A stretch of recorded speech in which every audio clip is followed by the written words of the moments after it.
Hey, what's going on? Can you hear me okay?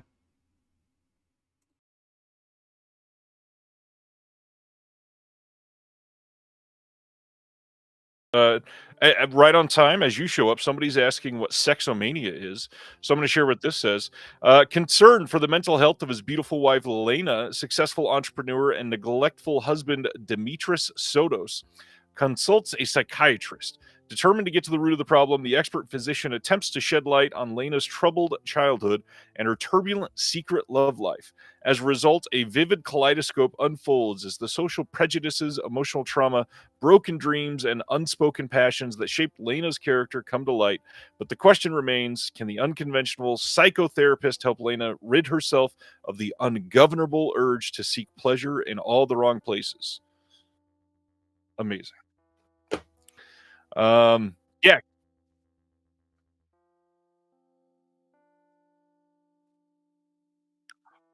Oh,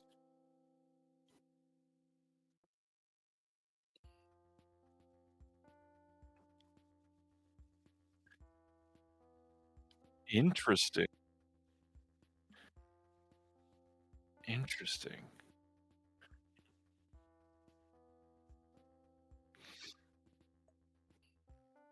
Yeah, I just got the 4K in and have not seen it yet.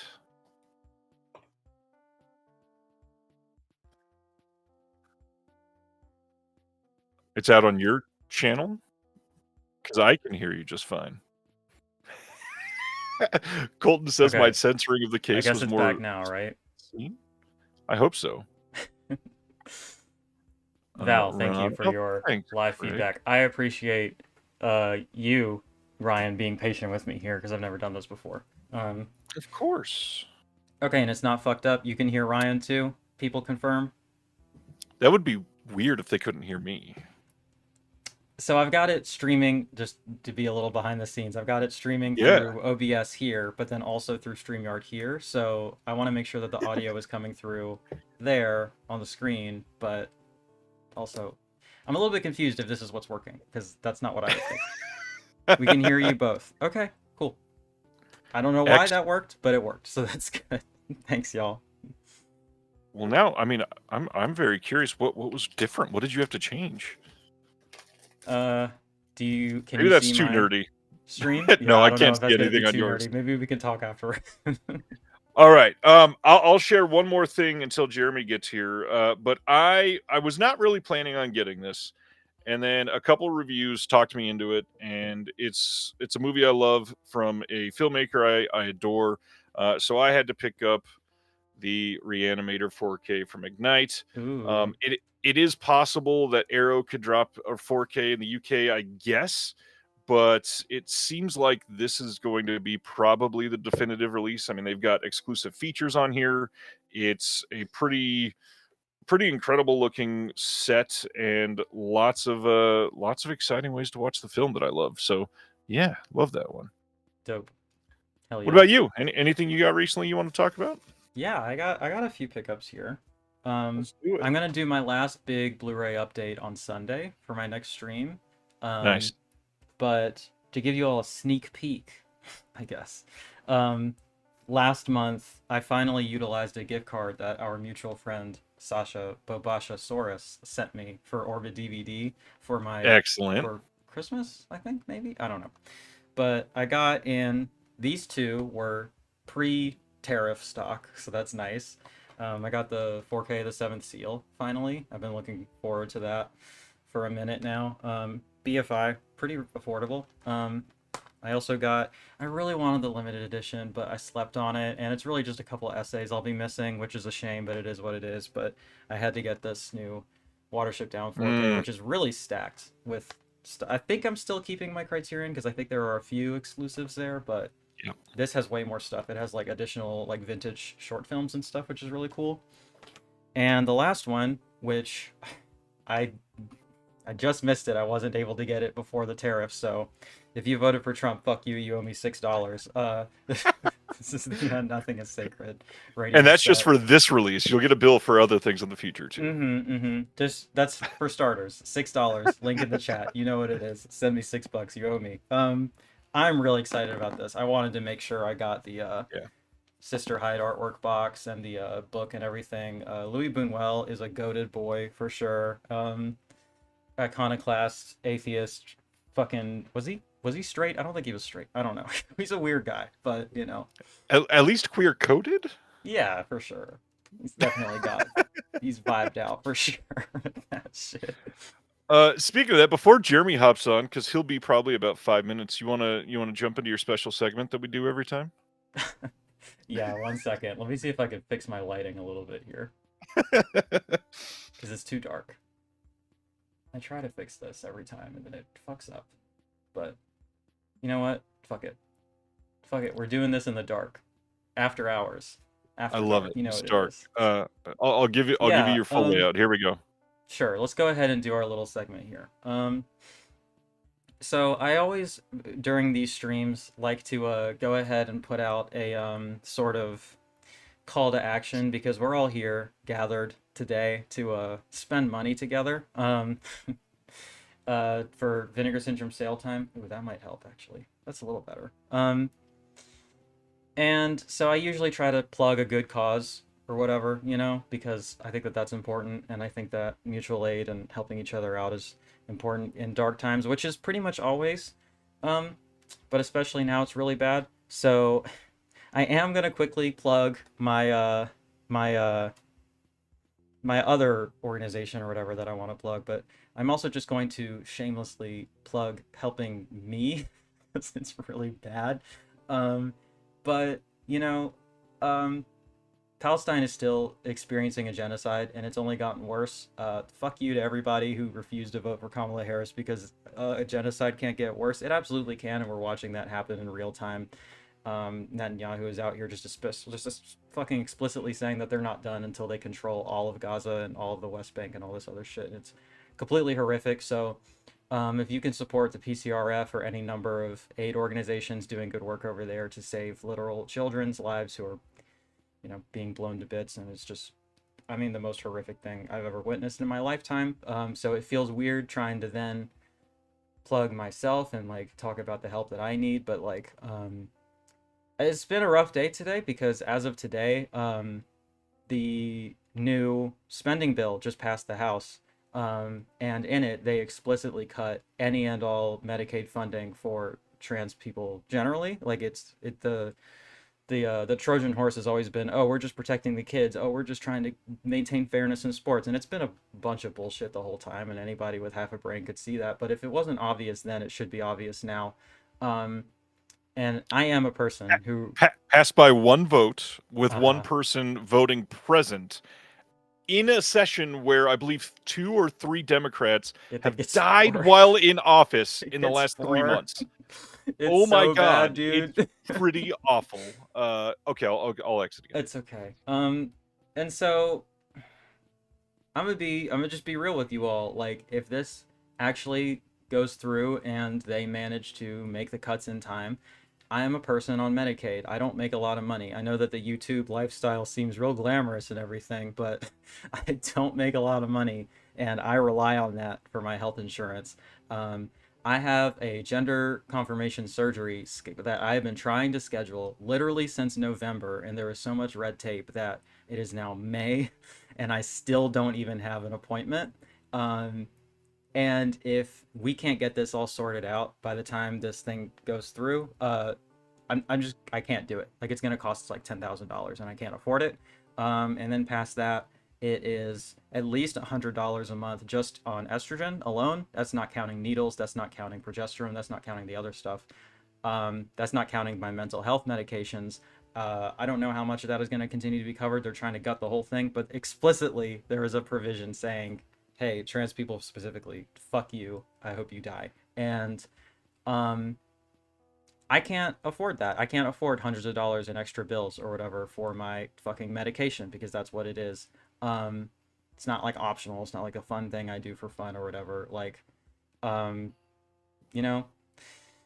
And so that's kind of where we're at, and it's been hard enough already, and it sucks. But this is just where we're at as of today. So what I'm going to say is, if you want to support a good cause, you can support me.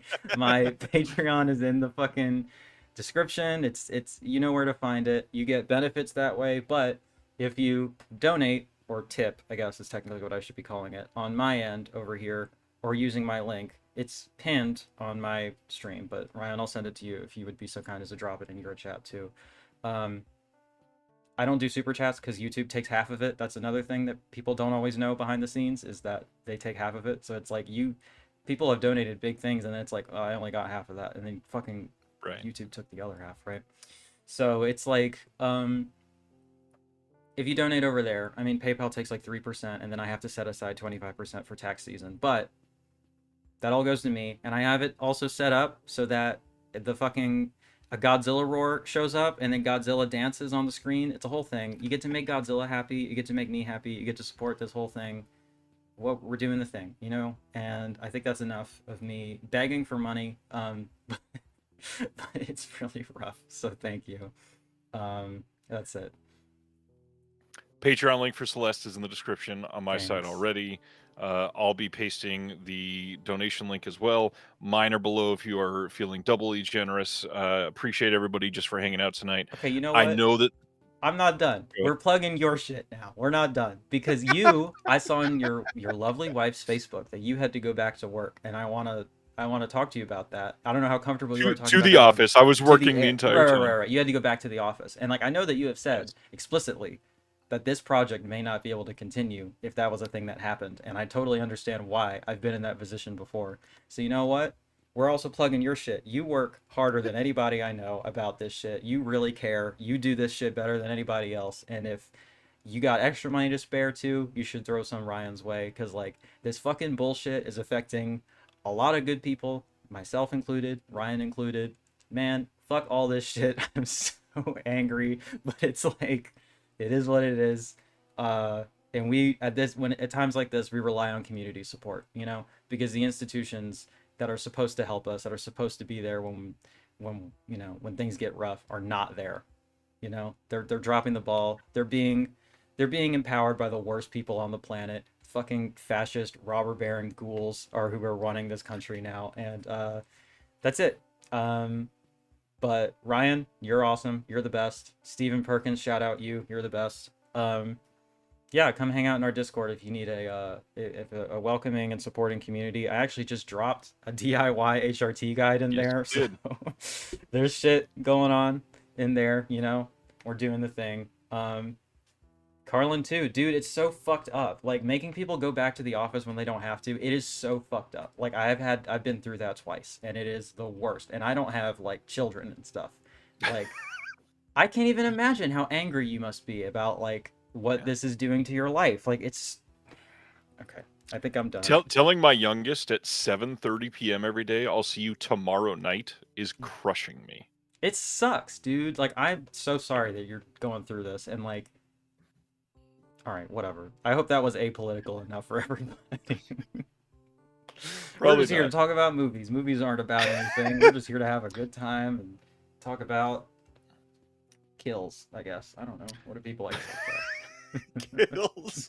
Well, on that note, you have been straight killing it with new movie reactions and doing more content for up-to-date relevant titles that many of us do not cover. What have you been watching lately you want to talk about? Flawless transition there. 10 out of 10. I appreciate that. Yeah, you know, it's funny because I think, you know, pound for pound, minute for minute, I'm putting out more content than I ever have. And yet I feel like I'm not doing enough, or I'm not doing anything because I have so many things I want to do, but everything is busy and terrible, and it is what it is, right? Yeah. And I have to work a lot. Yeah. So, yeah, I just saw, and I don't know. I figured Jeremy would be here, so I thought we could talk about it because he didn't like this movie, and I If you really want to liked save it. it, he'll be here in like 6 minutes. He just texted Okay, me. whatever. Well, I'll just say that I saw A Desert the other day. It's the new one from Yellow Veil. I imagine they'll be putting it out through the partner label stuff, but it's the newest one out. It's about a photographer who, hi Dell, goes out in the desert and shit, and he's like trying to rekindle like his peak days as a photographer or whatever, and it just turns into a goddamn like Rob Zombie, David Fincher, David Lynch nightmare shit, and it's like pretty sick. So, you Damn. know, I really liked it. I was happy that one theater in my city was playing it one time per day, and I got to catch it, which was nice. So I really enjoyed that. Um, what else? What else? My favorite film of the year so far is Sinners. Fucking Same. banger. Um, And by a thanks, wide man. margin. There's nothing even remotely close for me. I will say I saw I really love The Shrouds. I did an analysis on both of those films, so go check those out.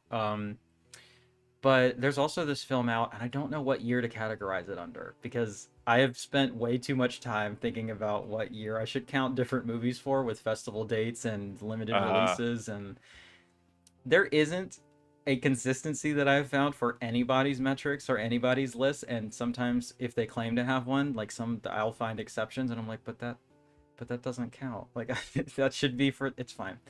But this one is called The Teacher. It is a film from Palestine.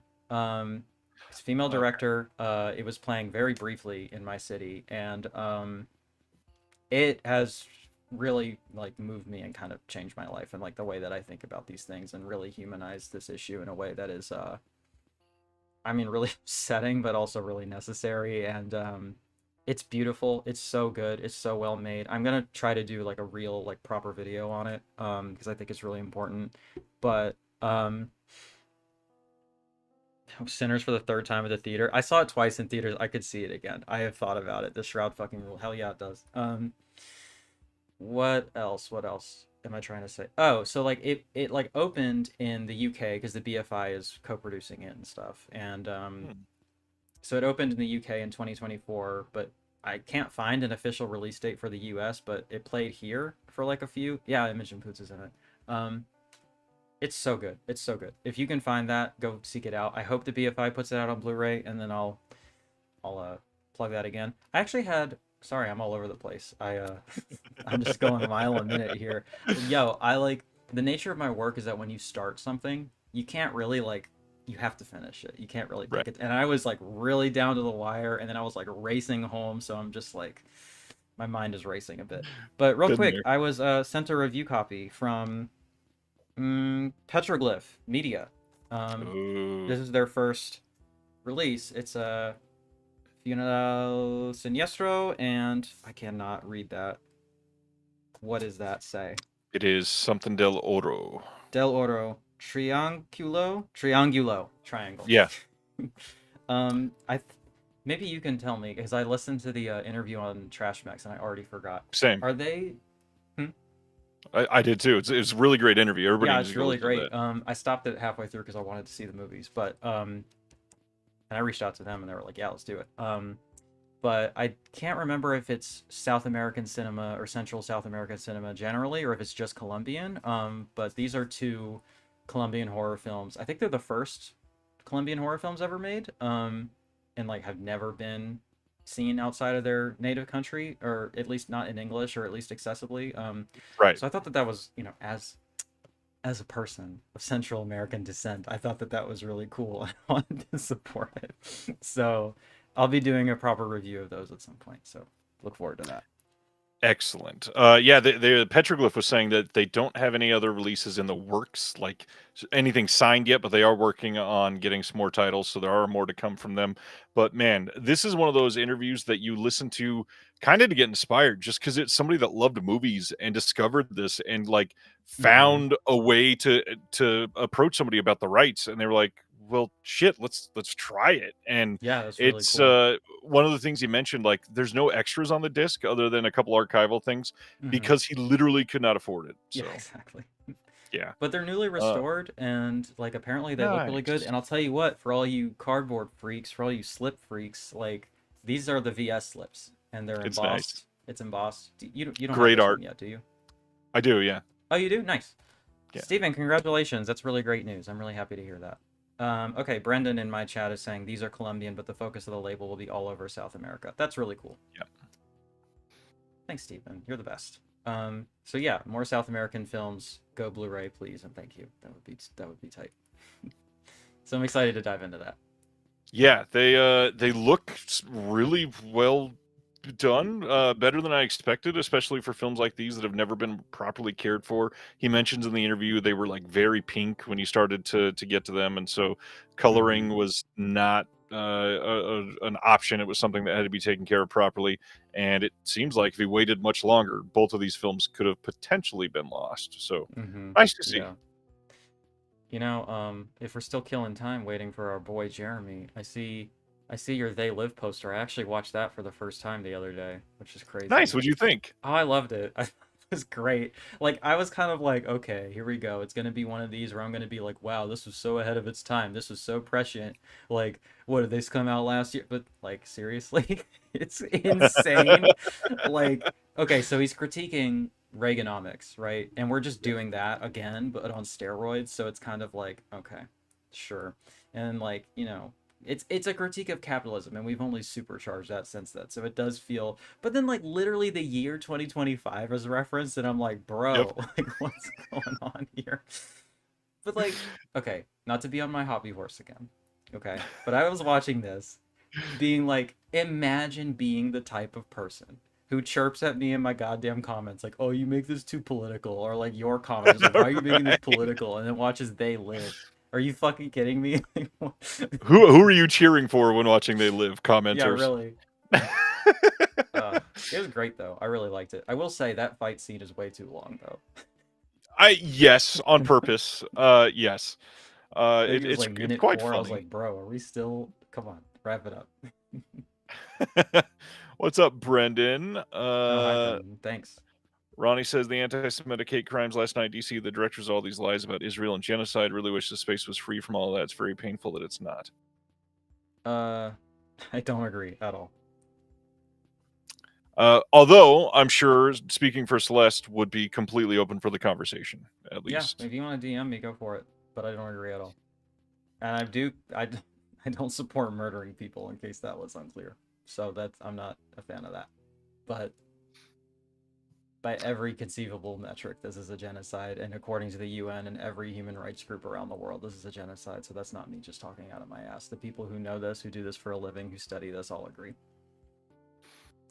And anti-Semitism is also bad. I think we can say both of these things at once. Exactly. Yeah, completely agree. I'm going to go into some of my recent watches because I had a couple fun things. My oldest and I were home, just the two of us, for about a day and a half this weekend. And so he decided that he wanted to watch a grown up movie. So I was like, "You're 10. It's the perfect time to watch some of the Universal Monster movies." Oh, So cute. I showed him The Invisible Man, and I was stoked that some of the humor landed for him, and that was a big deal for me. I didn't expect him to get most of it, but he was happy with it. I also forgot that that movie is probably the highest death toll of any of the Universal Monster movies, considering there's a literal train crash. Yo, that That movie's insane. Yeah, It's it's a so great movie, and deranged, it's but so it's a well done. blast. I also love afterwards. He was like, "So how did they do this? He wasn't invincible." And we talked about special effects and watched a couple of the bonus features together, and he was getting into it. I truly loved that. Another one I want to talk about. There is a documentary that was released through an OCN partner label recently called "The Found Footage Phenomenon." It was directed by Phil Escott, who's a producer for Second Sight Films. He runs Fractured Visions over in the UK. And I really like this one the night I watched it, and I've thought about it more since then, and I've gotten a little colder on it. However, I want to point out one thing that I noticed is they made a documentary pretty much while Second Sight was building their last 2 years of releases. Most of the conversations on the disc are with directors from what Second Sight has released over the last couple of years, with the Blair Witch Project, with a couple of Gonjiam Haunted Asylum. It's pretty crazy. Silent Animals wants me to repeat it. It is the found footage phenomenon. Nice and short, like 85 minutes, and it's the information's good. I just found it hilarious that basically Phil was producing all these releases and said, "Hey, you mind sitting down for a little longer conversation? You want to be a part of a movie?" And made a pretty great documentary out of it. So it's worth watching for sure. Did that for a project I've got coming up on found footage, and can't wait to discuss it more because I actually really like found footage. I love I do too. how it like puts people in a corner where they have to creatively get themselves out of, and I think it challenges them to be better filmmakers usually. Yeah, I forget. It was some interview I did. Oh, I was on it was on Nathan Jones on his channel. He interviewed me and asked me about my horror origins, as it were. And I said that found footage was my gateway into horror, and that, there's a lot of stinkers in there because it's a way to, like, one, get yourself into a kind of pre-existing, like, fan base, but also, like, produce your film very cheaply. Like, you Right. can make a found footage film and then it's like, oh, it looks like shit on purpose, and so we can shoot it with, like, an iPhone and stuff. So it's a cost-cutting measure as well as, like, an aesthetic choice. um but I think if it's, like, halfway decent, I don't know, like, I think it's very easy to, like, put yourself in the position of whatever you're watching on screen, and then, like, I don't know, I think it's scarier that way a lot of the time. Like, there's some, I mean, Lake Mungo is one of my favorite films, one of the scariest Yeah. films I've ever seen. Grave Encounters, I need to rewatch. I don't know if it holds up, but that was the first horror film I watched that actually scared me, and I was like, whoa, this is fun. I like this. I still think it's decent. I don't think it's Yeah. the best of the genre, but it's decent. Let's see. Other recent watches. I got one. Go ahead. I watched Autoerotic last night. Who put that out? Is it Utopia? There's so many labels nowadays. It's hard to keep track It of. is. I I was feel like it was like, Dark Star. Maybe I don't know. maybe one of them, right? But um, Oh, it was let me look. IFC. Oh, IFC. Okay, yeah, because they produced it. I just That's so weird to me. I don't know. It doesn't. That's not one I would expect them to prioritize. But it's starring and directed by Adam Wingard of Godzilla vs Kong and You're Next and The Guest and some fairly big budget, well made films. And this is just so wildly different in that it's weird. And he also, like, it's kind of an omnibus, or like sort of a maybe that's not the right word, but it's in, like, different vignettes that don't connect. It's like Right. 4 short films that are just kind of stitched together. And he's in the last one playing, like, a real scuzzy creep. So, I won't spoil too much, but if you want to if you want to watch Adam Wingard make a mold of his ex-girlfriend's pussy and then virulently fuck it in the last shot of the film, I mean, check it out, I guess. It's not great, but people, like, I think it has like a 4 on IMDb or something, and, like, people on Letterboxd I don't know. I don't think it's bad. I think it's interesting. I don't think it's that good either. But it's, like, really horny mumblecore, so if that's your kind of Yeah. thing, check that out. I mean, I love that everybody's getting in on the found footage conversation now. Yeah. That's a really funny comment. I wanted to shout out one more thing for Celeste. Recently been Yikes. super digging your contributions to the Punk Vacation podcast. Thank you. Want to share what you do over there and why it's important? Yeah, of course. It's really funny.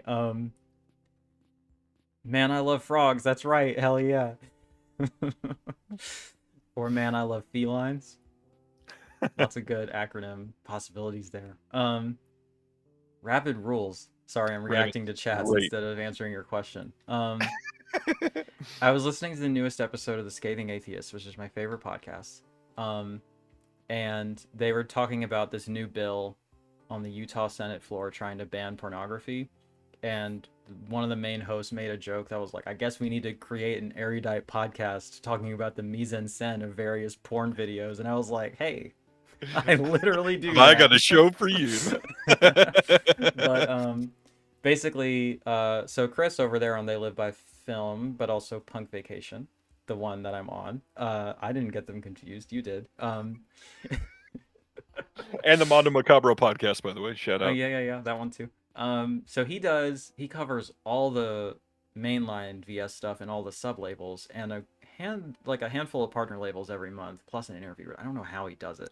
I genuinely, like, he, like, flies around all the time, right? He does. How is and he he's at his messaging me house? at the same time going, how can I do more and make it better? I'm like, Chris, Breathe. Chris, calm down. Like how like he's like turning into you. But he's like genuine, like it's a real question. Does he like pack a Blu-ray player, or like how is he watching all the how does he have enough time to watch this stuff at home? Like That wouldn't surprise me. I don't know.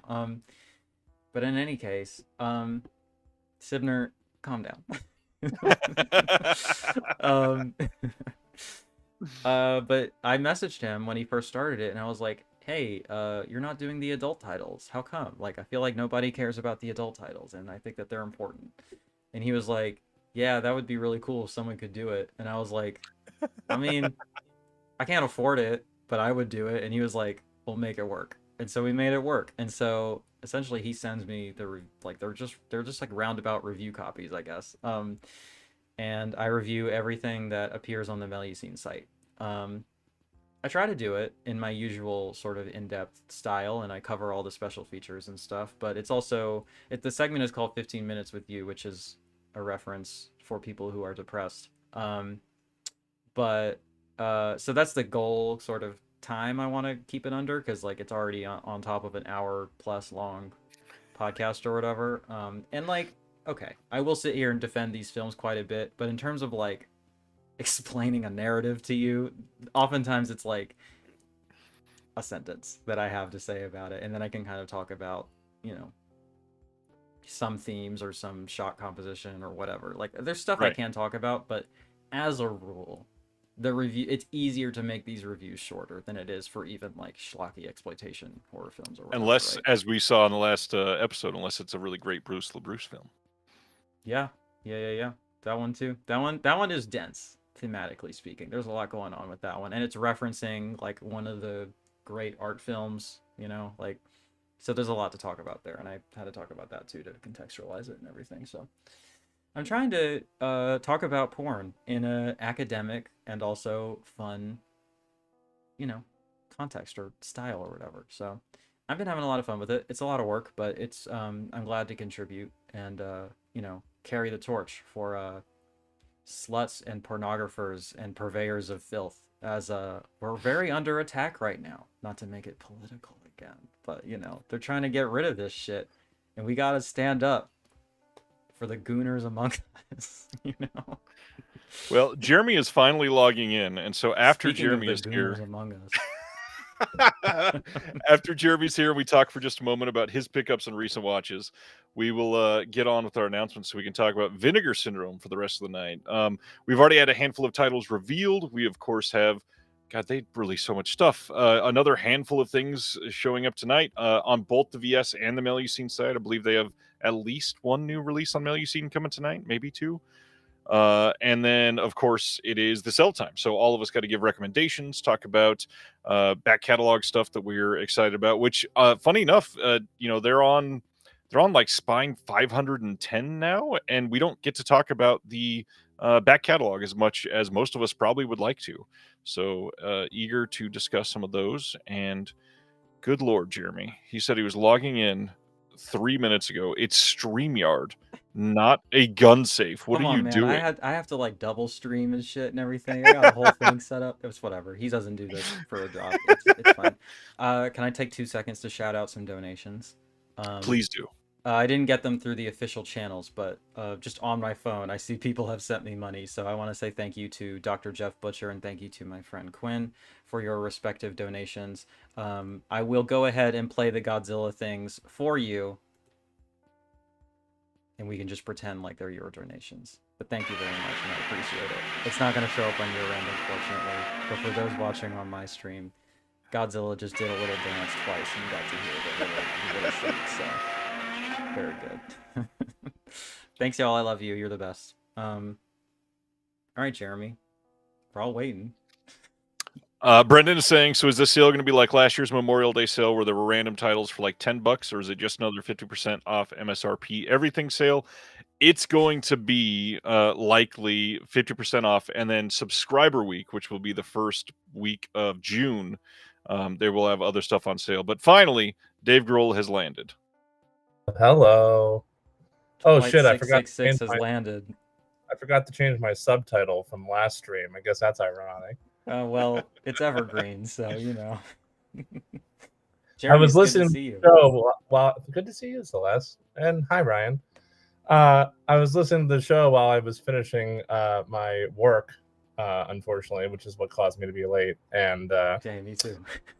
and so I heard everything, and a couple things to point out. Screw you, Ryan. Number two, I saw For which comment? all of them. I saw. I also saw a desert, which I heard Celeste talking about. I did not really care for it too much, but our dear friend and friend of the show, Alex Krieger, very much enjoyed it. So, Thanks. for anybody who's in the Discord, who's in the disconnected Discord, which should be everybody in the chat right now, if you know OK Computer, then and you agree with his tastes and Celeste's tastes, then that's probably a good one to check out. I like it. I think it's good. Yeah. Anyways, hi. Hi. Jason says 50% off MSRP, but it will magically go up 25% when the page reloads. That doesn't happen. People not have Amazon. actual. It's not Walmart. No. Like, come on. People have actual records of what the prices were. They are just already lower than MSRP. Because they sell it I think people do get confused by that, where they think it's going to be off of the actual price and off not of the MSRP, the retail price. Right? Yeah. 2 comments. I don't think it's going to be like a subscriber week sale, but last time they did have like a sliding scale of like discounts because they have. I think they just have too much stock and they're trying to get rid of a lot of it. So we'll see what ends up in there. That's probably, honestly, I don't think I can afford to buy anything unless I get in some donations specifically for that or whatever. But, bro, I have a feeling that's going to happen, Celeste. Well, thank you. I'm going into the ether. Thank you. So those will be the ones that I prioritize. My second comment. I gotta call somebody out on this very stream. You know, you're talking about what fun Discord is and everything. I gotta just say, I have a pretty fun Discord of my own that one Mr. Jeremy Long is not a part of. I'm just saying. How do I leave? No, I'm inviting you to join. I would love to join. Yeah. I would love to join. I genuinely don't know if I was aware that existed, but I'd love to be part of it. It's on my Patreon, but thank you. Send me an invite, Celeste. I will. The link is in the description, Jeremy. Through a Patreon link. I'll send you an invite. Okay, I'll go find it. I'll be back in about 20 to 25 minutes. 25 minutes, that's probably good. Hey, before we get into announcements, Jeremy, any pickups or recent watches you want to talk about? But while you think about it, I'm going to cut you off because I did share that I was going to save one for when you got here. Would you mind sharing with the class what this is? Gimp penis? Is that what that says? I wish, Celeste. Well, class, also hi to everybody in the chat. I saw a lot of people were saying hi to me when I joined, which was very nice. Jeremy, explain the title before you say hello. Hello should have been out of the gate, so that's why I was catching up. This is Gimp Pimp and the Saxophone Samurai. Well, is the title? Sounds delightful. Title of this film. If you ever wanted to see a man in a gimp costume and a man playing saxophone with a sword coming out of it fight puppet monsters, filmed via an iPhone, with almost no script and nothing but improv, then this is the movie for you. And if that's the BSL secret title for the Halfway to Black Friday sale. If you're curious, that title was shared because Mr. Jeremy Long is in that movie. I should shout out, written and directed by my dear friend James Balsamo, who has a bit of a cult following himself. So perhaps some people in the chat or some people watching are familiar with him. Not to sexually harass a colleague on the air, but is it a spicy performance? Do we get to see Jeremy's Long in this film? Well, all I'll Do tell they you, get to see your gimp penis? Uh-huh. all I'll tell you, Celeste, is that I play the Pope of Poontang. So the Pope of Poontang. Oh, So if that's that answers your apropos. question, yeah. That's apropos. So you'll see me in there, and I'm improvising some jokes that hopefully Mhm. people find humorous. Anyways, it's available on Amazon and Walmart and wherever the heck else. Let's make this slightly more awkward. What's this one? Oh, you got the director's cut. Why are you spending money on these? I mean, thank you. Do we see Jeremy's Long? Yeah, but only on my Patreon. This is Bite School 2, Bite Squad. Also James Balsamo film. Now this one, very different, very much the same in a lot of ways to Gimp Pimp and the Saxophone Samurai, but also very different. A lot of people I love dearly. Stan, you're not supposed to tell anybody your nickname for me. Sorry, this is my doing all these comments. I apologize. So anyways, James Balsamo, let me just recap here real quick. Dear friend of mine, he has a cult following. He churns out films like nobody's business. If you go to his website, he has something like 500 films over the course of the last decade and plus. 17 of them were nominated for AVNs this year. And anyways, we became friends a while back, and I love him dearly, and I've been helping him out with a lot of his films, and therefore there will be more of these great cleverly titled films in the near future. However, Bite School 2, Bite Squad, that you just held up, which is the director's cut version, I'm very proud of. This was originally titled Robot Dracula, and then became Bite School 2 because he wanted to make it a sequel of a film that he put out a couple of years back.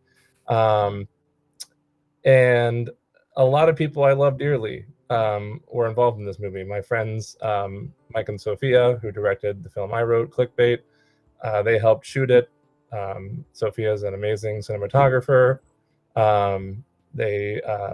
We were all coming up with jokes on the fly and kind of like rewriting, the script. And we had an amazing special effects man named Joe Castro, special effects artist on the set. He's worked with Herschel Gordon Lewis and all kinds of great people in the past, and he came up with these not just amazing special effects with like fake blood and things, but also amazing costumes. And I play 5 different roles in this movie, and one of them is Cyborg Bat Satanico, and I'm in this giant robot bat costume that just looks actually totally badass in my opinion.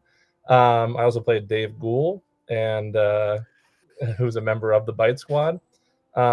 Anyways, it's actually really good. I'm really happy with it. I'm very proud of it. A lot of great people that I love dearly were involved in it. It looks great.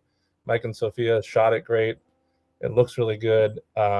We were spicing it up with jokes every single second on set. And we've been working on it for like over a year, and it's finally out. So Sibner is texting me upset that I'm not highlighting this, so I'm just going to say out loud, Jeremy so horny is the joke he wants verbally stated. You're welcome, Sibner. Good Lord. Look, it doesn't work as well when it's written. It's definitely a more verbal joke. It's a verbal. I'm sure for sure. I'm sure he appreciates you saying it out loud, because otherwise no one would laugh. Now we can clip that. That's going to be my new ringtone, right? In a deadpan voice, Jeremy so horny.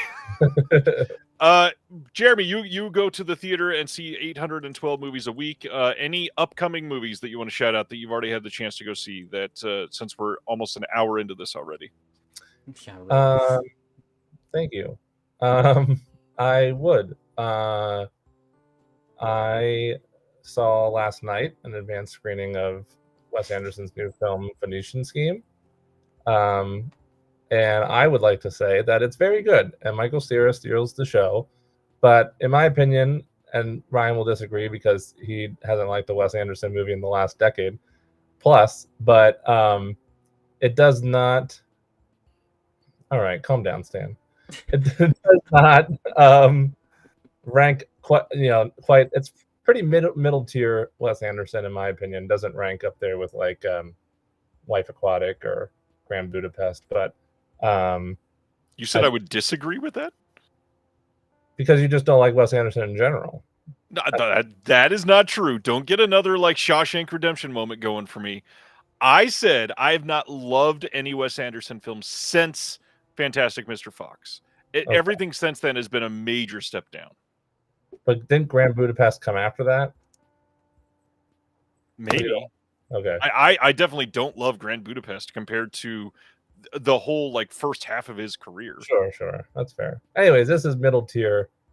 Oh, good. Silent Mandible. A fellow Zissou head. Yeah, that's my favorite one. That's my favorite of his. Anyways, I will say that Phoenician Scheme is worth a watch. It was quite funny. Benicio del Toro is great. Michael Cera steals the show. I'm gonna take a wild guess here. Is it very symmetrical and twee? Quite stylish, even. Is it very colorful? I guess you'll have to go watch and find out. Is it an I also ensemble cast? Well, I know that already from the trailer. It is a great Fucking ensemble person cast in this goddamn movie. with the great Richard Ayoade, who I'm thrilled is joining the Wes Anderson world and just getting more. It's too bad they couldn't get Richard Ayoade though. I have beef with that guy, but maybe we'll leave that for another time. You say apples, I say apples. I did also see an advanced screening of Bring Her Back, the new film from the brothers who did Talk to Me. The brothers. I'm not going to even pretend to mess that one up since I got slack for Richard Ayoade. I was not a huge fan of that one. That's a great typo, or it was on purpose, and then that's even better. Gripped. I mean, that's probably the idea, right? I saw Final Destination Bloodlines twice. I think it's number 2 in my ranking of the Final Destination franchise. I absolutely loved it. Did you guys see that one? I forget. Not yet. I haven't seen it yet. I'm hoping to see it this weekend. Same. Yeah. But I did catch up with 5 the other day because it was the only one I hadn't seen yet. Oh, nice. What do you think? It's bad, but it's fun, you know. It's better than exactly. Steven knows what I'm talking about.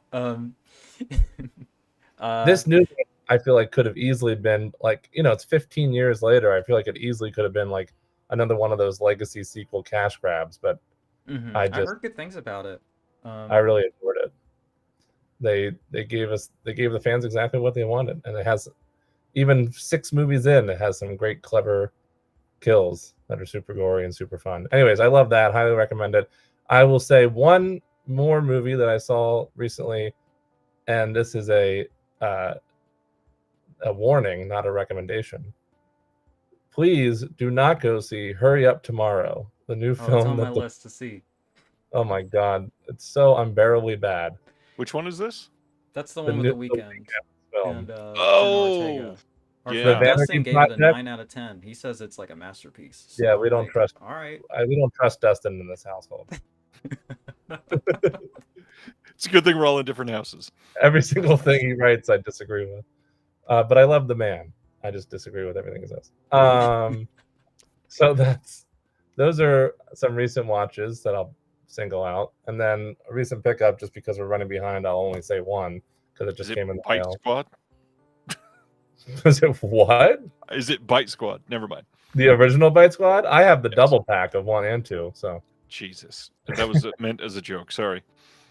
I got the 4K of American Hell yeah. Movie because that recent Banger. deal was too good to beat. I have the Blu-ray, but as soon as I heard that Coven was one of the bonus features, I had to pick up the 4K. Coven. Not Coven. That rhymes with oven. That's ridiculous. That's how you know which movie it is. I'm sure there's a few with that title, but there's only one Coven. So I'm very excited to watch it on 4K because I watched that movie. That's a comfort watch of mine, and then excited to watch Coven, which I've actually never seen. So, great. All right. This is going to cause some problems because Jeremy's the sole outlier here, I believe. The Ugly Stepsister rules. Uh-oh. Jeremy I does love not that like. movie. I It's loved it probably too. Top 5 of the year so far, maybe. Easily like top 5. So everybody sick. loved it except for me and my lovely girlfriend Kaya, who did not like it one bit. So, well, that's incorrect. I did like it like enough. Like I think I gave it like a 3, which is decent. I just didn't understand why everybody loved it so much, and it didn't do that. It didn't do for me apparently what it did for other people. I thought it was fine. I guess I shouldn't say I didn't like it, but Well, you said your girlfriend didn't like it either, so I can't play that card. I was gonna say it was because you're a man, but yeah, that was not the that's case. probably it. We both, yeah. You like Anyways, the? Did you like you? I assume you liked the substance. love substance. So did you find it to be? I guess in what ways did you find that to be more annoying, or like because I feel like it's very similar, and one could say almost derivative, and maybe that was your critique, but like. So with Ugly Stepsister, I found so maybe it's partially was overhyped for me going in. I'll admit that. I'll admit to that. Everybody's like, "Oh my God, it goes there! It's so crazy! It's Cronenberg meets Cinderella." And so my two big things, the lead is amazing. I agree with that. That was my big plus. I think I even said that in my Letterboxd review.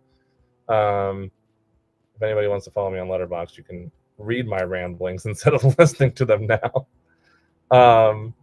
Yeah, I mean, absolutely, Carlin. It's better than Gimp Penis or Gimp Pimp in the Saxophone Samurai. It's probably even better than Fight School 2. No, my big two beefs were I just didn't understand, like, I do think it was overhyped for me because I just thought, I was like, oh, okay, there's like 2 scenes where it's like, wow, that's super gross and original. And then the rest was just like didn't like do it for me in terms of like the, and for some reason I'm having a hard time to put in words. So I'm going to jump to my second issue, which is that I've seen the Cinderella story done 8 billion times, especially in horror, where a lot of horror films take that story and try and modernize it and adapt it. And I thought that this one was going to like use the Cinderella story as a vehicle, but make it its own. And instead we got the exact same Cinderella story that I know from 18 billion other things. And so for that reason, it just felt like repetitive to me. I was like, make this your own and modernize it and change it. So it just felt way too not fresh and also not as great of gory moments that everybody was saying, oh my God, it's so amazing, it goes there. You know what would be original? I'm pitching this on the spot. So, here's a free $1 million idea. But whatever company it is. And then after this, we go to announcements. Ryan's like, let's steer this ship somewhere, please. Yeah, I can't think of another horror Cinderella movie, but I'll take your word for it. I can't think of a single one that is a horror Cinderella movie. Bunch of them. I wasn't going to call them out, but there was Cinderella's Curse. There was another one called Cinderella's Revenge, I think it was called. There's like at least 3 I can think of on the top of my head. Well, I'm pitching that the Winnie the Pooh people make a movie, Cinderella versus Winnie the Pooh, and then we could have like a sort of Avengers-style Disney horror slasher brawl. The Winnie the Pooh horror universe? Yeah, it'll be the worst movie ever made, and it'll make $100 million, and then it'll be cool. I hate those movies just because I hate the company that put them out. Well, you know what? I've only seen the first one. It's one of the worst movies I've ever seen, so I stopped there. But Killera, scary. Daniel says Jeremy called the Phoenician scheme mid-tier Anderson, but gave it 4 stars. That's because mid-tier Anderson is still 4 stars to me. Yeah, it's a relative scale. I think the worst. It is a relative scale. I think the worst Wes Anderson film, in my opinion, is still like a 3 or a 3.5. So certainly mid-tier would be still 4 stars. Hey, it's time for announcements. How many do we have today? 45-ish. We're going to go through a lot of these Rookie really numbers, quickly we so got that it. we can spend some time on the more important things. First, Imprint is continuing their release of Bewitched. They're doing the 5th and 6th season on Blu-ray on July 30th. These are going to have a couple new extras and all that stuff. If you're buying all of these separately, it is going to be a very expensive pickup. This is like a $600 set when you get all of them at the end of the day. But it will be infinitely better than the US release. So if you really love the show, it may be worth that to you. But otherwise, good Lord, it is expensive. Next one, TerraVision last Friday announced that they're putting out Sledgehammer. This is the legendary 1983 SOV film that was released previously by Intervision on DVD, working together with Severin Films, releasing this hardbox booklet CD limited edition. This is going to be limited to 1,500 and will not be repressed. This is shipping in July, so it is a bit of a lead time on this one. New special features. There are many. Lots and lots of people are interviewed on the set. We have a lot of the old extras that are a part of this. There is this is really hilarious if you read this properly. There's a making of with a whole bunch of people from the film that is actually only 2 minutes long, genuinely. And then one big thing, a lot of people saw this for the first time on the last drive-in with Joe Bob Briggs. And we got Joe Bob Briggs to sit down with the one and only Dr. Will Dodson again for this. And yeah, stoked to be a part of this release. It is going to be a great one. And check it out because the limited edition has been selling very, very quickly. Thank goodness I'm a subscriber. Moving right along, the final has the song Sledgehammer. That song is in my head now. That's all I have to contribute. I'm sorry. What a reference. Final Destination Bloodlines that we just talked about. This is getting a 4K steelbook in the US. You can pre-order this now, and I foresee this selling very, very well. This does have a director's commentary, which for films like this, that's getting pretty rare. So that's pretty cool. That's cool. Will this be on the Core 4? I have a feeling Orbit might carry it, but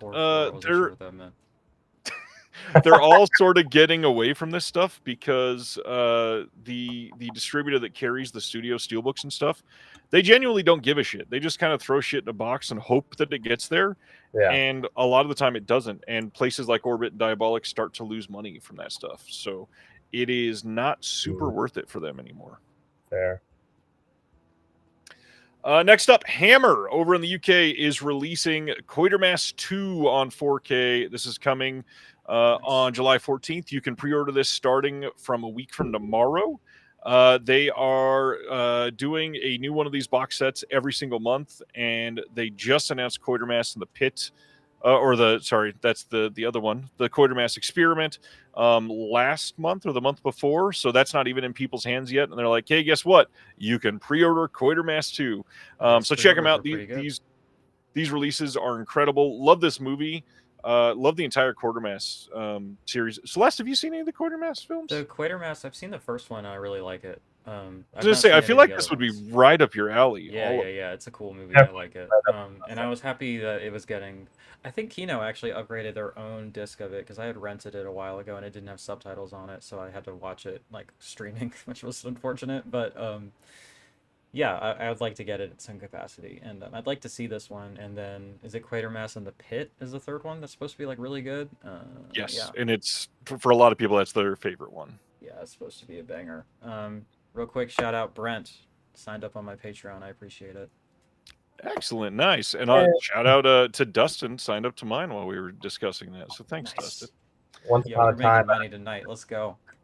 You can buy a Vinegar Syndrome title. Yeah, exactly. At a New Bev Horathon, which is 6 movies back to back, and they don't announce them until the title pops up on screen and the whole audience finds out together. That's so much fun. Film number 3 one year, I think it was like 4 or 5 years ago, was Quatermass in the Pit. And that was my first seeing it on the big screen, 35mm. Pretty great. I love surprise marathons. It's so much fun. Yeah. Time to talk about Criterion. Kind of cool that we got both of you to talk about. Oh, hey, these. nice. I am basically a plebeian, and I've seen nothing from this month's slate. This is a very artsy. This is a deep cut month. I don't think I've seen any of them either. I've had on my list one of these titles. I'll talk about it in a minute because it's supposed to be incredible. Actually, pretty much all of these are supposed to be bona fide classics. Burmese Harp coming on 4K and Blu-ray to the Criterion Collection on August 5th here in the U.S. Brand new 4K digital restoration. Everything else on the disc appears to be some of the archival extras, which I know that we've said this many, many times before, but this is the only thing aggravating about Criterion right now, I think, is that they're not putting more into special features. I saw a lot of people discussing this month on Reddit that it must be a money thing. Not really. You're Criterion. You could cover the cost of a commentary in the first 4 seconds of a July Barnes & Noble sale with the profit that you're getting. Right. It doesn't make any sense. They could literally fund the entire year of special features with 1 day of sales in July. And I don't think we should give them that out because there are tons and tons of people that would be thrilled to contribute something to Criterion for free, literally for free. And you can monitor the quality and all that. I agree that there's not really an excuse for their I think they just don't care as much. I think it's really just that's it, you know. And I think Sibner is right that they seem to have moved those resources to original programming for the Criterion channel, which is also dope, and I like it. And it's part of why I keep my it's the only subscription that I have for streaming, because it's the best streaming service, and it's not even close. But I agree, they have enough resources to, like, you know, tour a bus around the fucking country and, like, you know, get like anybody they want, like, on an interview or like for the channel, or do adventures in movie going or whatever. Like, come on, they can do it. It's just a matter of not prioritizing it. And, like, you know what? It's probably because that's just not where the money is anymore. And, like, right, you know, like, they're seeing that the streaming model is working better for them in the year of our Lord 2025, so that's what they're prioritizing, and it's unfortunate, but I do think and wish that they can and should do more on both, you know. Yeah, I also think they are coasting. I think Brendan's gone to something there. They can kind of coast on the brand. They slap a C on something, and it's like the fucking Shape of Water release that came out last year is like the laziest one they've ever done. There's literally no reason to buy it other than its cool cover art. And I was just like, damn, I have a Studio 4K from like 10 fucking thousand years ago, and it's like just as good. There's no reason to upgrade this. Like, that's whatever. It's just printing money, but cool, I guess. I like this idea from Sibner. Sibner saying they should put a coupon in every one of their physical releases for like $1 off of a subscription. So many of us, you know, you buy 20, that's literally only 2 months free. As much as I love Criterion, we all know that in this chat right now. That's good. It is disappointing. I mean, you know, their supplemental materials are rivaling for most releases. I mean, stuff like Anora was packed, which is great. I do think it's getting better, but it's not where it should be. You know? I mean, it's rivaling the decline of supplements in somebody like Shout Factory, which is not where you want to be, especially as a label as big as Criterion. So, did you say they're rivaling Shout and their supplements? Yeah, in terms of like lack of supplemental material. I mean, the Mario Bava box set we're about to discuss had 20 new commentaries. That's also an exception. You know firsthand, because we talk about it all the time, how much Shout Factory is lacking. Not really on the new supplements. I think they make poor choices with the supplements, but I think for the most part they're actually doing quite well with the supplements. I will say, to dissipate the tension in the room right now, I will say against Shout. I will say that, damn, that even though Criterion supplements are sparse, they're always good. They are always really good. Like, they put a lot of care into the ones that are there, and I gotta say, let me be radically vulnerable for a second. Let me throw out a hot take. I would rather have one 30-minute featurette that is excellent than 4 audio commentaries of just like 2 fucking dudes yapping about nothing, and then I've wasted my time. Like, you know, like, it's not always how many bullet points you can get on the disconnected Instagram post, right? It's like the quality of it matters. And I never watch a Criterion supplement and feel like, oh, that was a waste of time, you know? Yeah. So no, that's a hard agreement. And they are still doing booklets, and they don't limit it. So I'll give them credit for that too. There's always a booklet, which is nice. And we will bitch about Shout for that in just a little bit, I promise. Finally, chef hatred. Kon Ichikawa is the one that directed this one. Already mentioned this. August 5th, 4K and Blu-ray. Let's keep going. Another Kon Ichikawa film, Fires on the Plane, coming to 4K and Blu-ray on the same day, August 5th. This has a 4K disc and a Blu-ray disc. We've got a new essay on this by Chuck Stevens. As usual, like Celeste just said, there is a booklet, and they will be a part of it. Yeah, that is nice that they will be in there. These last two, are they upgrades? They are from upgrades from DVDs? DVD, yes. That's sick. It's nice to see that. It's nice to get upgrades that aren't just 4K, you know? Yeah.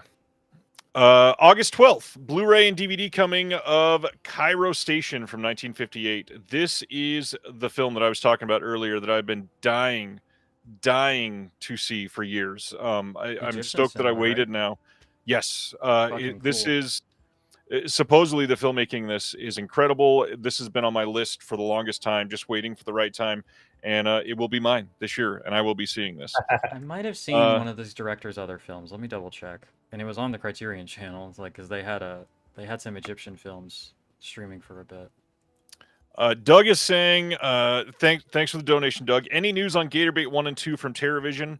Yes, there's news, but you're going to have to wait just a little bit longer. We will be talking about that one soon, I promise. Not tonight, obviously, but in the next month or so, something like that. I have a feeling that you're going to be very excited with what we got for Gatorbait 1 and 2. It will be mine. Yeah, I haven't seen any of this director's work, but this cover art is sick. I'll say that. Yeah, and this film is supposedly, like I said, incredible. It is a very complex film, but not even necessarily in like an art house style. Like the filmmaking itself is done in a way that is incredible storytelling. Dying to see this. This one has a new interview with Fahim Shaheen. Or I think that's how you say the last name. There's a documentary from 2009 on the director and the film. There's an excerpt from... You're thinking about going to therapy. And as a therapist myself... Thanks, Jeremy. Sorry, I was trying to sign up for Celeste's Patreon while you were talking. Thank you. I'll allow it. And it was a stupid YouTube ad. Some other new stuff. We got an essay in here as well. That is by Fahim as well. Yeah, dying to buy this release. This is going to be great. On DVD too, which is cool. Yeah. They don't do a lot of new DVDs, so that's nice. August 19th, there is a double feature of a Confusion, and Mahjong. These are two films by Edward Yang from 94 and 96. This is, I believe these had either a... I did not look this up immediately, and I've already forgotten since last Friday. Either DVD releases or Laserdisc releases, I think, that were in the collection. I believe. Somebody correct that. New 4K digital restoration of these. We got some new extras on here. Interview with the editor, Chen-Po Wen. New conversation with Chinese cultural studies scholar Michael Berry and Justin Chang. Yeah. It was not on Laserdisc. Thanks, Brian. Of course, the Laserdisc expert would chime in on that. Appreciate it. So perhaps DVD. Maybe not. Perhaps I got that wrong. Can I shout out some donations real quick? Sure. Shout out Kevin Tudor for signing up on Patreon. Thank you. Yeah, Kev Bones, let's go. I'm very happy about that because I always enjoy your comments. And then I'm gonna run this donation back over on my end. My favorite anonymous tipper, NA, has sent me $50 over on the tipping page. So thank you so much. You're Hot the best. man. Thanks, NA. Y'all rule. This is also very fun. And I don't know. I really appreciate it. This community always comes together and, you know, helps me out. And I really appreciate it. Y'all are the best. Thank you, Ryan, for letting me plug my shit and be a shill for a second. I appreciate it. On that note, shout out to Brent Madison, who also just subscribed to my Patreon. Yo, so thanks, Brent. Let's go. We're sharing the love around here tonight. That's right. I don't have a Patreon, but you can follow me on Letterboxd. Or on OnlyFans. Steven, the next could one... I get a bean burrito fresco style extra red sauce, please and thank you. I appreciate it. Yeah, if you want to follow my OnlyFans, that's where you can watch Gimp Penis. Gimp Penis, let's go. Back to art house films. Oh, thanks, Kubrick. That's awesome. I appreciate you. August 19th, 4K Blu-ray and DVD coming of Shoeshine from 1946. Brand new 4K digital restoration on this one, done by the Film Foundation. There is some new programs on Shoeshine and Children in Italian Neorealism. That sounds very scholarly. We got an essay by film scholar David Forgax and Shoeshine Joe, a 1945 photo documentary by Discicca. Lots of stuff coming on this one. I've heard a lot of good things about this one. Never seen it, though. This is certainly one that I will be looking at in a sale for sure. This is the director of Bicycle Thieves, right? And then he also Believe did so. one, and I can't remember the name of it. It's also in the collection, and it's really great. Chat, help me out. What's it called? It's like a magical realist sort of deal. I don't know. Michael says, last I checked, the Varda and Bergman boxes are unavailable on Criterion site, but not out of print. They're just in between printings right now. I think those go out of, they become unavailable for longer stretches, probably because the printing materials are more labor intensive or harder to come by or whatever. So like the Godzilla set that happens, the Zatoichi set that happens. Zatoichi, when that's between printings, it's like a year and a half. Yeah, people are always freaking out a bit when the big sets are unavailable, but I think it's just Miracle in Milan. Thank you. That's the one. It's dope. So I imagine this film is great. How do you feel about this cover art? I think it looks a little too modern. I don't know. I think they're stylizing it like the other films they've released from Vittorio De Sica. Well, the other one, Miracle in Milan, is an illustration. Oh, maybe not then. Okay. Anyway. I don't hate it, but I get it. Did you mean to do that? What, sign up? You pledged $67. Yeah, I signed up for the year. Oh, okay, cool. I was like, Jesus Christ. Okay, thank you. I was like, you don't have to pledge that much. I was just doing a bit. Like, goddamn. Well, thank you, Jeremy. You're the best. Support my friends when I know that their Patreons exist. Thank you. I appreciate you. Next Jeremy. title. Everyone say shout out Jeremy. Shout out Jeremy. Oh, nobody else said it. No. Oh, I lied. I love this movie so much. This movie is amazing. Everyone should buy this. It's unfortunate that I think Ronnie dipped out because I think she in particular would love this movie. This is a Asian American lesbian romance, and it is so delightful and it is so good. This cover art is interesting. It's very different from the original poster, but I like it better, so that's cool. But man, this film rules, and I've been waiting for it for years. So, thanks, Corinne. We love you too. Corinne rules. Shout out, Corinne. Thanks, Corinne. I've not seen Saving Face, but this one is coming out on August 26th on Blu-ray in the U.S. here. There is a new interview on here with Wu and the actor Joan Chen on here. We got some deleted scenes with some optional commentary. Program from 2005 with Wu and members of the cast at the Sundance Film Festival, and an essay by critic Phoebe Chen.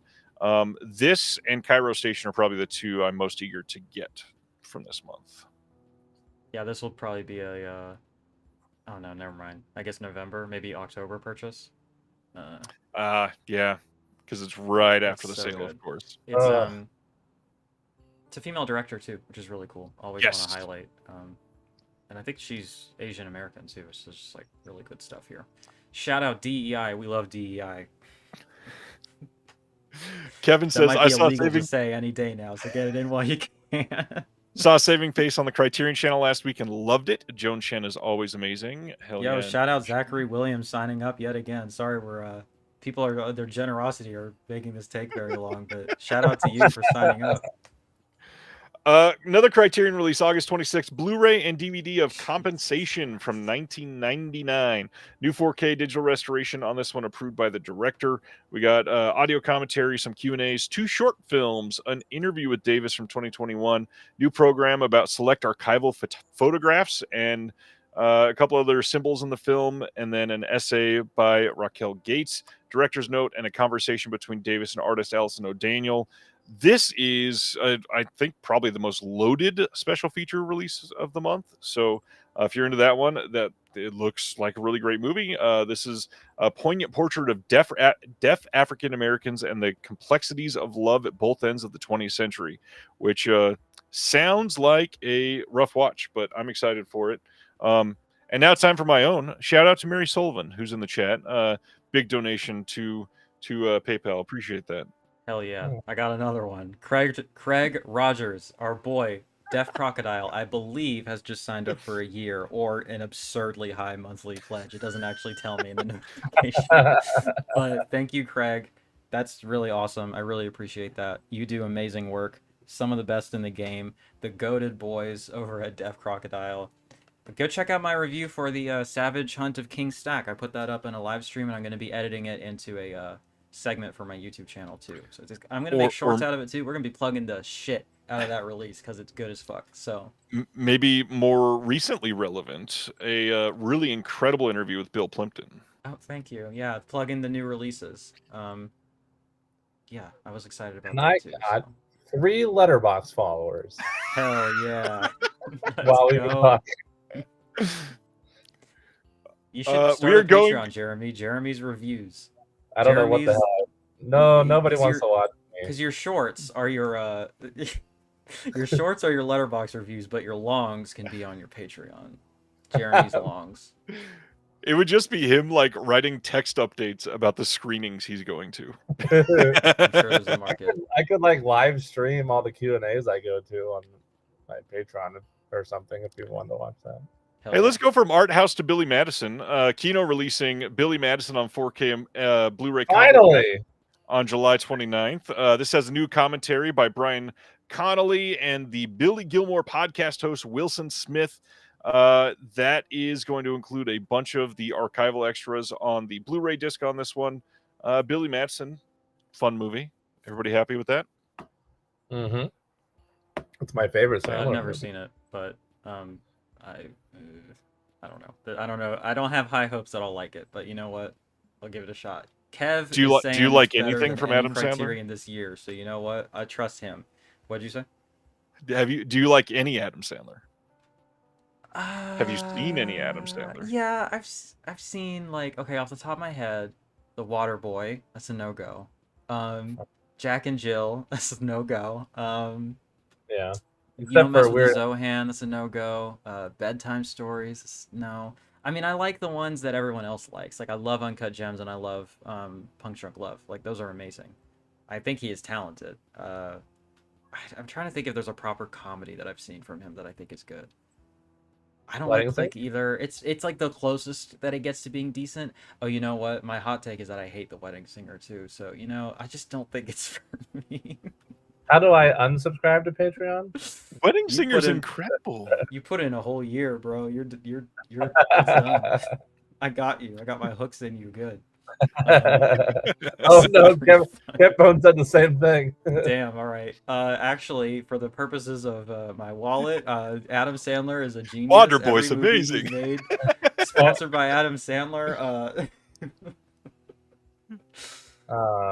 What about Wedding Singer? Dates? Hell yeah. It's a no. 51st Dates. You don't like that one either? I don't think I've seen that one. Okay. All right, let's keep going.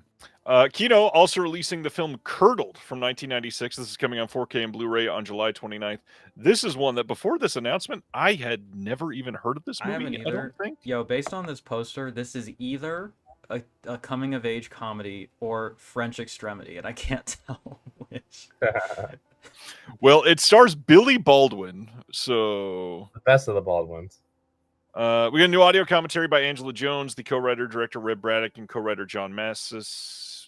That's not his name, Moss. Anyways, and then also another new commentary by Dwayne Epstein, who is an author and critic. There's some new interviews. We got Angela Jones being interviewed on the Blu-ray, and then some archival extras as well.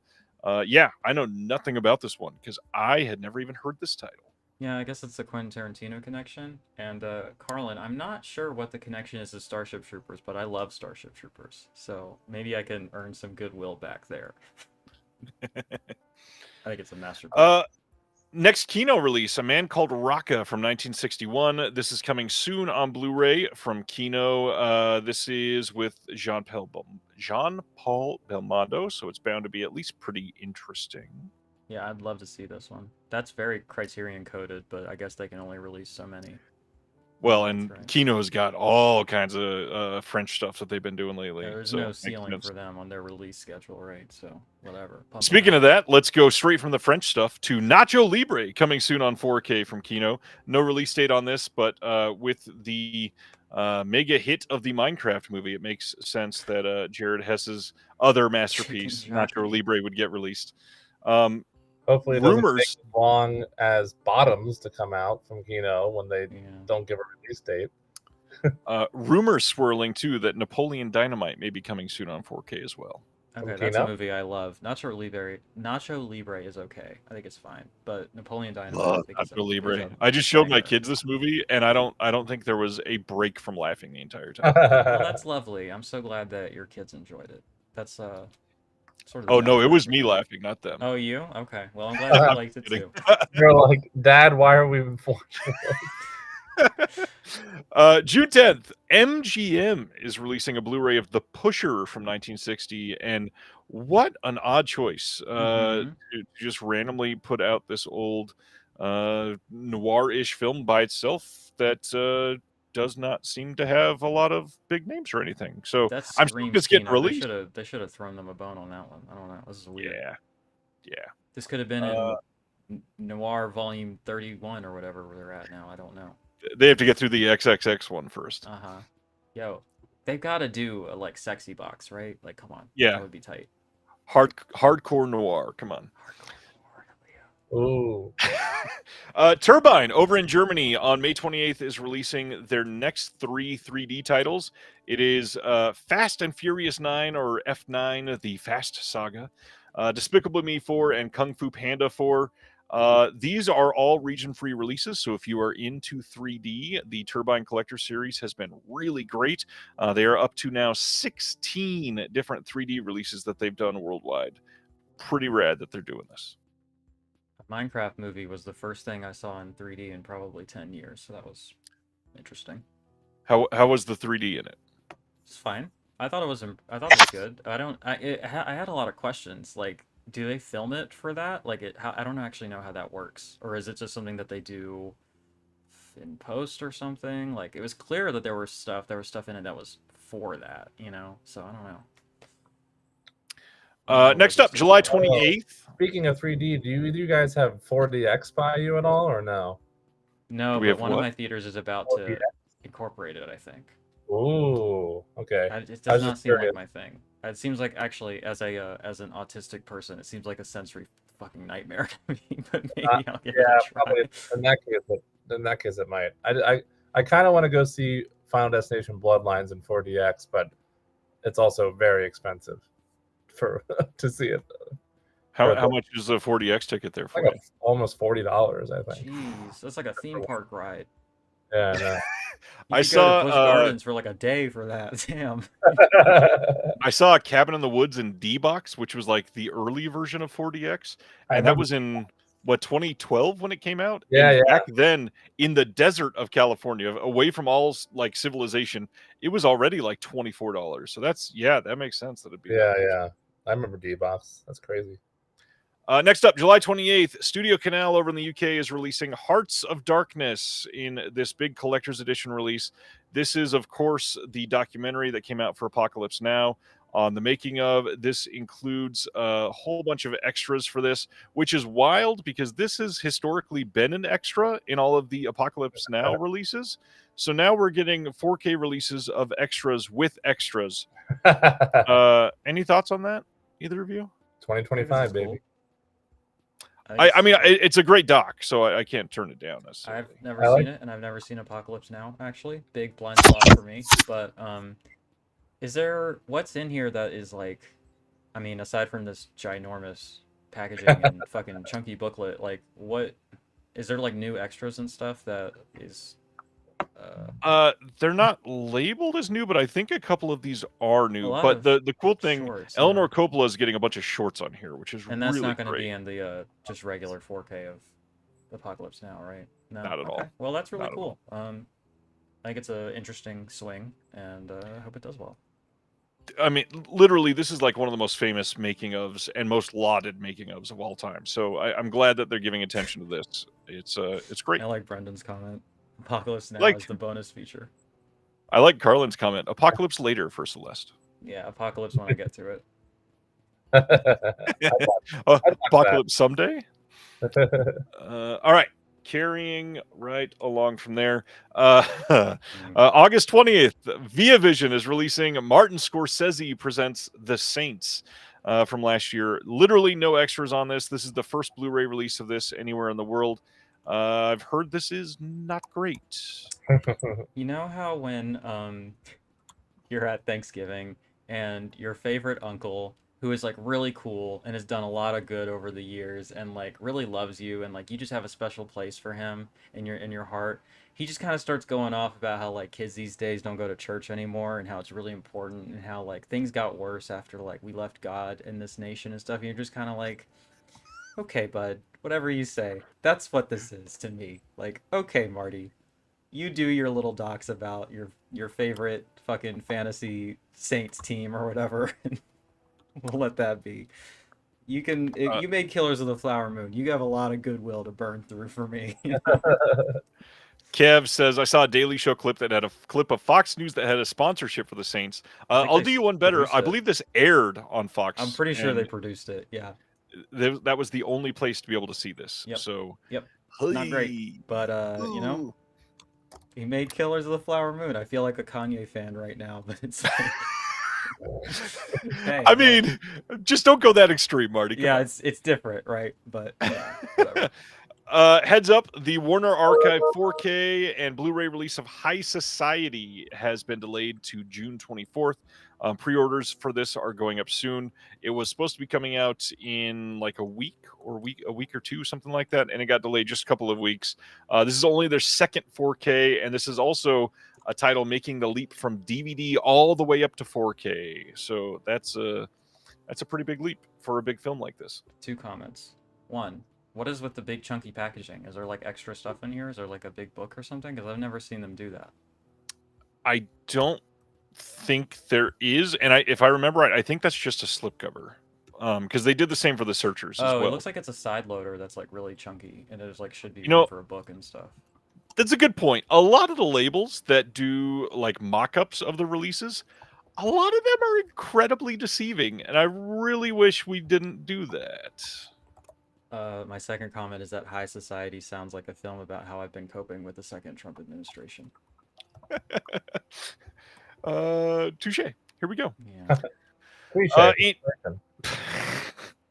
In Search of Darkness, 1995 to 1999, is going to be coming in December on Blu-ray from Creator VC. This is the same company that did all those other In Search of Darkness and In Search of Tomorrow and crazy documentaries that they've been doing. The hard part for these, for me, is they are incredibly overpriced to get on disc. I think these make for fine, like, while I'm washing dishes type of documentaries. This thing is not worth $88 just to get a copy of the Blu-ray. Am I missing something? Are we charging $88 for a documentary on Blu-ray? Yes, but and they are justifying it by including all this other shit. I don't need my name in the credits in a sticker pack. I want a Blu-ray for $25. Well, look, they went to the Caligula school of a special features production, and it's hand numbered. The numbers, okay? That's a special... numbers are not embossed. So, 80. Anyways, if you want, damn dude. If you want to purchase this, please use this link because they allow affiliates, and I will make a tiny amount from that. So thank you. Or you could give Ryan $5, but you know, if he has that's a lot better. Of Darkness. Moving right along, we got some re-releases of some anime steelbooks coming out over in the UK from MVM Entertainment. I believe these are the same scans that came out previously that a lot of people complained about. And it is a shame because supposedly some of these look really terrible. First one, Paranoia Agent, is coming in a steelbook on August 11th. Second one is Ergo Proxy Collection. This is coming on September 29th. And then the third one, Serial Experiments Lane Collection. This is coming on September 15th. All the same as the previous releases. These could be in print again in the U.S. soon. Yeah, those were out of print, actually. And I lost my copy of Serial Experiments Lane in the divorce, and it was like going for a lot of money. And so I'm like, okay, that's cool. And you still can haven't seen pre-order it, this now on some U.S. sites. sites. Yeah, I guess I'm going to have to get that per Celeste's recommendation. As someone who owns the OG Steelbook, a paranoia agent, I will say it's fucking great. So Yeah, I'll have to check that out. What company is this again? This is MVM Entertainment. I guess that's like an anime company. Yeah, primarily. It seems like the UK Crunchyroll almost, kind of. Okay, cool. This is kind of cool. Hey, I'm wearing my Gravediggers shirt tonight. That's like, that's like one of the guys is in there. Sound like a real poser right now because I can't remember off the top of my head, which I'm pretty sure it's RZA that's in this project. Yeah. I think so. Kev is asking what U.S. sellers have the Steelbook on that last one. I believe Brother Belial has it up for pre-order. yeah, I think them and Orbit, if I remember correctly. RZA. Last time I Next one, June 3rd. There is a Wu-Tang Experience live at Red Rocks Amphitheater. This is coming from Breaking Glass Pictures. This would be pretty cool to have. You can pre-order this now. It says that 10,000 fans were there. Anybody that's never been to Red Rocks should go if you ever get an opportunity. Crazy experience to be able to see like the perfectly formed amphitheater and rocks out there. I've never been there for a show, but I was there as a tourist one time. Is it like? Sorry, I was typing a comment. It's like it's like an especially good venue or something. Red Rocks. It is a naturally formed amphitheater in the middle of the Colorado mountains. yeah, it looks gorgeous. I've watched Yeah. concerts on like Blu-ray there, Well, but that's I haven't cool. actually been in person. I saw the Pink Floyd film, the Pompeii Amphitheater, in Yeah. IMAX recently. That was dope as fuck. So that's really cool. Nice. I'll have to make a point to see that at some point in my life if I can make the time and money and everything. You know. Honestly, Everyone's this excited about Wu-Tang in the chat. Let's go. this next one already pre-ordered. I loved this movie. It was the perfect amount of weird for me. I didn't know this was The A24. This played in my city for like a week and then it disappeared and I forgot about it. Yeah, it was so just weird, bizarre, and I loved it. The movie that Jeremy's talking about is The Legend of Ochi. This is coming from A24 on Blu-ray only, no 4K.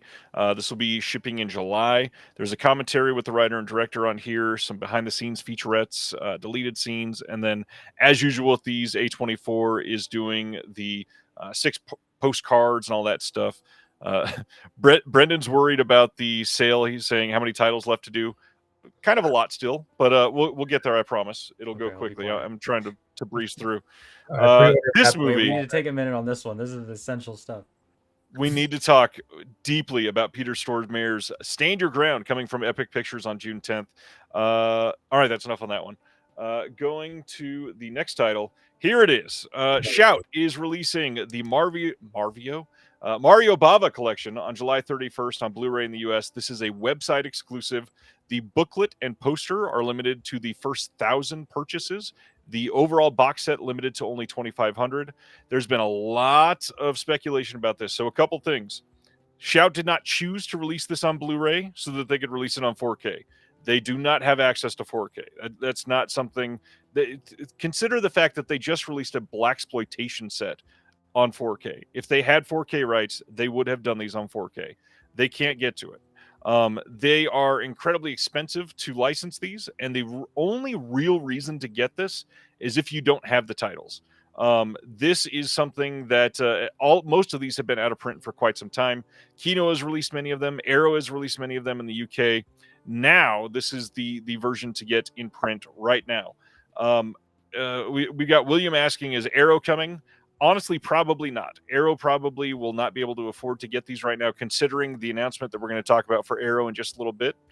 I think this is something that is just going to be languishing on Blu-ray for quite some time. And that's where we discuss the downsides to this set. One, most of these titles have a decade-old or older master that really need to look better because most of them do not look great. The main selling point for these before were really great Tim Lucas commentaries, and a lot of people are saying, no Tim Lucas commentaries, no buy. I got to be honest, a lot of the Tim Lucas commentaries, you can basically read all of the information in his book, which you can get right now on archive.org for free. So you don't necessarily need those commentaries. I will say, again, shout out to Shout, pun, 20 new commentaries on this set, 13 films across 12 discs, and they did 20 commentaries. Now, the downside of that is multiple of these films got 4 brand new commentaries, and some of these movies got nothing, which is a wild choice to choose in 2025. The other side of that is most of the people they chose for the extra features are kind of like very unheard of names. I think I know one or two people associated with the box set, and that's not necessarily a bad thing. It's just if you're going to entice people to buy it with 20 new commentaries, you would think you would spread the love out a little bit more on those, and they didn't choose to. Shout out to my local friend Bill Bria, who was on this set. Otherwise, I also don't really recognize the names, but I'm happy for him to be involved with this. Yeah, so 20 new commentaries. One of the only one that's super intriguing to me, Tracy Letts did a commentary for this, which is pretty cool. But yeah, they don't have all the versions of the films. They don't have some of the biggest names associated with Bava, like Tim Lucas or Troy Howarth. They just did not make a choice to make the box set as good as it could be, I think. And on that point, it's really only for people that don't have any of the films, which many of the people that have been buying from Kino over the last 5 years, which is people super into physical media, they don't really need this. I got to be honest. So I have two thoughts about this box set. And then Okay. I'll try to be brief. The first is that the amount of knowledge that is in your head is absolutely, completely insane. God bless your autistic superpower for this community. Where you were just like, well, you could, people are talking about these commentaries, but actually all of it is in this book that you can get at this exact link for free. It's like, okay, Ryan, calm down. The second is that I don't have any of these, I don't think, and I'm not gonna get this one because I can't afford this. Right. But like 2,500 units, that's an insanely low amount. It's a single print run and that's it, right? Like we're not expecting standards of this to come after. Like, okay, Nope. so that tells me that they had some kind of a deal with the estate or whatever is going on. It's like, let us do this single run box set so we can get a cash influx, whatever. But like somebody else has something for this, right? Like that has to be it. Like there's no way they were just like, sorry, you can do 2,500 of these and then they're out of print forever. Like that doesn't make any sense to me. It does, because supposedly the rights for all these, like the rights holders finally figured out that the Bava titles are titles that people really want good releases for, and so they jacked up the prices.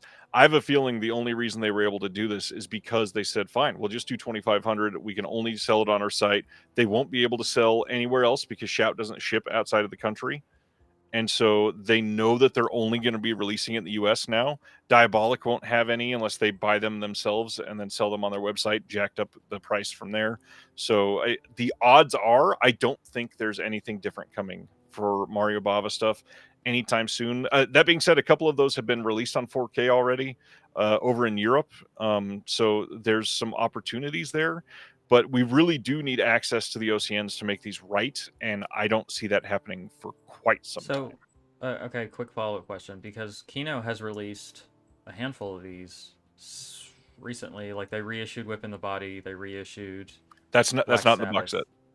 Exactly right. So why are those rights different? If it's still in the Mario Bava oeuvre, as it were, right? Well, just because every single film is going to be different. Like even like Christopher Nolan has released through different studios, so all of those films have different rights. And a good example, Kino hasn't even released it yet. It's about to release. Danger Diabolic is a Mario Bava film that they just announced on 4K. Planet of the Vampires too, right? That's another one. Yeah, okay. I guess I was assuming that it was like an estate thing, and so they were like hanging on to all of it, kind of similar to like the Russ Meyer stuff or something like that. But if it's just, I don't know, in negotiating individual rights or whatever. They probably have like a certain era of Bava rights that they own for like all of these 18 years. And so they're trying to upcharge for those, because a lot of them, like Bay of Blood, are titles that people want. And they know, hey, if I hold out, I can get a lot more money for them. But let's go on from there to I already June talked 10th. to Ryan about this. I'm going to hold out for the out of print Arrow set in hopes that I can find it for a decent price and not pick up this Shout set. I'm going to hold out for the MyPlex server, which you can access on my Patreon. I'm not dropping, $300 on old ass dusty Blu-rays? Sorry. Maybe I can scan those and we can upload them to your Plex there. So hell yeah. June 10th, there is a 4K release of Knight Rider, the complete series, coming out from Universal. This is wild. First off, it's wild that they went with this god-awful Photoshop art on the front cover. So bad. But it's crazy too that we're getting a 4K of Knight Rider. This is one I've got a lot of questions coming in about, like the original music, because that has been an issue for years. And Turbine over in Germany just did a like currently definitive release of this set on Blu-ray that has all the original music. Although some of it wasn't the original masters, they like cut some cues in there to match it. This is cool that it's happening. I'm hearing that it's brand new scans of the 35 millimeter camera negative for all of them. That doesn't mean that it's going to be the original audio, but we shall see at this point. Yo, it's crazy to me that Deaf Crocodile can commission the most beautiful artwork, and then fucking what Universal is like the single prompt into Midjourney and calling it a day. Like, god damn, dude. Somebody said, "Can you copy and paste this David Hasselhoff head not only on the cover of this windshield, but then look how awful it looks out of place on the spine." Anyways, Rough, bro. it's real bad. Imprint has announced 3 more titles for their Imprint Asia line. These are all Shaw Brothers titles coming on July 30th out of Australia.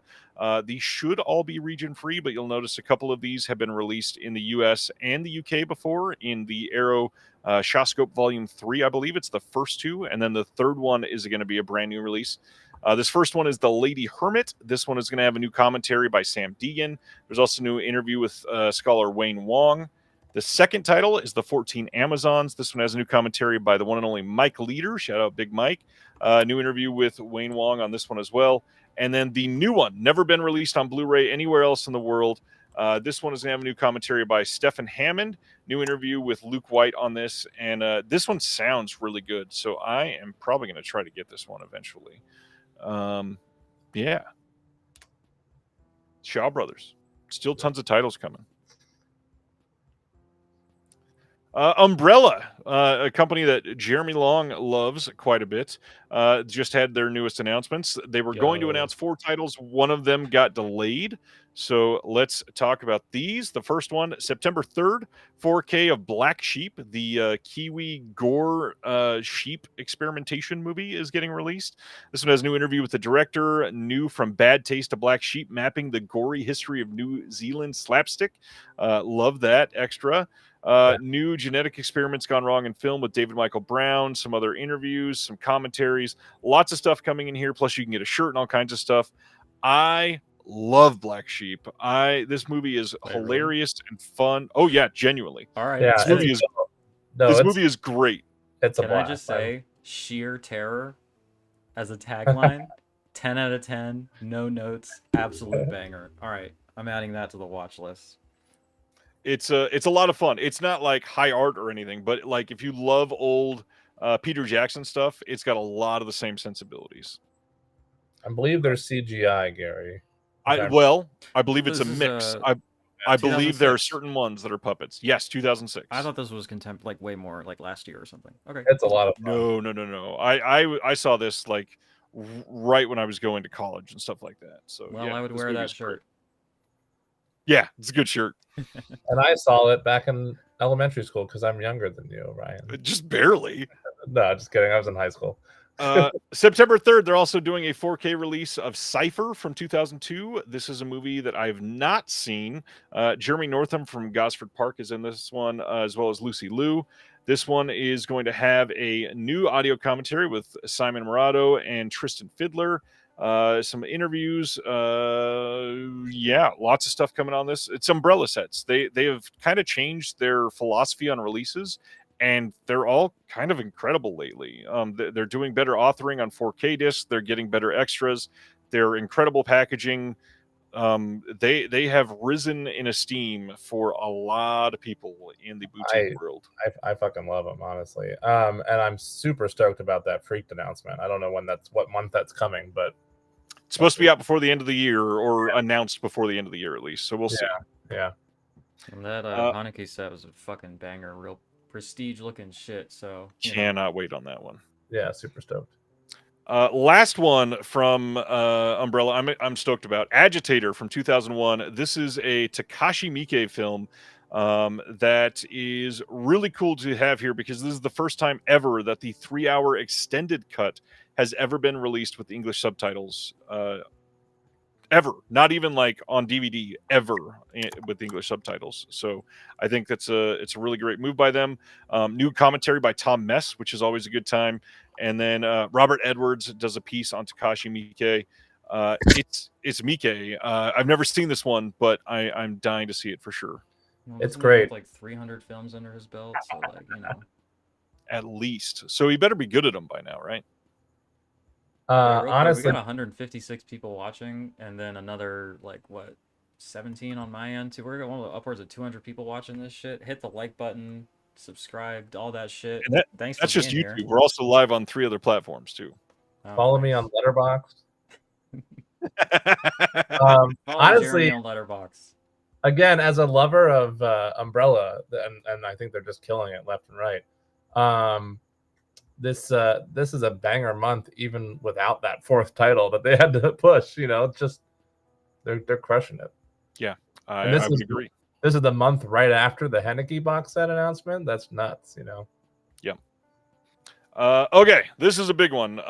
We got word this morning that Arrow Video over in the UK has signed the rights to 156 of the Golden Princess titles to release over in the UK that Shout acquired for the US. I So just read this. I thought you were reporting that Shout also had the rights in the UK, and I was like, okay, neat. But this is more exciting than that. This is more exciting news. So a lot of people are down on Shout because of QC issues and a lot of times inferior encoding from what we would want.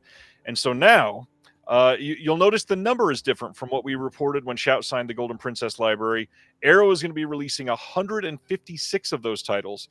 The main reason is some of those were already signed by 88 Films over in the UK. So like the Jet Li collection that Shout has already announced, 88 Films released those over there. Arrow will not be able to get the rights for those ones. So you are able to make a choice now. Do you want to get Shout titles for these? Or, and this is the hard part, if you are super impulsive, do you want to wait a little longer? Because Arrow is not starting to release these until 2026. And that means they are going to be at least probably 6 months behind Shout.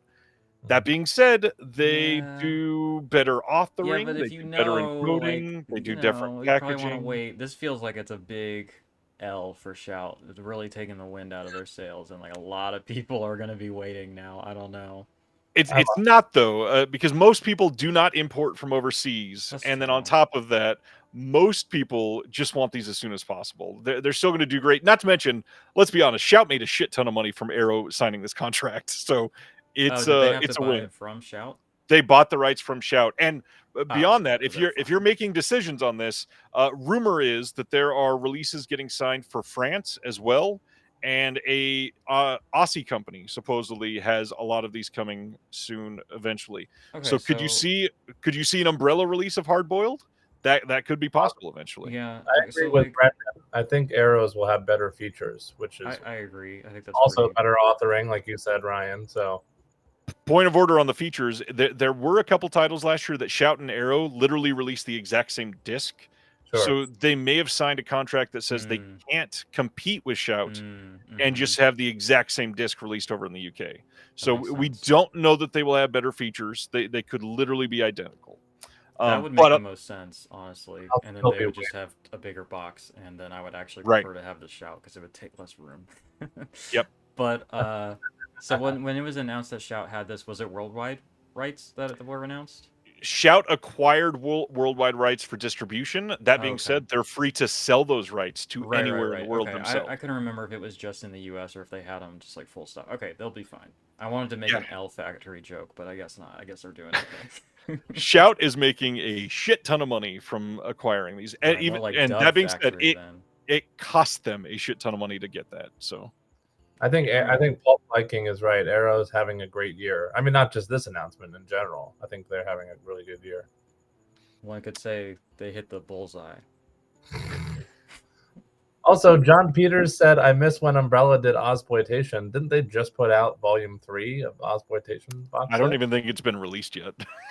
And they've also announced that they're doing special releases of New Zealand films. They're starting a special New Zealand line. They're going to be, I think they've announced 3 of those titles, not available for pre-order yet, just that they're working on them. Yeah. You're still doing Aussie films literally almost every single month. So Yeah. I thought just so. 'cause they had 1 month without them, I think we'll be okay. Eureka today announced a couple titles. First, we've got Finis Terre. This is from 1929. I most definitely mispronounced that. I'm sorry. This is coming on August 11th in the UK, August 12th in North America, getting a Blu-ray release. This is a French Impressionist film, and we've got some collector's booklet coming with this. We've got some archival writing on this. There's going to be a new interview with the critic and some visual essays. Supposedly this is great, and I am glad they got this. Eureka does some really good work on the classic Silence as well, so that's nice to see. Shout out Eureka. It's a really like underrated their- label. Yeah, I like their Masters of Cinema series. I have a couple of those titles. Martial Law. This is a Too trilogy topical. of film directed by Lo Wei. This is being called Wuxia World. These are films from 1968 and 1971. So, The what a fun films theme in park this, Wuxia World would be. You get to like fly around and shit. That'd be so sick. everything is just a string play up there. Uh-huh. You got The Black Butterfly, Death Valley, and Vengeance of a Snow Girl all in this box set. Bonus features on this. We've got a limited collector's booklet with new writing, new commentaries on all 3 by Mike Leader and Arna Venema, new interview with Wayne Wong he's reporting on Lo Wei, and this looks like a really damn good release. This is coming in North America and the UK again, August 18th in the UK, August 19th in North America. Indicator was one of the last things to get announced today. We've got Storm Center from 1956 coming on Blu-ray in the UK only on August 18th. Loads of extras. It's Indicator. Just keep in mind all of these are loaded. They always are. Next one is Bonjour Tristesse, I think is how you say that. Didn't second they word. do this one already, or am I making that up? Is this a reissue? No, Indicator, as far as I know, has never reissued a limited edition. No, There's but a the cover remake is of this familiar. that just So came out. did somebody else put this out? Yeah, This was released by Twilight Time previously. Ah, that's why. There's a That's remake why. of this that just came out that I didn't get a chance to catch, but it's supposed to be pretty good, both this and the remake. Hmm. I swear somebody has this out, like now. Could be. I'm not seeing anything. This is a 1958 film with Otto Preminger. You've got a lot of extras on this one as well. Again, brand new stuff and a lot of archival stuff. Terry says this is a great little film. Feels like it was made by a teenager as the novel was. Interesting. Okay, I was wrong. Moving right along. The Liberation of L.B. Jones. This one, Yikes. previously released by Imprint recently.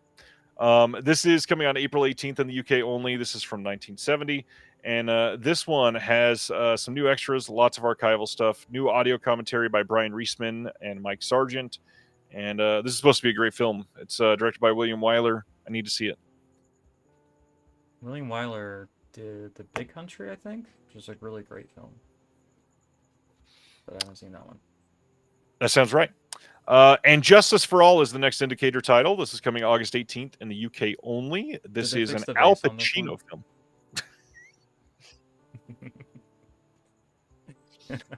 Yes. Thank you. Al Thank you Pacino for film that. from I like that. 1979. It was somebody had to make a joke. Uh-huh. This one has new audio commentary with Alexandra Heller Nicholas and Josh Nelson. A bunch of archival stuff coming on this release, and yeah, it's for a lot of people peak Pacino. Thanks. Oh, I appreciate that. Did you guys see my Instagram story that showed that Al Pacino has a Shrek phone case? No, but that's hard.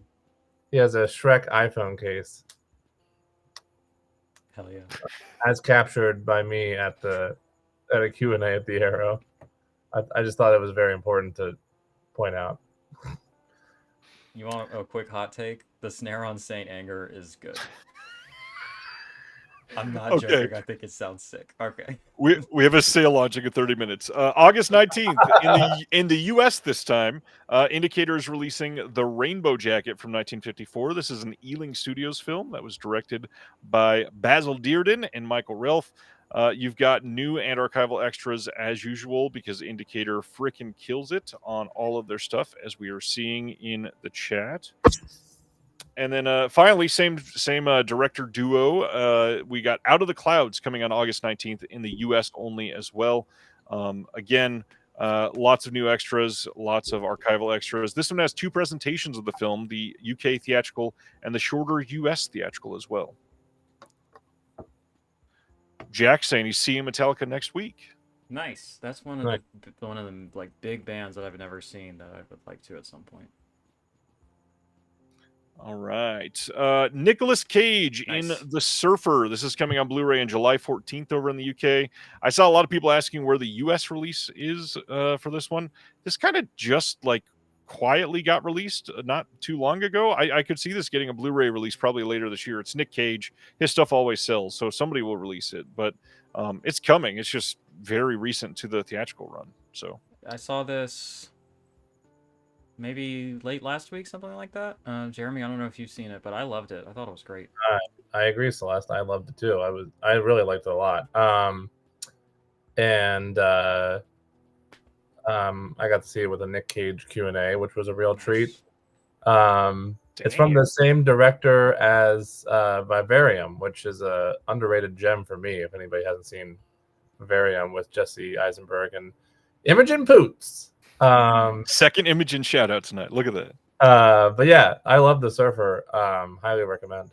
I thought it was great. It's really it reminded me a lot of The Swimmer, actually, kind of narratively and structurally. But it's way grosser than that. Like, there's stuff in this that made me like, it's fucking disgusting. It's Well, rough. now I'm in. Yeah, it's shot really well and uniquely too. The editing is unique as well, and Cage gives a great performance, but great, and not just the like Cage way that we love to see him, where he's like over the top. Also, just like actually genuinely good Oh, performance. he's great. Yeah. Yeah. It's a banger. I recommend it. All right. I guess that's it. Except for another shout out to the Patreon if you want to sign up. On Patreon. Link is in the description below. Shout out to Marvin Battle, who just gave another donation via PayPal. Jeremy's met Marvin in person a handful of times, so that's always nice to see. Oh, Marvin is a great guy. I love Marvin. If you are into conversations like this, the Discord is always busy. We would love to have you in there, and then lots of other stuff happening. We have watch-alongs every month. I send stuff out to everybody. We've got all kinds of stuff happening in the next couple months that I'm trying to do exclusive for it. Last thing, really quickly, what's coming out next week? Kingdom of Heaven 4K Steelbook, which is really hard to find already unless you get the UK one, which costs like $12 more. So check that out. Although there is a standard in the UK, not in the US, so you might want that one. Kingpin 4K from Kino Lorber, Wayne's World 2 4K from Kino, Scent of a Woman 4K from Shout Factory. Jeremy's like stabbing his microphone. Sky Captain the World of, we've heard it like 6 times tonight. Yeah. Sky Captain the World of Tomorrow 4K from Shout as well. The Starman 4K Steelbook coming from Sony themselves. It's Bottom's finally out. Bottoms is finally out, shipping from Orbit. I think Ronnie got their copy today, actually, or somebody did. The day the Earth blew up. They were doing it in 4K because like it really just should be. That's a bummer. Yo, you're gonna have to give me the floor for a second. The Day the Earth Blew Up is one of the best films of the year. It is so fucking good. I love it so much. I heard nothing but good things, and I'm very excited about it. It is genuinely great. It's so good. Like Celeste. He does. Bottom's finally getting released next week. The Three Musketeers and the Four Musketeers from Criterion. Lean on Me from Warner Archive. House of Psychotic Women Volume 2 from Severin. Yeah. Bone Sickness getting its standard from Saturn's Core, and I know that one's been a little hard to get because it's been a quite popular title. In My Skin 4K standard from Severin. Mystery Street from Warner Archive. Killer of Sheep 4K. Killer of Sheep, early candidate for the release of the year. That movie is fucking amazing. The supplements on that are great too. They ported over the old commentary. His commentary tracks are incredible. I could listen to Charles Burnett read the phone book. Like, that man is a genius, and he's just so great. And that movie is amazing. Been waiting for it for years. I watched the old DVD, and it's gonna be so sick to see this on 4K. So Excellent. Terror in the Fog, the Wallace Crimi set from Eureka, finally shipping. Stoked to see that one. Been very excited for that. Cauldron should be sending out Bravito Giallo here in the next week or two. Oh, hell yeah. Suddenly in the Dark should be shipping in a couple weeks from TerraVision. I believe that's finally through QC and in replication at the moment. Levy and Rose and Three Comrades from Warner Archive also releasing next week. Treasures of Soviet Animation from the one and only Deaf Crocodile is shipping now, especially if you got the deluxe edition. hell yeah. Don't Rhapsody you dare skip over Rats. What's this Honda? I saw Rats at the one movie theater in Los Angeles that was showing it, and I gotta say, it's really fun. Super unique. It's just the standard edition. Okay. Rhapsody in Blue from Warner Archive releasing next week. Queer. What is this Honda? Why am I getting ads on there? Yo, Queer from Blu-ray.com has been H24. so annoying about the ad blocker recently. It's been a nightmare. True that. Dude. The Prosecutor 4K from Wellgo USA. Audie Murphy Collection number 4 from Kino. I'll Sleep When I'm Dead from Kino. World War II veteran, hero, American hero, all kneel in respect. Chris was cracking me up. What with a his bits shout about out. Audie Murphy. Devil Sword is going to be shipping probably in a couple weeks from TerraVision as well. That will not be out next Tuesday, but Hell yeah. shipping soon. Alto Knights, if you want to see Robert De Niro play 2 roles badly, that will be coming out as skipped well. that one. I just could not force myself to care enough to go see that. I gotta be honest. Yeah. Nathan Hayes from Kino Lorber, Gate of Flesh from 88 Films, Playground, The Soul Tangler getting its standard release. I missed Shoestring the Colors Within Slashers. too, but that looks good. Yes, I did. Shoestring Slashers Volume 1 from TerraVision also shipping soon. A Better Place from the Smodcastle line of MVD coming soon. Magnificent 7 Deadly Sins from Kino Lorber. Steppenwolf from Arrow. Yeah, there's a lot of stuff coming out next week. Wowzers. Women Sounds in the like I'm Yard. getting a lot of packages in the mail soon. Hamilton and Putty Hill from Oscilloscope. I think you already got that one in. Oh, I did get that one already. You One monitoring people- this man's fucking mail. You got Yes. like access to his like Well, to be his, fair, I ring post all my camera or whatever. I have He's got one I in sign the- into his informed delivery. I post all my pickups in his Discord. I can do that in your Discord too now, Celeste. Mm-hmm. You should. And that's all I got. That's most of them. I glossed over a couple of these, so sorry. There are 2 Yeah, like- releases called Rats. That's funny. And that's The it. other one was Severin. That's Yes, funny. Severin, and then one of the partner labels is the other one. There's enough rats to go around.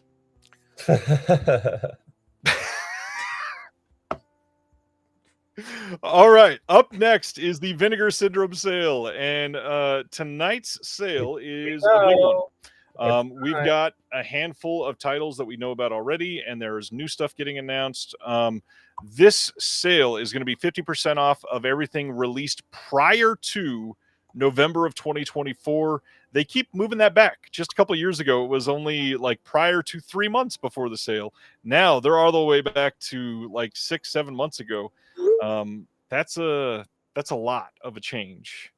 Wait, 6-7 months ago is stuff that's now on sale? Is that what you're saying? The only thing that will be on sale is stuff that was released in October and prior. Okay, yeah. Oh, there's Marvin. I saw Woman in the Yard. It was a I thought it was good. It was fine. Like, I think it saved itself at the end, but little bit, yes. yeah. I have a review of it on my channel if you're interested. Oh, I watched it. Thank you. All right, so here's what we know tonight. 2 secret VS titles that were up for pre-order before. These are going to be revealed tonight. You can pre-order them by themselves in bundles, all that stuff. They're going to be showing a new VSA, which is a triple feature, a VSL, a degausser video, and a new cinematograph. That's the second for this month. 50% off most of the titles in their catalog. 60 to 70% off of select titles. New merch items. There's a chance for you to win film canister care package through the VSMC sweepstakes, Yo, I'm which is taking credit crazy for to that. me. I'm taking credit for that. If you watch my interview with Oscar, he's like, "We have so many fucking film canisters." I'm like, "You should sell those or give those away. That would be fun." And he said, "I'll send that They- up the chain. I think that's a good idea. So you're welcome." They did used to sell them, Mhm. and then I think they ran out for a while. I still have one over in the corner. Yeah, I over was there. like, "You should bring it back." And he was I like, "You have know one. what? That's a good idea." I have one too, and or in my living room. So titles that we know so far: Golden Child is the VSU. Jade is coming as a mainline Vinegar Syndrome release. Swimming to Cambodia is a cinematograph title. There is also Dirty Work, which is the other mainline Vinegar Syndrome title that we have. God bless America for us finally getting a 4K of that. Not only finally getting a 4K, but finally getting Dirty Work the way that Bob and Norm wanted Yeah, it exactly. to be. God damn it. Just the proper release period of that movie. I'm waiting for Will Dodson to appear at the mention of Norm Macdonald. He is not going to appear tonight. That's Sadly. fucked up, Will. Yeah. Jake is asking, when did Who Killed Teddy Bear come out? Hoping that was before Black Friday. It was not. It was on Black Friday. So that one will likely not be on sale tonight. Pulp says, is that so everything released before the last Black Friday sale?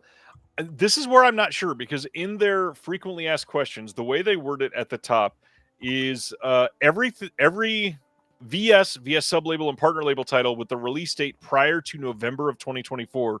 So it's not just the Black Friday titles, but that also includes all the partner label titles that were released on November 1st of last year. Mm-hmm. So it's actually a full month earlier than that, not just the Black Friday titles. We've got last Thriller was almost gone. Maybe it is already. The deluxe was long gone for that. I think there's standards that will be available. Mm-hmm. Yeah, I think even the slipcover had already sold out, so maybe. Yeah. We'll see. Let's see. Everything from October and before that is correct. Shout out Wave.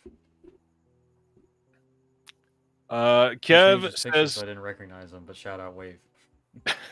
it is the preferred version of Dirty Work, but I don't think it'll be the one I still return to after watching it for the first time. I mean, maybe you'll love it. Who knows? Yeah, we'll see. Dirtier work. Kurgan, really hoping this is the year Last House on Dead End Street getting a big release. That would be nice. The movie is so disgusting. I love it. Carlin says there will be so much bitching about the titles. There always is. Yes, if you listen right now intently, you can already hear the complaining. Their Congo 50% off is still what, $35? That's a lot for Congo. I'll give you one more, Jim. I don't even think that's 50% off on the sale. I think that was a Black Friday title. So that will still not be on sale probably. Yeah, this is gonna be a big sale though for them. Just the amount of work that has gone into some of these studio titles, which I know turned some people off.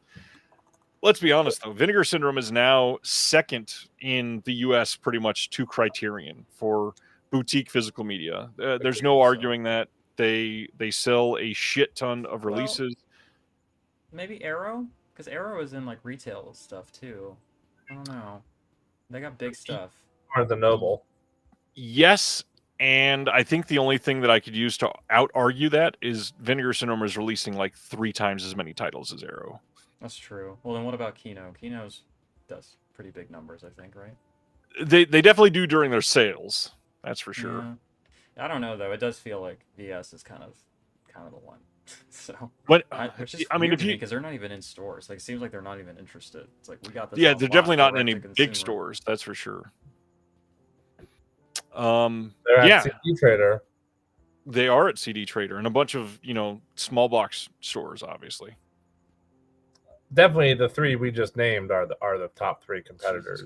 Kino, Arrow, and Vinegar Syndrome. How much is 85 Australian in freedom dollars? Like 60, something like that.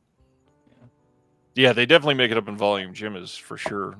Sandpiper Pictures, they are not in the top 3. Thanks, Jack. Yo, I was gonna say this as a joke, but unironically, how many fucking units does Mill Creek move in a Walmart in a year? I think that used to be true, but I feel like they've calmed down a lot. Yeah. We heard about that Disney deal, and then I haven't seen anything even really announced. No bonus features on their movies. Can't stand it. That's not true for all of them, just Yeah. on most of them. What's I that have a company world- that sells their movies by doing streams where they have guns in the dark? What? What? That one company where they just do live streams where they're like sitting in Oh, a dark room with guns. Dark Force. Oh, yeah. Night of the They're up World there. says, Anus, shout out Anus Films. Shout out Anus Films indeed. I want an Anus Film shirt so bad, but they sold out before I was aware of it. And it's just... Have you checked his site? I think they might still have some. I'm going to check it right now. Some I still need to book. donations might be going to an Anus Film shirt right now as we speak. I need to message Frank because he's never sold one of those in my size. Yeah, I think that was the issue, is I were out of the size that I needed. But let's see. Anus Film shirt. Okay, we're getting somewhere. Can I get a size that fits me? I'm on pins and needles waiting to find out. All they have left is small. I can't swing a small. Steven says they only have small anus. They only have small anus. Look, I need medium anus at least. Hell yeah, the outfit. The fit. Oh man. All I right. do have the sexual shirt though. I don't know if they have my size on that.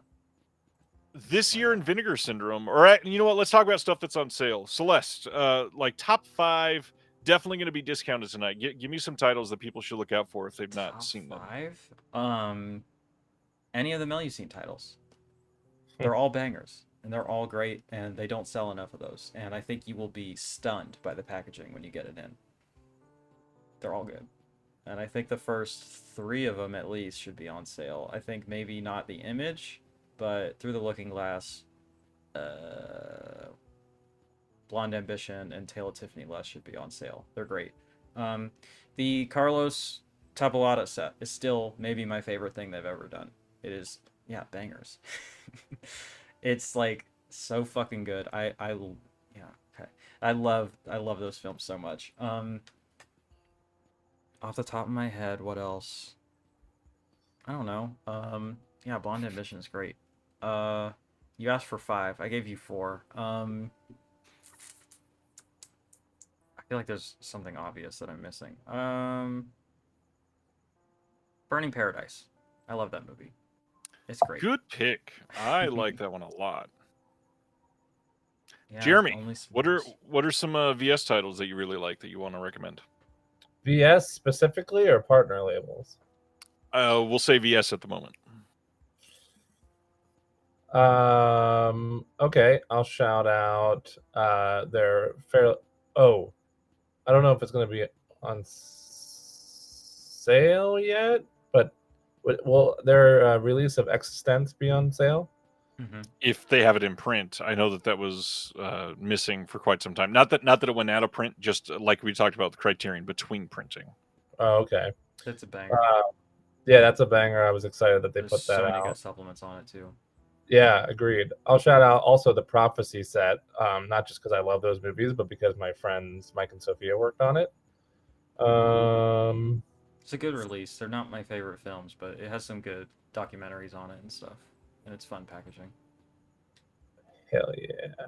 I'm gonna circle back to me.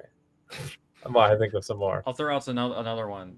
Mother's Day is excellent, and there's so many Great fucking movie. features on that. It's great. I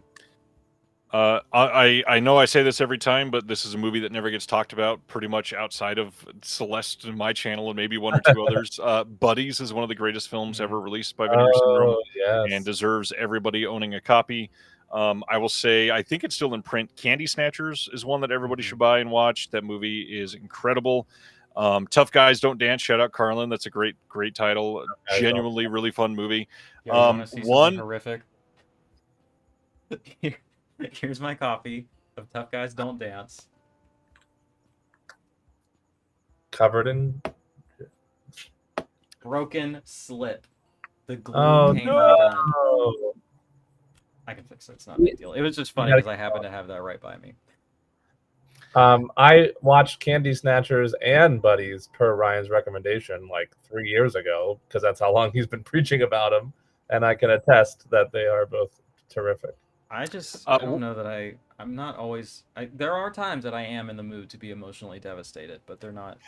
They're not all the time, you know. And like also that one, I don't have it yet. I need to get a copy. So One that I do want to shout out because I was kind of down on it when they announced it. Blade in the Dark is one that I saw on a shitty like Tubi stream years ago and did not love the movie. And this is one of those movies that Vinegar Syndrome came in restored. And when it came in my subscription, it completely changed the way I viewed the film. The it's good. 4K on this makes it a beautiful movie. It is so much more enjoyable when you can see things. Imagine that. Uh, and good extras. Yeah, And it's got great honestly, supplements. a time to really shout out the producer that does a lot of the Italian stuff for them, Eugenio Ercolani. He's doing everything from interviewing people that have never been involved in supplements for any physical release ever on these films to one of the films, the Peter Greenaway film. He interviewed his dad, who used to be in architecture and was also in filmmaking. And to get great work from your dad and to bring him into something like this is a huge move. Any of the Italian stuff that Eugenio has had a hand in is truly worth picking up just for the extras. He does some incredible work. Harlan shouted out one that I really love. Phase 4 is excellent. And I really like that artwork despite the controversies. What else? There was another one that came. Santet is actually the other one. Colton, shout out. It's an Indonesian double feature, and they're fucking weird and out there and really cool, and I liked them a lot. So check those out. Dude McMahon is asking if Navy SEALs is going to be half off. It should be, unless Vinegar Syndrome makes an exception and say, oh, well, none of the VSUs are going to be on sale or something. Yeah, Navy SEALs should be half off for sure. I'm going to shout out Body Melt. I love that movie. Love that movie. Although I think it might be out of print. Oh, is it out of print now? I think so, yeah. Standard? That Wow. was back when I was stupid and wouldn't buy anything without a slipcover on it, and then it was totally sold out, and I was like, whatever, it might as well be sold out to me. Fucking dumbass over here. Now I don't have a copy. Oh, I thought of a couple more. The Freeway box set of 1 and 2. Mm-hmm. I love Great those. stuff. Also, the Cinematograph Red Rock West release, because I think that's a super underrated neo-noir that I love. Okay, you know what? I'm gonna make a bold prediction right now. Oh, Singapore Sling fucking rips. Go get that one. That is real depraved freak shit for the real depraved freaks. Get that one for sure. You talking about Freeway made me think. They've done Freeway 2, and they've done Ted Bundy, which I actually really like, and I recommend. That movie's nasty and uncomfortable. Is this a shout out that they're going to do another Matthew Bright film? There's only one left. He's only done 4 films, and the first one is Tiptoes, which is very VS coded. And you know what? I'm gonna call it now. That's If the they put out VSL. Tiptoes, that'd be crazy. Yeah. Are you ready for a hot take? I don't hate that movie. It's not bad. I think it's okay. It's wildly offensive, but like that's kind of his thing. So, like... Wildly offensive. Sandro is asking, refresh my memory, subscribers can get anything put out this year as long as it's in stock for the standard 50% off until subscriptions end. Is that correct? There's a lot of vagueness in this question. Subscribers can't get like standard VS releases at 50% off that came out this year. And you can buy as many as you want. That's like regular price, but not as regular priced. But yeah, you can't just get like a second copy of Dirty Work for 50% off. No. Yeah. You can get VSUs that have come out this year at 50% off, VSAs, VSLs, DeGausser, all of those that came out while you were a subscriber. Oh, and Cinematograph too, of course. Including all the ones that are brand new tonight. If you're a subscriber, you can get all those for 50% off, but you cannot get a second copy of a VS title that came out this year for 50% off. I'll tell you what, I watched Phase 4 not that long ago with friend of the show, Alex, who I mentioned earlier, and had never seen it, and I really enjoyed that one too. Nice. So I'll recommend that. Ryan, I was not expecting you to go to bat for Tiptoes with me. I appreciate that. I'm all about it. I've something oddly has always struck me with Matthew Bright, and yeah, I'm on his wavelength. Like ever since Forbidden Zone, everything I've seen, I'm like, this is so weird, and like, I don't know. It's they're all kind of like gross and offensive in different ways, and that's like his attempt at like a mainstream rom-com, and like he can't do it. He has to be a weird freak about it, and I'm just like, all right. Speaking of that, and this is way off topic, but it seems that Severin is advertising a 4K scan of Razorblade Smile, I think it's 1998 vampire movie, which in a way kind of reminds me of some Matthew Bright stuff, and I'm stoked that that is going to be getting a disc release later this year. Cannot wait for Razorblade Smile. I will say real quick, just for a real cynical plug, just real chill hours right now. If anybody in the chat really feels strongly that I should buy something, send me a tip through PayPal, and then like on the thing, it lets you write a message. You can write down the title you want me to get, and I'll buy it if you buy it for me. So that's my thing. Look, real quick though, the thing is, okay, I'm gonna be vulnerable with you all for a second. I'm moving next month. It's gonna be really expensive, and you know what? My parents told me that they were gonna help me with the deposit, and then they kind of called me and were just like, "JK, we decided we're not helping you at all anymore forever. So fuck you." And my friend that I'm moving in with had already paid the whole deposit, and so he just got stuck with it, and now I have to like slowly pay him for my part of the deposit. So that's what we're doing. It's been real fun in my house. So I appreciate all the support so far, but if you want me to spend money on frivolous things, I'm happy to, but you know, that's the way we got to do it, I think. So that was a fun conversation that I had. All right, we got like Bat Pussy. I have that one. Haven't seen it yet. it's an interesting watch, that's for sure. Partner labels. We got about 5 minutes. Any partner label shout outs that will definitely be on sale. So stuff that came out before October of last year. It's hard to keep track of who's even stuck around. Shiva Baby. Yeah, that one. Hearts Beat Loud. The Sweet East. I'm just naming some movies. You could get Shiva Baby, and you could get Bottoms from Kino Lorber. A nice double feature. It's a great there's another Rachel Sennett that was released by Yellowvale or yeah, I used to be funny. There you go. Which is pretty good. I'm just blanking. It's been a minute since I've thought about all this stuff. Literally all I can think of is labels that have left. I'm trying to there has to be one that I can think of. F Crocodile. Thanks, Jim. I appreciate that. TerraVision. Yeah, I'm trying to think of some more besides the ones Corn I Shucker. always. I fucking love the Corn Shucker. Get that. Yeah, that was a good one. I always say Shiva Baby. I always say Hearts Beat Loud. I always say the Adam Rifkin Festival because he's a friend of mine.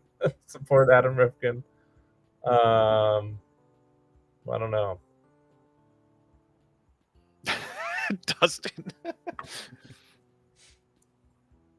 Yeah, I've been waiting for because that feels like a group watch, so I've been waiting for the right opportunity.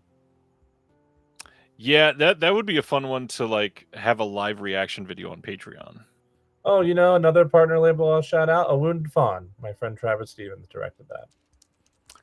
I know that's one of the fastest selling partner labels titles in history, right? It's like top 15. Dude Bro Party Massacre 3, that's a good one. Great title. Another one that Jeremy only watched because I told him about it. Adult Swim Yule Log is another good one. That one might not make the sale. I don't remember what month that one came out last time. Okay. If you're feeling freaky, autoerotic was decent. Colton is asking, are the Haas films from Yellowvale still in print? I believe at least standards are. Because I don't think out Falcon Lake earlier. That one's really great. I think that's Yellowvale too. Did Fun City Editions leave OCN? Yes. Yeah. They are still out there and doing great work. Still support them. Is a banger. Fear.com, Murder Party. 2 titles that will definitely not be on sale. Oh, then neither will Dude Bro Party Massacre 3 came out at the same time. I feel like that was last year, but I could be wrong. Yeah, Dude Bro Party Massacre 3 came out long before both of those, I believe. I'm looking at my subscriber box photo right now, and it's in the same pack as Murder Party and Fear.com. Do you only buy stuff on day one? I don't think you do. I think you wait on some of them. Not usually. According to my records. No, I'm just kidding. All right, we got 2 more minutes. Shout out some more recommendations. I remember because that was a banger month. I think it was all the same month. Thing is, I don't have the website in front of me. because it's closed. Oh, I agree with Trying to Jack. think. If we somehow got the dark backward, I don't know if Vinegar Syndrome put that out, but I love that movie. Adam Rifkin. I know of a couple labels trying to get it. Oof. What's the holdup? Is it not a good print? You know, I don't know actually. Oh, the reflecting skin is excellent. That's a good shout, Carlin. It's got a We cool haven't even slip on talked it, to guesses. There's a bunch of really good I guesses gave my swirling guess, around the line. tiptoes. Tiptoes to the moon. Let's go. You put We money have on 2 that minutes shit. to talk guesses. Good Bar is a good one. Unfortunately, will not be on sale. Probably. The Chile doc is supposed to be great. I need to watch that pulp. I've heard it's incredible. Oh, From Beyond is a banger. Shout out Dustin. Anyone That's a like good Summer one. of '84? Been sleeping on it, but it looks interesting. I've really liked Summer of '84. I do too. Yeah, I like that a lot. Yeah.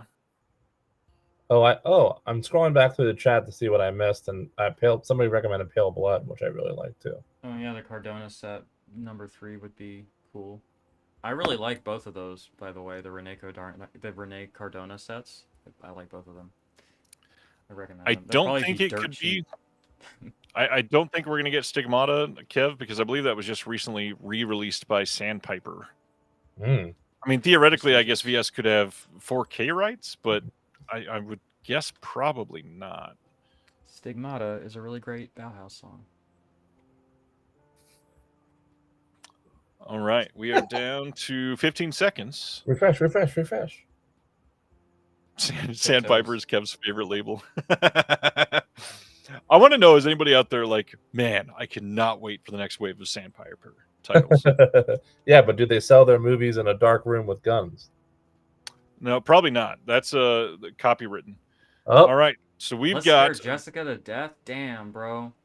Love that movie. The Dark Half on 4K, another George A. Romero. So close to the dark backwards. Iron Angels 1 through 3 is the next VSA. Charlie One Eye is the VSL. The Breathless remake gets a 4K from Cinematograph, which is really interesting because I believe Fun City released that on Blu-ray. Did they scoop that? I assumed it must be something else.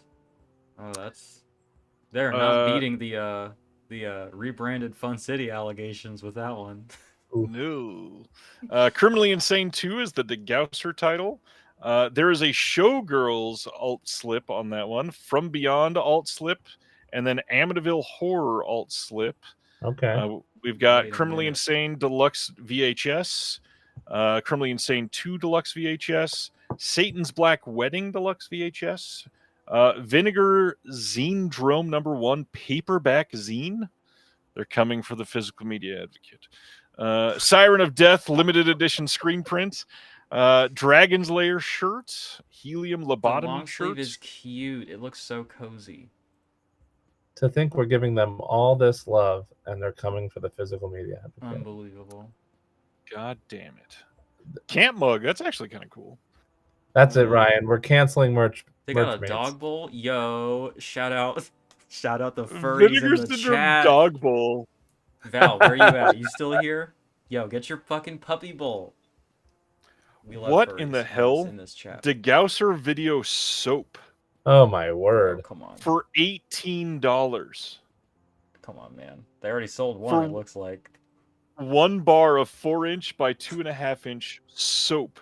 For a product that disintegrates. Literally. Honestly, yeah, that's how I feel about like A24 is always putting out candles of things. Like, and I'm just like, I don't know if I want to spend $60. Cinematograph mug is cute. It's got a cat on it. Let's see. The New York Ripper 2 is the next Ibon Press title that you can pick up. The comic books. God, lots of stuff in the book side. But now, let's go over and refresh Melusine. We've got A Girl's Best Friend. Yeah, I should probably obscure that slightly. That's the next Quality X title. We've got Hot and Saucy Pizza Girls, Hot Legs, and California Gigolo in a triple feature. We got the Hot and Saucy Pizza Girls. People need that on Blu-ray. Hot and Saucy shirt, Orgy Butter, Melusine soap. Well, at least that one is practical. for your next orgy. All right. Since I can't really share that one, let's go back to this one. Sandro is asking, can we not buy slipcovers by themselves anymore? Normally, that's only for the new alt slips. Are they not doing that this time? Oh. Okay, that's what I wanted to talk about, because this Showgirl slip is so much better than the shitty one that I have. So much And better. if I can't get it by itself, that's a bummer. It looks like they do not have it. Now, that being said, it may come back where it was an error and they realize in like 3 hours that it was supposed to be there. So I would give that one some time. They explain it. Oh, they do. Yeah, no. This is a brand new limited edition slip, originally released under our VSU. The deluxe magnet clasp was limited to 12,000, sold out. Due to licensor constraints, we are not allowed to sell slip-only editions of Showgirls. As such, we have decided to dramatically reduce the price of the new variant slip and the 4K option. So it's like it's only $22.99. It's like a standard limited sort of deal where you can't. It's not going to fit the slipcase, and it's not going to have the booklet and stuff. Yeah, so it's like a pared down. Meaning you have to rebuy the movie if you already have it. I am tempted to rebuy it and sell my out of print one. Because I don't know that I need the booklet. I'll just take pictures of the essays. And like, you know, I like this better. I might get this. It does look great. I got to be honest, I think I prefer the From Beyond one as well. The From Beyond one, I don't know that I prefer it, but it's sick. The Amityville Horror one is kind of awful, if I'm being honest. And that was one of their best slips, I thought. It's just, there's not a lot going on. It's minimalist. I loved the original slipcover. I think it's so good. It was a really good slip, yeah. Yeah, this From Beyond one is nasty. I'm a fan. 5,000. So let's take a look at some of these new titles. Let's go with the Dark Half first. This is coming in a hard box and then a slipcover on the inside. Here's the art on the slip. This is directed by George A. Romero, starring Timothy Hutton, Amy Madigan, Michael Rooker. We've got newly scanned and restored in 4K commentary track with George A. Romero. Jeremy, you think that's a new commentary? Why did you single me out? I haven't heard you speak in a while as you're purchasing everything. We've got an interview with the first assistant director, Nick Mastandria. Interview with the cinematographer, featurette on the shooting locations. That's pretty cool. Excerpts from a 1991 broadcast on WQED Pittsburgh local PBS station called George Romero and the City of the Living Dead. Making of doc from 2014 with George A. Romero. That's archival. 40-page book with new writing by Daniel Krauss, Scat Tafoya, and Lawrence de Vincentes. Overall, it's George A. Romero, so I'm glad it's getting a 4K release. Yeah. Not too bad. Let's Scare Jessica to Death, also getting one of their hard case and then slipcover on the inside release. That's exciting. I got to be honest, I think this movie is a masterpiece. I got to be honest. Loved it. I didn't love it when I watched it. I thought it was okay, but I think I'm wrong, and I think I need to reassess it. And I love that artwork, so that's very cool. So this is 4K scan, 2-disc set, 4K, and a Region A locked Blu-ray. Commentary with the director, moderated by Justin LaLiberty. Commentary with Kim Newman and Sean Hogan. Interview with the director. Interview with the co-producer. Interview with the composer. Interview with Stephen Thrower. 40-page book with writing by Molly Henry, Quatoya Murray, and Jason Bailey. Genuinely great movie. If you've never seen Let's Scare Jessica to Death, check it out. CGTV is saying the Ice Cream Man slipcover is back in the VSMC merch. Not a great movie, but one of VS's best slips. Oh. And Chris says none of the extras on the Dark Half are new. That's interesting. Was one of them not labeled new? I thought it was. Jeez. Oh. I had never heard of the Dark Half, and I was like, why is this at 10,000? But it's George A. Romero. That's why. Okay. Yeah, that's the big reason. Iron Angels 1 through 3. This is going to make a lot of people happy coming from the VSA line. Nice. What is? It's also going to piss off a lot of people. Why? Yeah. Because a lot of VS fans don't want to read subtitles, and they're tired of the Hong Kong titles. Well, that's What unfortunate is for them. special about these? I've never heard of these either. I believe this is the first time on blue for any of them. Only I think. 5,000. 40-page perfect bound book. That's nice. That's cool. That's cool. I'm just I'm generally bummed by the VSA model of single runs. Yeah. Newly restored by VS from existing studio masters. All films presented with original Cantonese soundtracks with newly translated English subs, in addition to the English language dub soundtracks. Mandarin language dub soundtracks included for Iron Angels and Iron Angels 3. Commentary with Sam Deegan for Iron Angels. Commentary with Frank Jang for Iron Angels 2 and 3. Discussion with crazy. Elaine Louis and Arnaud Lanouk. Interview with Johnny Lee. Interview with Raymond Long. Interview with Stanley Tong. Video essay by Frankie Balboa. Original trailers. New essays by Michelle Kisner, Madeline Sutton, and Erica Schultz. Good God. Wow. No, we got Michelle, we got Erica, we got Sam, and we got Frank. It's just like the fucking all-star team going on right here. This is like... Yeah, this is a crazy for that alone. I'm scrolling through some of the pictures on this one, and it looks super fun. I wonder, okay, so for Breathless, what kind of difference in supplements do you think we're talking about here? Let's pull that one up first then. It is a 4K, so that's obviously going to be different than the Fun City Blu-ray. 2-disc set, new audio commentary with the director and Jim McBride, who co-wrote it, moderated by Justin LaLiberty. New commentary by Travis Woods. New video interview with Jim McBride. New video interview with Jane Jenkins, who is the casting director. New visual essay by Daniel Kramer. Some deleted scenes, alternate ending with audio commentary by Jim McBride, and then booklet essays with Justin LaLiberty, Justin Perez-Smith, and Kristen Yoonsu Kim, as well as some original production notes and lobby cards. All of it is new. So you need both if you're going to complete us. Everything except for the deleted scenes and alternate ending, yes. So if you're a big fan of Breathless, which I am. I bought it when it came out, and I still haven't watched it, so I have no business buying it again. Charlie One Eye is the VSL. This is the slipcover on this one. Slipcover limited to 4,000. Tony Stella art. It looks like it. Yeah, designed by Tony Stella. I love it when I can see something and instantly recognize who did it. Yeah. Unusually racially focused entry in the canon of the anti-Western. Love that sentence. Newly scanned and restored in 4K from the 35mm OCN. Commentary with Toby Rohn. Making a featurette with the first AD, Nick Granby. The first assistant editor, Jeffrey Mackerel. The boom operator and continuity supervisor. We got an interview with the first AD, Jeffrey Mackerel, outside of the making of. Interview with the composer. Blaxploitation film historian Josiah Howard speaks on Richard Roundtree's career. Conversation with Thelma director Josh Margolin, and a 16-page book with an essay by Jordan Searles. This looks sick. Yeah, this looks like a pretty decent release. I'm kind of surprised they didn't do 4K on this one, considering it was restored in 4K.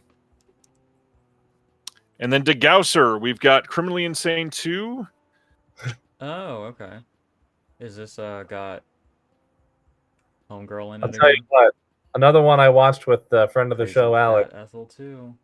It's not good. The first one. I watched that with you too. Oh, you were there, yeah. I liked the first one quite a bit. Oh yeah? Yeah, it's great. This is another one from the Nick Millard archive that they signed, and so we had Criminally Insane and the other double feature title from last year, so this is from that one. This is newly transferred and restored from the Best Surviving Tape Master. Commentary with the Hysteria Continues. Dr. Bloodbath, a 57-minute shot-on-video feature from Nick Millard from 1987. 23-minute shot-on-video TV pilot by Nick Millard. And then another 25-minute shot-on-video TV pilot by Nick Millard. Though that's super interesting to include. Huh. Yeah, some good stuff. Shout out our friends in the Hysteria Continues.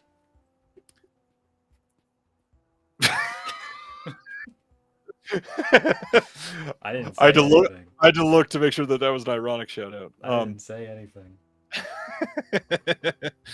Oh man, and then all kinds of VHS, all kinds of new merch. Jeremy, I'm sure you bought all these shirts already. I'm wearing a VS shirt right now, though. Just wanted to mention because I always wear a Jeremy, theme I shirt. need to see you in that Pizza Girl shirt. I have way too many VS shirts already. Way too many.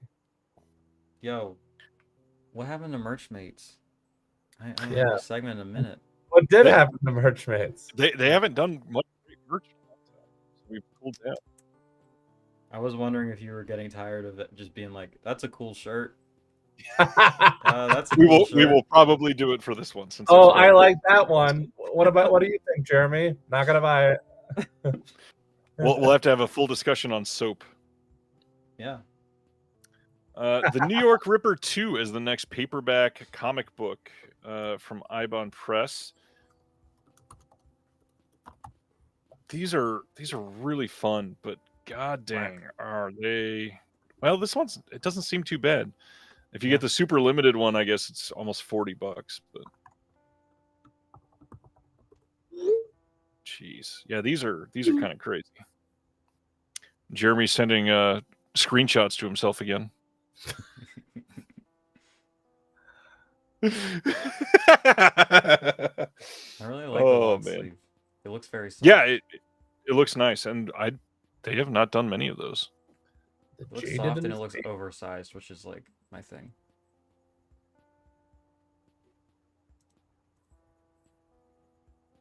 Vinegar Syndrome Through Space and Time. There's only 18 left in my size. I know. Yo, the fucking mug is so cute. It's got like cat puns on all the VHS next to the cat coming out of the TV.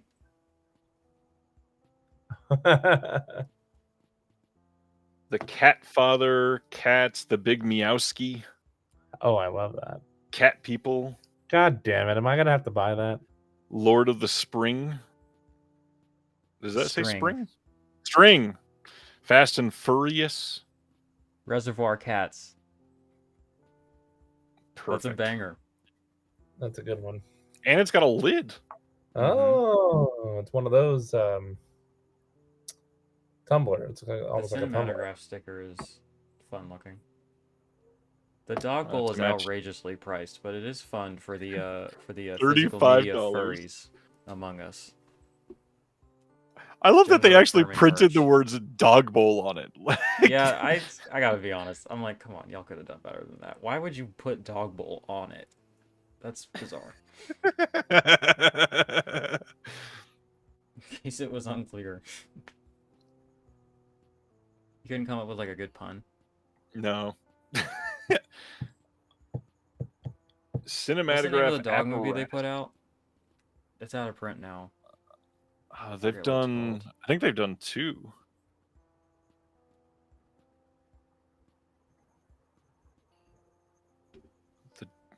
Let me see if I can just type in dog to remember. Dog tags? Oh, the dog who stopped the war, CIP. That's not the one you're talking about, though. No, hold on. Play Dead. Play Dead, thank you. Which is still in print, and you can purchase on sale right now. Oh, it's a good one. I recommend it. It's fun. It's really dumb, but it's fun. All right. Jaden Faded Sale. Let's look at the super on sale titles. Super on sale. All of the old comics. Yeesh. Alien from LA. Collection would be cheap. It's good. I recommend it. Dang. If you can stomach animal cruelty, because it's in a lot of them. But yeah. Gotta get this Ice Cream Man slip.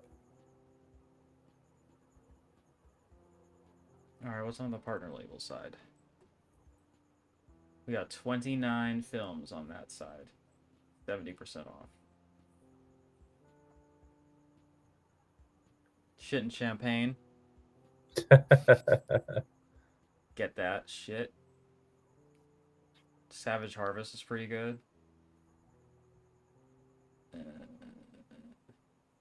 Oh, Adam Rifkin's on the 70% off. For $11.99. Buy it, everybody. Also, I actually really liked With Love and a Major Organ, so I'd recommend that on the 70% off.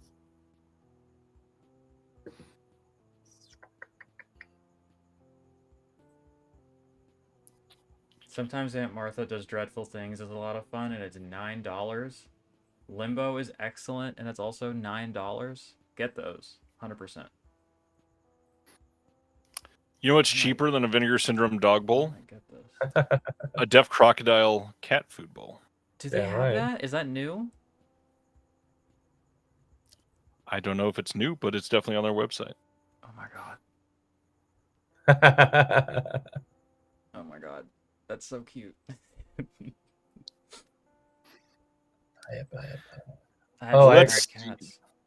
I agree with Stan.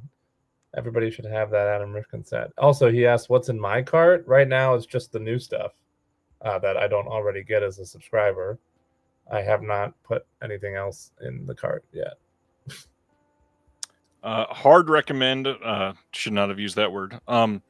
Definitely recommend The Leather Boys. Great movie, directed by Sidney J. You hard recommend it.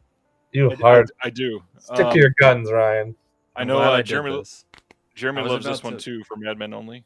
I was about to add Sometimes Aunt Martha to my cart, and I double checked, and I do already have it. So I'm glad I didn't do that.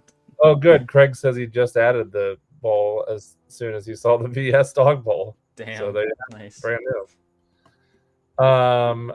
I would also recommend El Planeta. I have not actually seen it, but it's the same writer-director who did Magic Farm. Magic Farm is her second movie, and I really liked Magic Farm. And also, she just seems like a really sweet person. So I'm going to recommend her first debut feature that I own and have not watched yet. KB, other than Buddies, I recommended Candy Snatchers. That's a big one. I think that's still in print. I've not seen Taming the Garden, but I love Big World Pictures, and that's on a pretty steep discount. I'm going to the 60% off page. Oh, we got the whole... we got that trio of Jessica Hausner films for 60% off that they did. That Film Movement put out. Whoops. Candy Snatchers is still in print, but there's only 130 of the standard left, so make sure you guys get those. Yeah, let's sell it out. It'll get Whoever wants reprinted to again. send me $16.50, I'll buy it.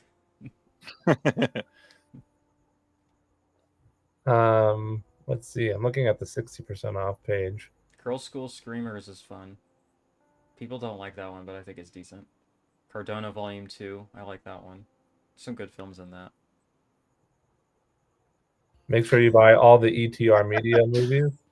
Michelle bought the cat mug because yeah. you like the puns. Honestly, it's great. I might actually get it, to be honest. And I don't even drink coffee. You can drink whatever you want in it. You What do you sure drink in the morning? Orange juice? Usually water. I mean, I guess you could drink water. Oh, look. Use it as a cat bowl. You could. Tony, what's going on? Which one should I stop? Wave said stop. Jeremy, stop. I think he's talking about you recommending films you've never seen. I think that's totally fair and valid. I'm just saying, if you liked Magic Farm, it's her first movie.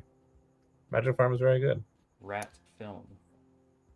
So this new VS zine, it says, enter the Vinegar Zine-drome if you dare, presenting our inaugural issue of the first ever official VS zine.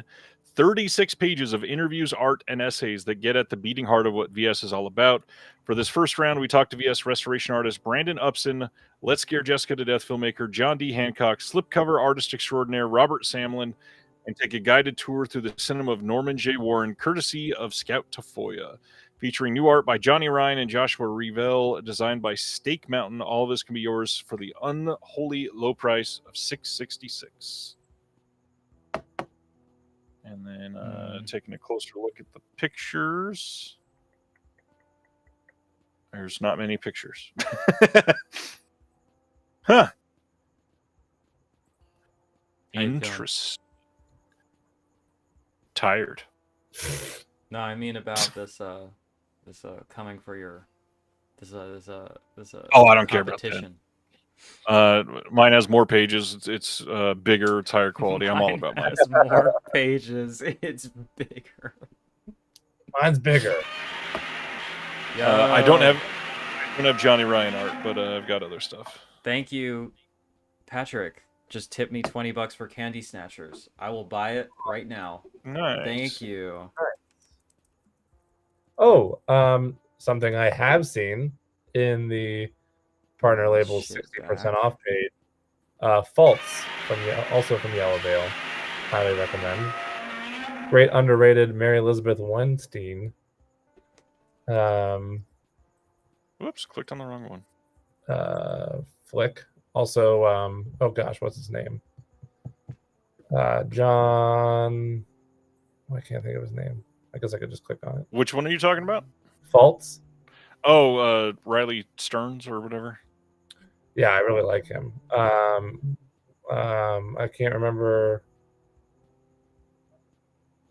the main guy's name, but love Mary Elizabeth Winstead and Riley Stearns.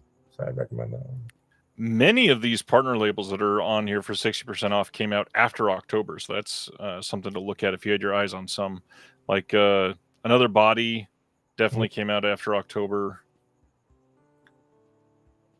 I think the lovely Rita Lourdes and Hotel, I think those were all after October as well. Oh, Final Flesh from the guy who created Wonder Chosen. Final Flesh is wild. If somebody has not seen it, check it out. Yeah, that's on the 60% off sale. Partner Are you label looking page. at 60 or 50 right now? I'm blind and I can't tell. Mine is 60 at the moment. Okay. I'm also. Canadian International Pictures, Hard Part Begins. Recommend that one. Once Upon a Time in Uganda. Definitely recommend that from Yellow Veil.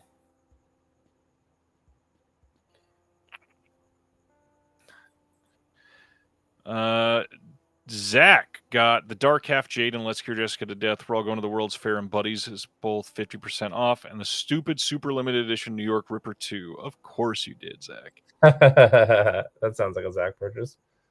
I will always go to bat for Quentin Depew, the guy who did Rubber, and his earlier film Keep an Eye Out is also on the 60% off partner label sale.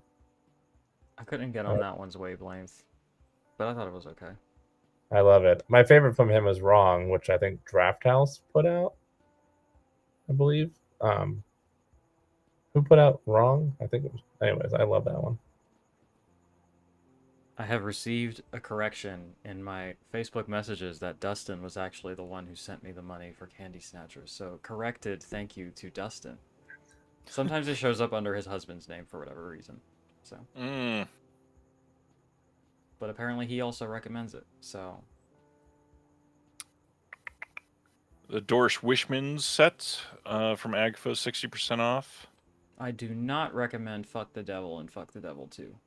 I saw that coming. They were awful. I don't understand, but people like them, so. If you're wanting, go ahead. Scream Queen. Is that what you're about to recommend? Yes, because we all know that there's a 4K set of Nightmare on Elm Street coming later this year, and if you want to get a documentary to throw in there, Scream Queen is definitely a worthy disc and should be in everybody's collection if you are into that franchise. I might grab that. What is it? $12? That's not too bad. For Scream Queen, yeah. Mm-hmm. Ooh. Oh, never mind. I guess everything that's not in the 60 or 70% off that was released before October is going to be in the 50% off section, is what you were saying? Yes. I think so. I don't care if we go down in History as Barbarians is one that I highly recommend. I always try to shout that one out because it's amazing and it does not sell very well. I just went to the 50% off. I like Love After Death a lot, actually. And the first thing that popped up was Red Rooms, which is a hard recommendation. Oh shit, that's great movie. Yeah, I might need to grab that. Two shout outs on this last page of the 60% off sale. Mail Order Murder, the story of Wave Productions from Saturn's Core is a really great documentary. It's a fun one. Even if you're not super into the Wave films, the story behind the productions is really Mhm. interesting to find out. And then I've said this many, many times. I don't want to like shit on this title necessarily. Gunpowder and Sky's 4K disc of Awaken. It's not like a narrative driven story, but the 4K disc I still use as a reference disc. It is maybe still the best 4K disc I've ever seen. It is beautiful. Somebody wants Mark of the Devil. There's only 5 left of the standard. Oh, that's That's- one I would highly recommend. Go grab that one. That movie's amazing. Only 5 left. Over in my chat, Jeff I said enjoyed he grabbed Charlie One Eye and Angels 1 through 3. Dustin says Ham on Rye is wonderful, and Jeff says that Duck is ridiculous. Ham on Rye The is fucking good. school shooting movie. Yeah, right after Columbine. Yikes. That's in good taste. I know there's a lot on the 50% off partner label page because it's going to be everything else, and we don't have time to go through it. But just on the front page, besides Red Rooms, you got Adult Swim Yule Log, which I already recommended, but I would also recommend Adam Green's Aladdin and Reefer Madness, the movie musical. And Murder Party is on here, by the way, for 50% off. So highly recommend. It seems like a lot of the partner label titles are 50% off, even though they, based on what they said, they probably shouldn't have been. Yeah, highly I got recommend. so many of these damn things. I gotta move them. Dude Bro Party Ooh. Massacre, Fear.com, Coma, I would highly recommend. The Violent Cop and Boiling Point double feature is half off. That is a great double feature with Beat Kateshi. Let's see. Yeah, Reefer Madness. I still need to watch Give Me an Aid. Have you watched that one, Celeste? I feel like that's one that you would. But no, I'd appreciate. really like to. I like that artwork too.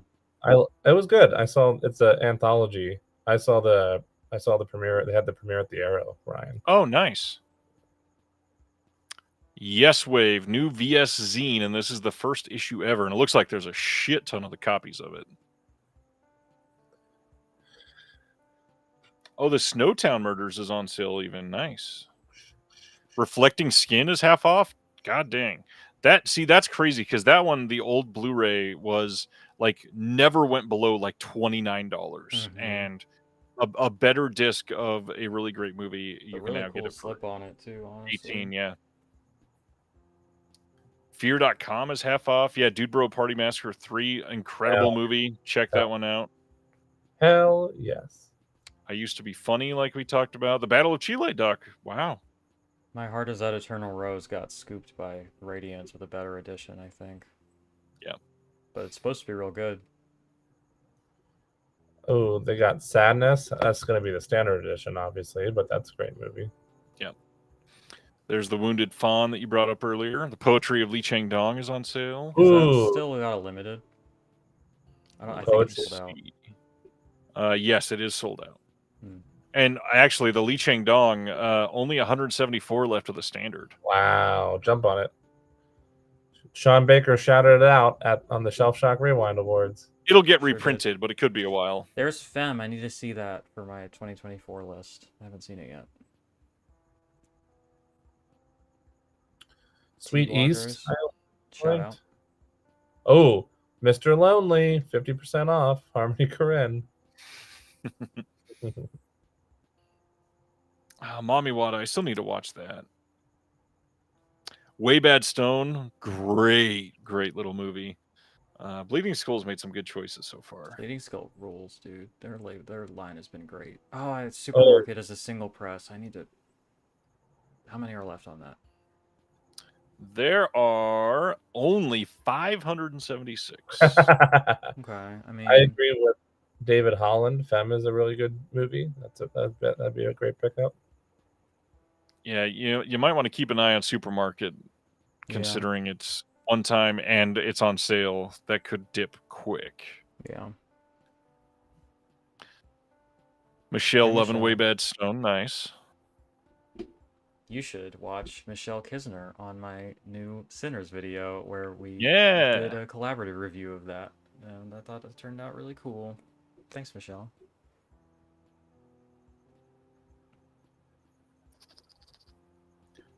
What else? Samurai Wolf 1 and 2. I've heard those are both great. I've been meaning to watch Brooklyn 45. This is the Fessenden movie, right? Yes. Yeah, Fessenden is in there. Did you see that one, Jeremy? Did you like it? Yeah, I enjoyed it. And Fessender and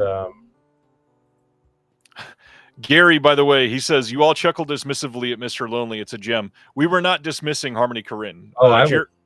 Jeremy and I talk about Harmony Korine all the time. We love his stuff. Yeah, I was seriously recommending it.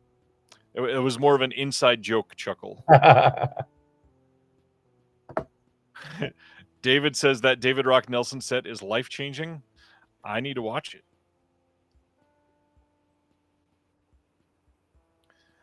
The Tunnel. This is a really good release, actually, and it's definitely worth it.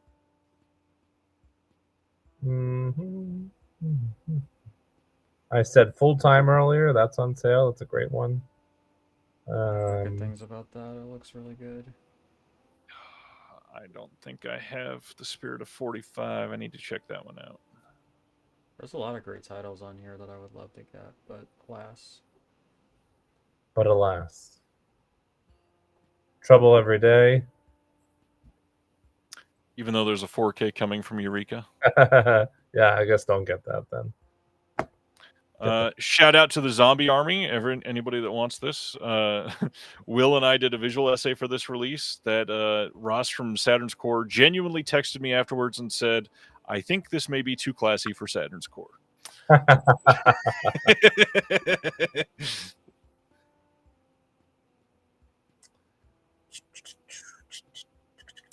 Dogs Don't Wear Pants is a great movie. Another one. Celeste, have you seen that one? No, but I picked it up. Oh, shit. 6 slipcovers left for Dogs Don't Wear Pants. Oh, I do have it, so I'm good on that one.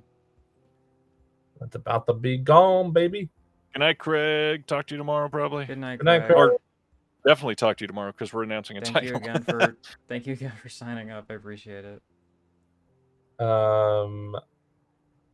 Guys, if you don't have Get these Blonde Death titles, What was that, Jeremy? I said if you guys don't have these ETR media titles, now's the time to pick. Clean. Some of the one. ETR media titles are really good. Yeah, I know. Most of them have not come out in the last 2.5 years, but yes. Oh, there's Bat Everyone Pussy. get Blonde Death. It's like one of the best movies I've ever seen. The goat shot on video. It's so fucking good. Lieutenant Jangles, recommend. Vortex, I recommend, from Utopia. Jeremy, I feel like you had talked about Lady World before. Did you see that one? Yeah, I like Lady World a lot. I would recommend that one.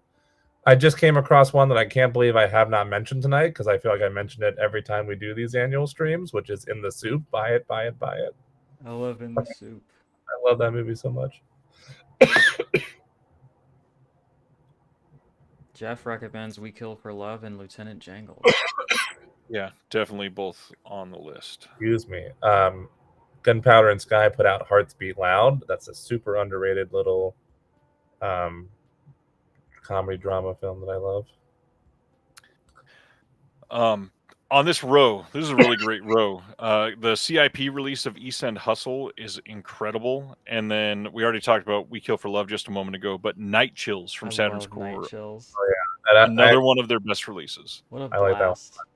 Proto-incel fucking slasher. Yep. I'm going to get a drink real quick. Sign up for my OnlyFans. There's that Falcon Lake Celeste mentioned earlier.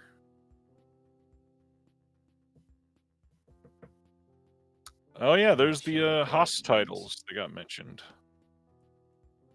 from Yellow Veil.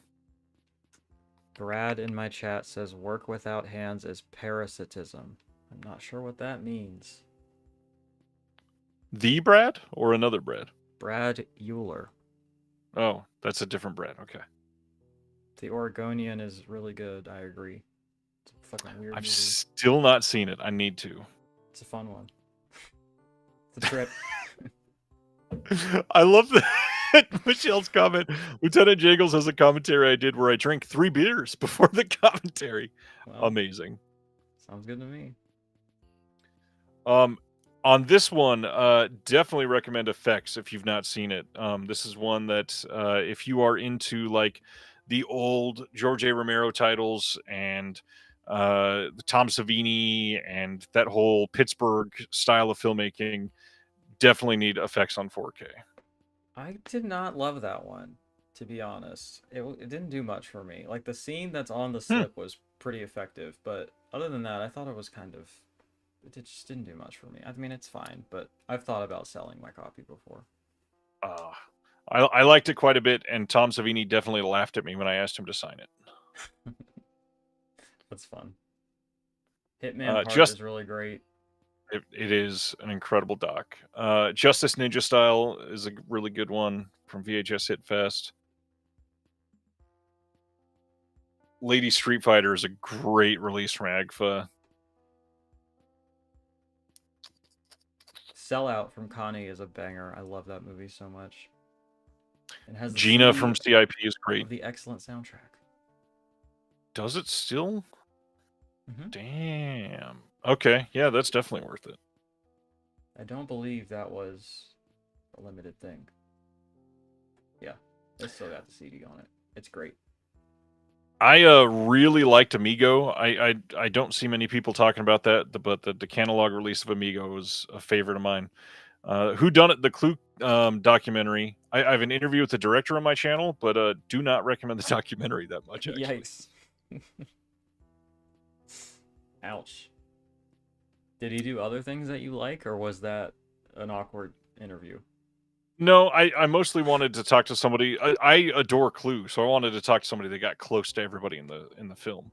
The hard part is he's basically just a fan filmmaker that went out to make the documentary rather than being a filmmaker first that knew how to make a good documentary. Like some of the editing in it is, or the way it's shot even before it's edited, is just really poor. And then on top of that, ETR fumbled the disc and didn't put any of the extras on it that they printed on the back. Ouch. I just wanted to say that while I was refilling my water, I wanted to check to see if I had a slip for Ice Cream Man. Not only do I not have the slip, I don't have it. So I'm gonna buy that and get the reward slip. Nice. Does anybody recommend One Man from CIP? Because I really like this slipcover, and it's down to 61 copies. So I'll take any recommendations and/or funds on that one if anybody feels strongly about it. I am searching it because I don't remember the title. Oh, I remember the slipcover now. I don't think I've watched this. I really like it. I have it. I haven't watched it yet, personally, so I can't recommend it. Or can I? I was going to say, it didn't stop you earlier. Are they dropping daily merch? They have not said that they are, Sam, so I'm not sure. They might like highlight some deals. Oh, there you go. Celeste Steven says, I'll send you my copy. Oh, thanks. All right. Well, that takes care of that. Nice. Howling 2 slip is likely going to sell out. Oh, Howling 2 is great. My favorite Howling. Corinne, what's your limit? She says she's at her limit. Oh, I recommend Lux Eterna. That movie's really good. Shout out Gaspar. Yeah, shout out. I agree with that. I second that. There is somehow still 50 copies of Fun City Edition's release of Natural Enemies on here. And if you want a feel-bad movie of the year, check out Natural Enemies. It is genuinely incredible. It's a banger. I love that one. Robinson's Garden from Connie's really great.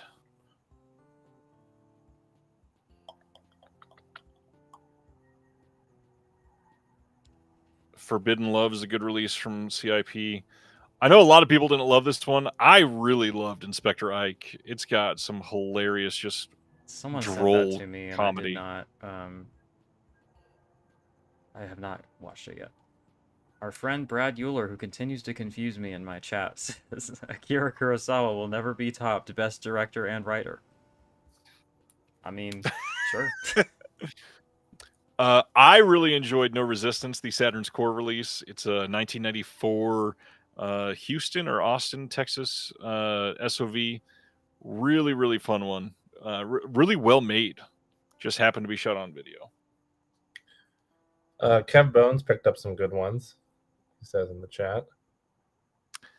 Criminally Insane Nice. 1 and 2, Soul Tangler, You Are Alone, Scare Film 2, Showgirls, Iron Angels, Dirty Work, Let's Scare Jessica. Damn. I actually think, to answer Sibner, Joyride is an underrated gem. It's kind of a horror movie that's not talked about too much. So I think I might get Showgirls. Save some shelf space and make some money on an out of print item. Yeah. there you go. I really don't like that artwork, and I like this one. God, this whole top line here of partner labels are all really great. Oh, all 5 of Oh, these. Red Girls. Spirit Lake and We Await are two of the craziest movies I've ever seen, and they're good. It's a good intro to SOV if you're into the real fucked up shit. Her Smell, Attention. Yeah, that is a good line.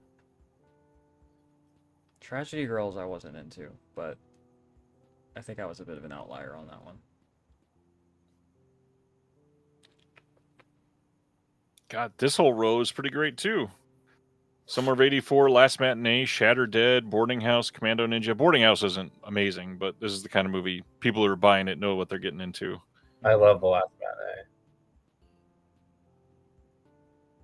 Oh, Heavy Trip. Heavy Trip 2 just came out this year. Finally. I don't think I've seen Jungle Trap, but the other 4 on here, this is a really great row too. Shatter Dead, I picked that one up recently. I haven't watched it yet. Story of my life. Ooh, the slipcover on Looking for Mr. Goodbar, only 100 left of them. Ooh. Get on that. I know a lot of other people don't love it, but I love Scary Tales from AGFA. I love this so much. I had the DVD years ago and watched the hell out of it. I had to buy that immediately on Blue. Nice. Steven sent me that one. I haven't seen it yet, though. Oh, I see Her Body is back in stock. It was sold out for a minute. That one's really great. Sold out. It's on Interesting. sale, but it's really good. I think it is on sale, actually. I think that's one of the ones I just pointed out. Is it? That I was surprised. I think you pointed out another body, I thought. Her Body is only $18.49 for the That's standard. really interesting. On Melusine, it's not on sale. Oh. That's weird. Yeah. I'll start throwing out some hardcore recommendations. Alexandra is really great. The Passions of Carol is not good, but it is among the strangest films I've ever seen. And if you really want to liven up a party, just put on that one. It's fucking insane. Sibner, I thought you were talking about the Paul Walker Joyride.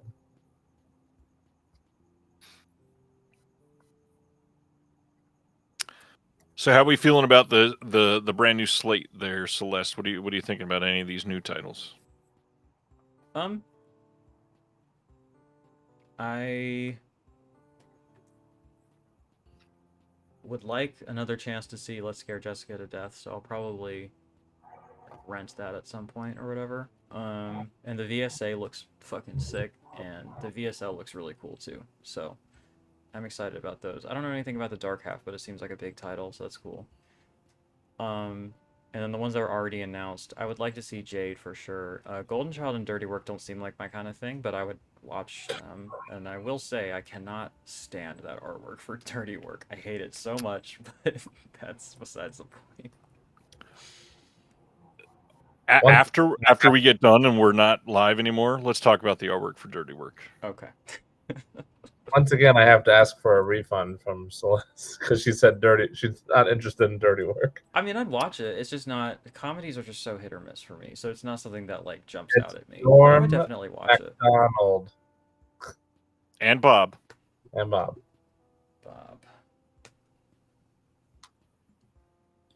Oh, did you see what Kev Bones said, Celeste? Showgirls goes for 150 to 200 on eBay. Well, that Probably is, not now with the slipcover. That is an easy trade. That's Maybe I almost a gotta- deposit. Yeah, maybe I gotta get on that quick, huh? Jeff, thank you for being here. Have a good day. I hope you have a. He says he has a long day tomorrow, so Godspeed. I believe in I don't you. think I've heard you say that. I say that all the time. I don't know how. I don't I've believe not heard it. Yeah, the booklet is the thing always with these chunky packages that I want to just Yeah. skip, but god damn it. Sam got Heavier Trip. Nice. I need to watch the sequel. I really loved the first movie. Me too. It's a fun one. I think I mentioned this before a couple weeks ago when we announced Heavier Trip, but the bonus feature of them at South by Southwest in full makeup and character is so funny on that first disc. Oh man, I still can't believe we got all the old extended stuff from Dirty Work. It's crazy. Mhm. We have officially gone on long enough that I had to switch earbuds, so. Oh.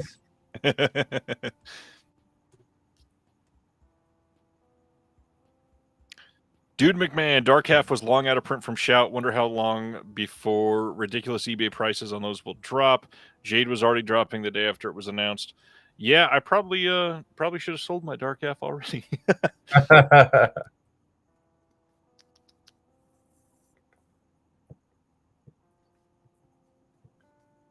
Our friend Brad Euler says Dirty Work is a miss. It's too ground up. Dirty Work is incredible, and considering how much of the footage has been changed, I'm very curious to see this new cut. That is an incorrect statement from that person.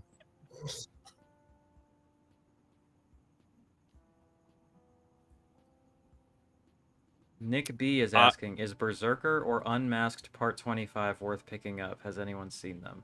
I've not seen either of those. I saw Unmasked like soon after it came out, and I liked it okay, but it is a quite polarizing title. I could see everybody hating that one. I haven't seen either. But when does that stop me? Go ahead. I recommend Berserker.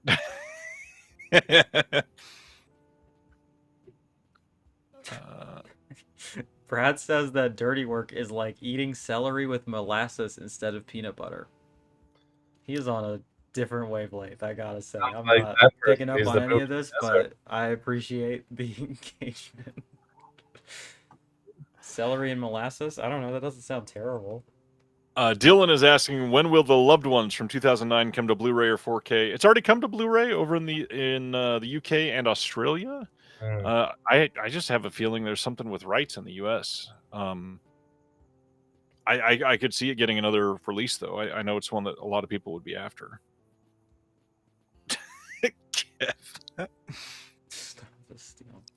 Is it that getting close to selling out? Because I know they had to up the print run. Dirty Work. That's a good question. Still over 2,000 of the slip left. Out of how many total? They upped it to 10,000. Wow. I think it was 8,000 before, something like that. Enter the Revenge is Sweet sweepstakes. For a film canister full of exclusive prizes. 200 points. I love gambling. This is relevant a little bit, I think, because I believe this is a partner label title, if I'm not mistaken. I just got an email that the Philosophical Research Society, Ryan, co-run. Why are you laughing at that? I'm not a member there. I've never been there, but okay. Yeah, I thought you popped in when you were in town. It's co-run. No, we never got a chance to go. Dennis used to be a part of it. Dennis Bartok from Deaf Crocodile, but he's not there anymore. He doesn't even live in LA anymore. Well, I knew that. I didn't know if he still partook from afar. They're showing Los Angeles Plays Itself with Tom Anderson in person. Ah, hell yeah. Nice. The movie rules. That should be fun. Play Austin Dead, our puppy says, dog movie is going out of print. dang. So going out of print, Alien from LA, Amityville New Generation, Amityville The Evil Escapes, Berserker, Beyond Evil, Last Gasp, Hellmaster, Hangs Upon Nothing, Disconnected, Creature, Moon of the Wolf, Mutant Hunt, Penitentiary 2, Play Dead, Psycho Girls, Unmasking the Idol. Unmasking the Idol? Tough Guys Don't Dance is going out of print? Oh no! I really like Psycho Girls. The movie's weird. Steel and Lace, and Rush Week, and The Fear. I think it's interesting when VSAs are in this section because I thought that they were all going out of print.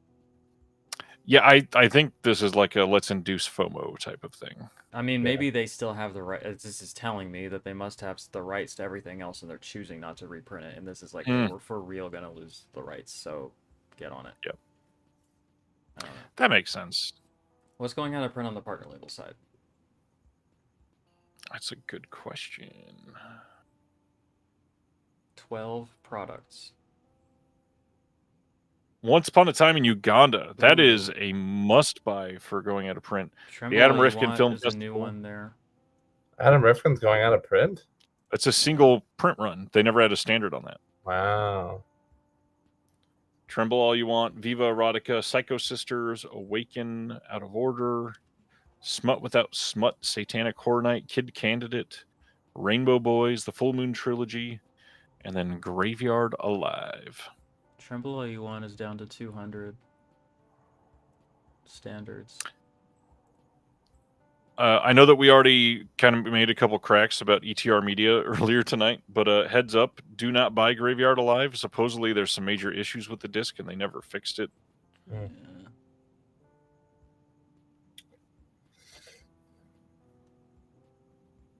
I really love the little AI summaries of the reviews here. If you click on Viva Erotica, it says highly rated by customers for movie, film, performances.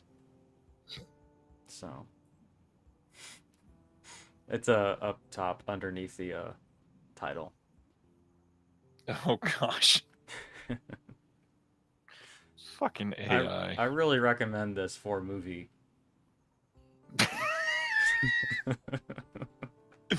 This movie is great for film. Mm-hmm. Oh, The Golden Child. I did not buy the Paramount Presents release of this, and I have not. I don't know for sure if I've ever seen this. I have not. Despite Wave yelling at me earlier, I will point out that he has a good point. That if anything's under 200, jump on it. Because it's midnight on the East Coast, and when everybody wakes up in a couple hours, pew! Yeah, stuff will go very quickly in the next like 3 or 4 hours. That's Did we almost answer Pulp Vikings question? Pulp Viking. If you order from Melusine, can you stack order with VS titles? Yes. The only thing that I will say is shipping. You definitely want to order on one site and pay for the shipping, and then watch out that you're saying that you already have a sale order. Yeah. Looking for Mr. Goodbar down to 89 of the slip. That will be gone soon. Yeah. Not gonna last long. And then there was a question earlier about Forgotten Jolly Volume 8. Will that last to the next sale? I'm honestly going to guess no. There's already less than 1,000, and Volume 7 went out of print very quickly. I have a feeling that when people are realizing that it's already under 1,000, it'll probably start going over the next few days. We have some new products in the rewards section. We have a baseball cap. We have a standard for Santo versus Dr. Death. We have an undefeatable slip. Undefeatable's a banger, by the way. Recommend that. They have a croc charm? Bro. That's Oh, sick. really? Where's that at? Go up. No, it's the first page. No, I missed It's it. next to the lamp. Oh, scroll down. Oh, Yes. this. Yeah. Rocks. I might have to scoop. I know. I Oh, was only gifted 400 Crocs points, one year too. for Christmas, so we could bling those shits out, you know? I'm literally buying new Crocs at the Croc store on Saturday. Well, then And it's Kismet. I'm The Melusine VSMC. They have a hot and saucy Pizza Girls Melusine Pizza Floaty That's for the insane. pool, and it's 5,000 points. That's crazy. I thought you were gonna say that they will actually deliver you a pizza, and I was like, yo, can I get vegan No, cheese it is on that? We'll do it. and can it be tonight? Because I'm hungry. This is a 5.5-foot pizza floaty. That's crazy. It's not even like branded. It's just a pizza. It's branded on the backside. Oh, okay. Okay. That's something. I'll also point out, because it's only 5.5 feet long, once I lay in a pool in it, it would only come down to like my knees, maybe. 5.5 feet. Yeah, I don't think that would work for me either.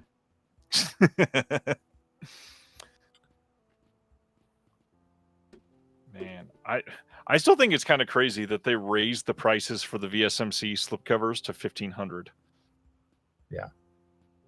That's a bummer. Brad says that the Croc charms stick in his car seats nicely.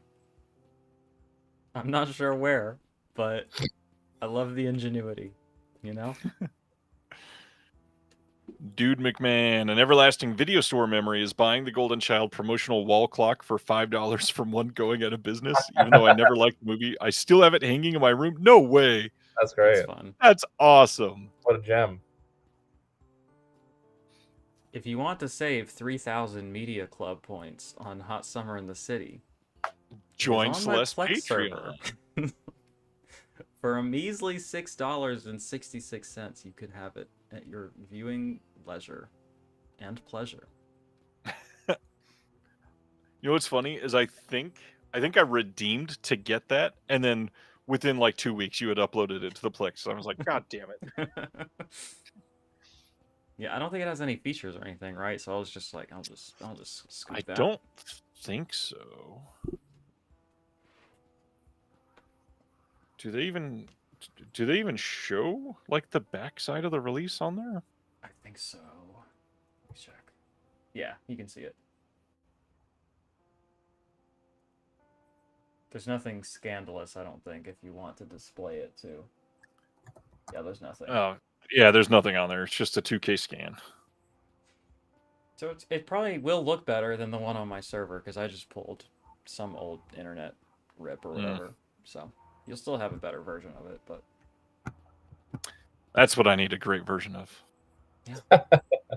Premium viewing. So I'm curious, how does everybody feel about this whole Breathless getting a 4K release from Cinematicgraph? It almost Fairly? feels like some shade being thrown. It feels like a little bit of twisting the knife, if I'm being honest. I don't know. It feels like shots fired, you know? I've still never seen it. I love it. I mean, it is an upgrade for sure. And like, you know, I will say, it looks like I'm stoking drama a little bit, but like it looks like it's all new features. It is an upgrade. It feels like he wanted to do this from the jump, and Fun City just beat him to it and did what he views as like not the best version of it, and he was like, I can do better than that, you know? So I don't know. It's probably fine. I don't think I'll get it. But I do like the comic book style art too, I do like the artwork on it, and I like the sticker that goes with it. which I got to be honest, I've not liked all of the Cinematicgraph art at all. They got a beach ball. They still have the nudie pen. Which, Is it free? by the way, I don't know if it's free, but by the way, if you sign up on my Patreon at the top level, I send out handwritten postcards, and I use the nudie pen to write those. So, just saying. Shoot. shoot, I think I until used like it to sign the court documents when I got my birth certificate changed. Krieger is here. Yeah, we talked about the blow up pizza slice just a moment ago. Who's gonna be the first one to get that shit? We talked I don't about have 5,000 points. That's my That's problem. a crazy amount of points. we talked about Alex a lot tonight. I don't Who have is the- 5,000 points, but Sibner just texted me.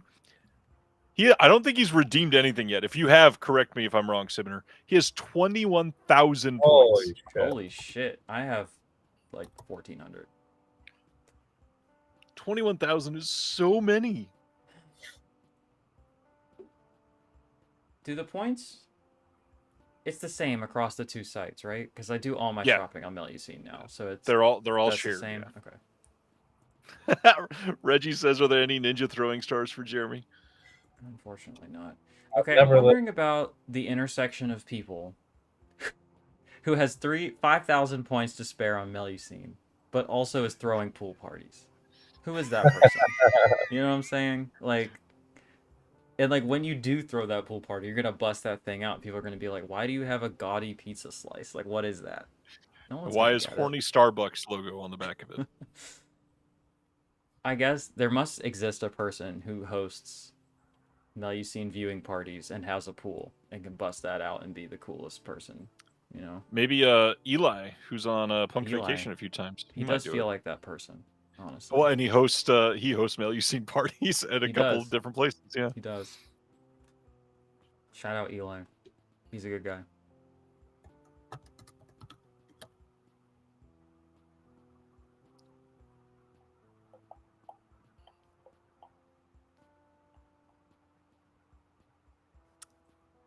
David hasn't reviewed titles in 6 months. I haven't either. I should probably do that. Pizza slice is my size. I'm not gonna get it, says Korean. Man, now I just want pizza. I know. Same. Kev is gonna be at my house in like 9 days, and he says he's bringing the floaty when he visits. What are y'all doing together? Kev is moving across the country, and he's going to stay here for one night so that we can keep his items safe, and he can get a good night's sleep without paying for it somewhere. He's moving in Wow. with you? That's so cute. I'm excited. I only live like 5 hours from Kevin right now, so I'm not across the country enough yet. I see. Well, I'll hold out for it then. In fact, he'll be moving a lot closer to you. Oh, yeah? He's going to Boston. Boston. Oh. Okay, come hang out. We can party. By the way, sorry if I should not have been sharing that detail there. Kev, Too sorry. late. You know, I am not into collecting VHS, but if I was, the DeGausser stuff is really It's well pretty made. cool. That They are cool. Satan's Black Wedding one looks really cool. Yeah, bring the floaty, Kev. Let's do Ooh, that one does look good. it. Yeah, I like that one. Oh, the 45 color bones and it's scheme. all yours. The color scheme on the inside is great. Yeah, it's sick. Those are my colors.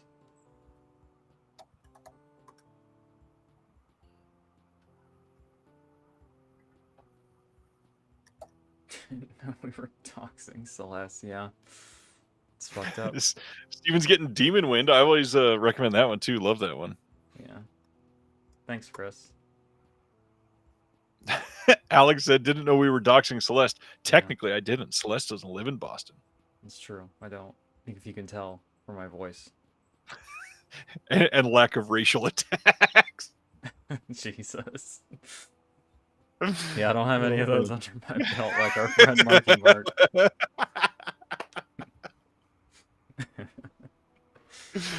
Oh, man.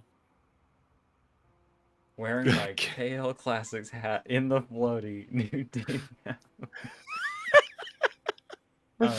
Kev is funny. I'm happy that he's in my Discord now. Welcome to hang out with me to go to Boston. I actually thought about it for your next little gathering. I just have no idea what it is you're showing. I don't think I finished talking about that. Everybody needs to get Demon Wind. That is such a silly, cheesy movie. I don't have that one.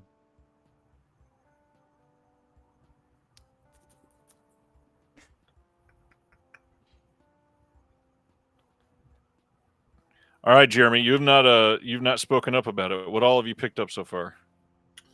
Let's get those receipts. Share them. Make sure your credit card number is fully visible, please. I'm going through my little checklist I have on my end for any of my limited edition slips that I had that were under 200 that I haven't gotten yet. So that's what I'm looking at now to see how low they've gotten and adding some of those to my cart. Such as, but not limited to, Red Lips, Inn of the Damned, Frightmare, and Sinister. Just to name a few. We'll name everything. That's what we're here for. Oh, okay. Hellware. Battle of Chile is 182. That's it so far. And then just the new stuff. Breathless, Charlie One Eye, and Iron Angels.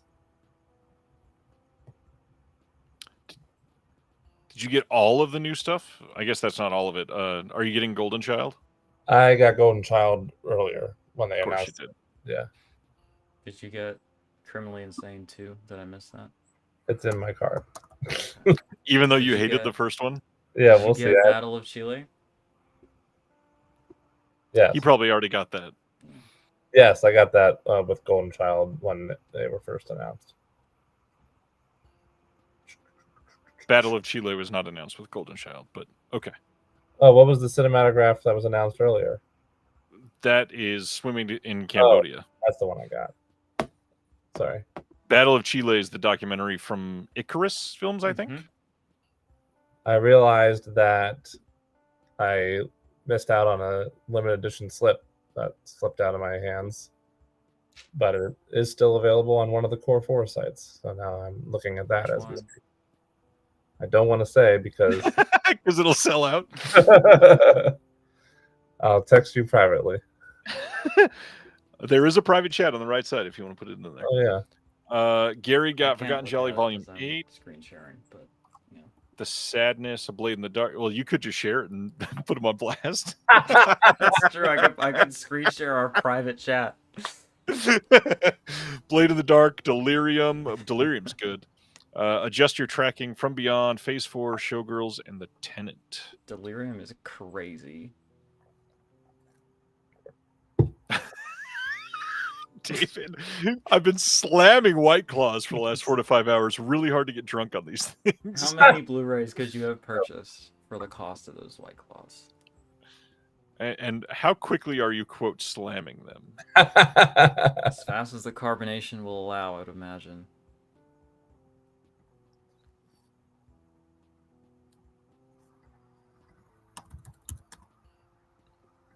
I have gotten Candy Snatchers. Nice. I hope you like that one. It's a really well-made movie. Nice. Good job, Saul. Thank you. Went to my mom's, so claws are free as an all-timer chat in this space, I think. I want that shit framed. Oh, man. That is hilarious. That's just a delightful sentence. I'm very happy about that. Oh, man. Did you, Celeste, I don't know if you watched the episode, when Chris Stashy was on a few weeks ago, Silent Mandible, I have this screenshotted because I'm wanting to do like a shirt or something. He said Tim Robbins is second only to Tim Hortons. Nice. Chris Silvestri Venmoed me $15 for Vinegar Syndrome movie. I appreciate it. Oh, that's nice. Well, now I get to pick another one. What'll it be? Our friend Brad Euler says, actually, Akira Kurosawa is kind of mid the more I think about it. Now we're talking. We got wildly different hot takes in the chat. Ain't low. I can't even read it without laughing. Ain't no laws while drinking mom's White Claws. That's true. Good night, Brad. I appreciate your input tonight. Thanks, Chris.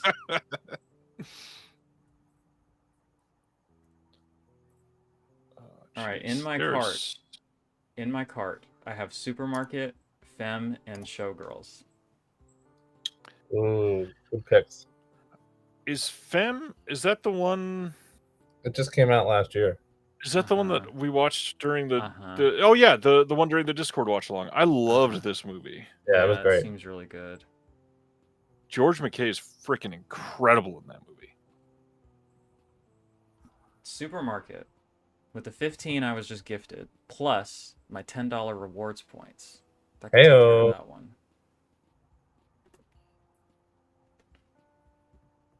Might have to be that one, honestly. I don't want it to sell out. 2,000 units, one pressing only. It's lasted forever, but I kind of forgot about it, so I want to get it while I'm thinking about it. The Dark Half. I meant to look that one up. Is that good? It's very different than the other George A. Romero stuff that people know, but I mean, he's a good filmmaker, so it's not bad. Right. It's got a cool 3.0 on Letterboxd, streaming on Amazon Prime and Tubi.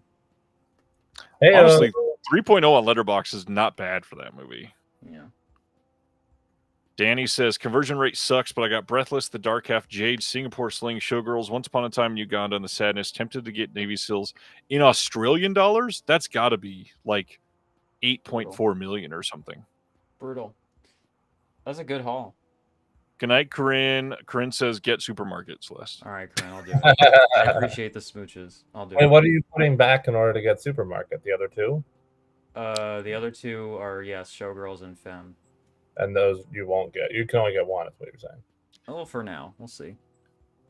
For Barry's question, for Showgirls, you don't get the magnet case and the booklet, but you get a new slip. Yes, Correct. that is exactly it. Correct, yeah. I think I read the essays in Showgirls already. I don't even remember what they were. Well, and remember, you got, not that I'm monitoring your mail too, you got a replacement booklet because they misattributed the writer, so you might even have a second copy. I don't know what I did with it, but you're right. You know what I did with it? Straight up. I'm pretty sure this is what happened. Trashed it.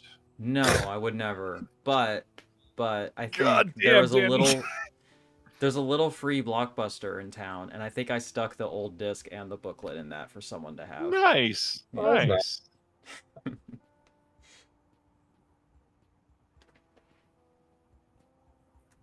I try to give away replacement discs because, like, it's for the most part they usually still work. Kev says Danny just put his house up for that cart, and then Danny said it was $450 Australian. And as a reminder, that was for 7 titles. That's it. Physical 7 titles. Strongest Soldier. Oh, shipping to Australia too. Good Jesus, God. Yeah, it's brutal. It's rough. Celeste, Gary is asking you, what is a little free Blockbuster you want to share? Yeah, so it's like a DIY kind of project that kind of started up. I don't remember how or who.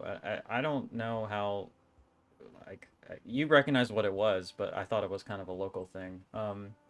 But essentially they make little containers that are like made to look like little Blockbuster things, and then you can. It's like little free libraries, but for movies. So yeah, you leave one, take one, whatever you want. We do not, not that I know of, at least, we don't have any of the Blockbuster ones around here, but we've got the little libraries, and there's even a couple little food pantries that are the same way. Yeah, we've got all sorts of stuff like that around. We got pantries and stuff. Yeah, the Blockbuster stopped being like officially maintained for, I think somebody like vandalized one or something, and then they didn't want to deal with it anymore or something. But I think they still exist around here. So I had a friend of mine, shout out to Patrick and Ashley, who tried to do one of those little food pantries, and this area sucks so much that their HOA got them shut down because they didn't want those types in the neighborhood for free food. Oh my gosh. Hungry people, you got to keep them out. God forbid. a person eats. Jesus Christ. I was so pissed off when I heard that because they put so much work into it too. Like it was a really nice little pantry. Not in my Built it backyard. People can be hungry somewhere else. I hate people.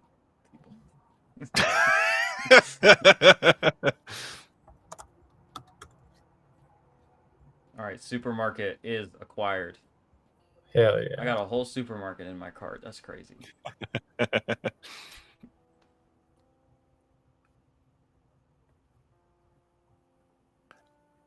I got to be honest. I'm taking pictures to post for the announcements and stuff, and I still am flabbergasted that they actually printed the words "dog bowl" on this thing. This is such a wild choice.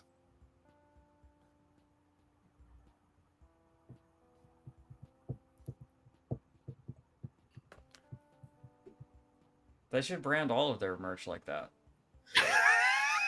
They should have shirts that just say shirt. All of the slipcovers now say slipcover. Gary says the best thing I ever recommended was the Telephone Book. Love that film. Honestly, if you have not seen the Telephone Book yet, is it still in print? I think so. There's just no subtitles on it, which is the only reason I haven't. Yeah, I would love them to put that on 4K, honestly. Yeah, they should. Oh, it's sold out. Okay, they should reissue it. Sold out. But it might arrive on my Plex server. Because then I can put subtitles on it. The Telephone Book is freaking incredible. It is such a unique, silly story, and to be made when it was made, it was ahead of its time and absolutely worth a watch. Nice.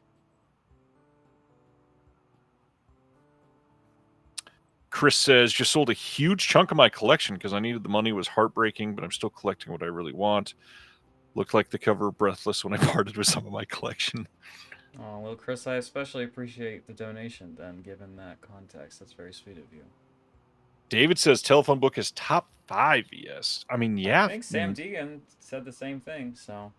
Probably.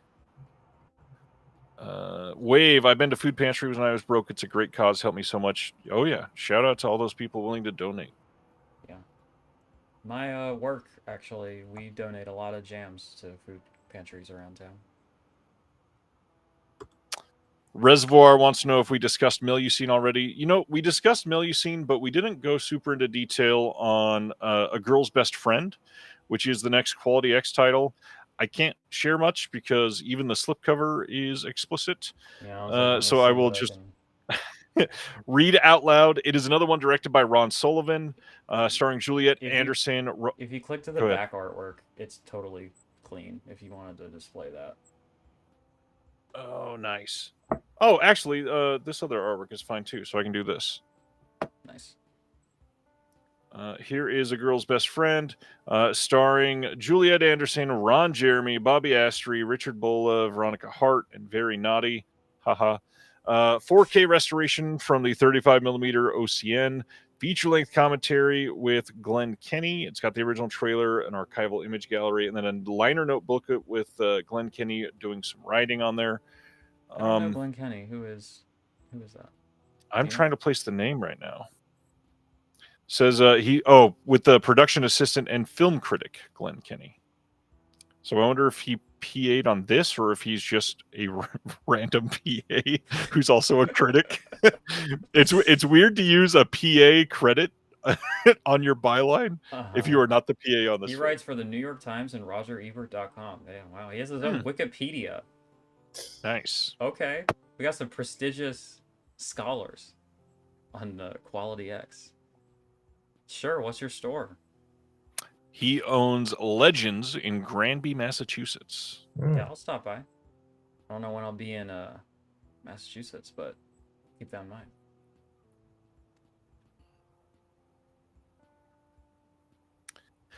Anybody going for any merch? Jeremy, are you getting any of the new things? Like the cups or anything? I might get that cat mug. The cat mug is cute. I'm kind of surprised you're even questioning it. He's this surprised. Yeah. Yeah, I like that one. Yeah, it's a good one. Oh, I like Out of Order. Michael Smith asked if Out of Order was good. Out of Order. There's so many. They've now been that's the associated. elevator movie. Yeah. Yeah, it's I pretty like good. Oh, it's the other subculture title. It's going yeah. out of print. It's pretty good. Oh, down to the wire on that one. 74 left. 74 left. I think all of the subculture titles have been limited runs. Mm-hmm. So yeah, the moment they're announced, they're going out of print. And actually, 4Ks. yeah, good time to bring up. Usually, subculture and Pulse and I think there's one other label. Like they don't ever release stuff that much, and then they release stuff in June, which I know a lot of people always get a little intimidated or overwhelmed by this. Yes, we have a bunch of new titles tonight, and there's a sale and all that. Keep in mind, in just 9 days, there are a bunch of partner label titles getting announced too. They're gonna be a bunch that are gonna go on sale too. They've started doing like special partner label only sales. And it'll be subscriber week, and yeah. Chris says, Jeremy, I got to ask, what's your OnlyFans? Asking for a friend. OnlyFans.com/Jeremy's Long. Jeremy's, yes, long. It's double S, like disconnected. It's double C. Make sure you spell it right. OnlyFans.com/rockandroll. These are good names that I'm going to steal, Celeste. They're all yours. I will stay quiet. Did you buy the one that was missing? Not yet.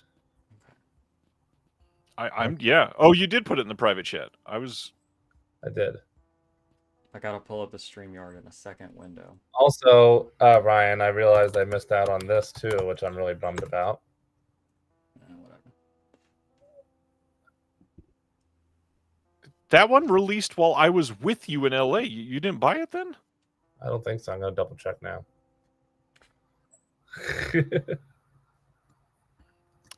Kev says the Let's Scare artwork isn't bad, but it could have been better. It's a little like, I don't know, they're like minimalist this time on a couple of them. And yeah, that's one of them. I feel like they could have done a little bit more for it.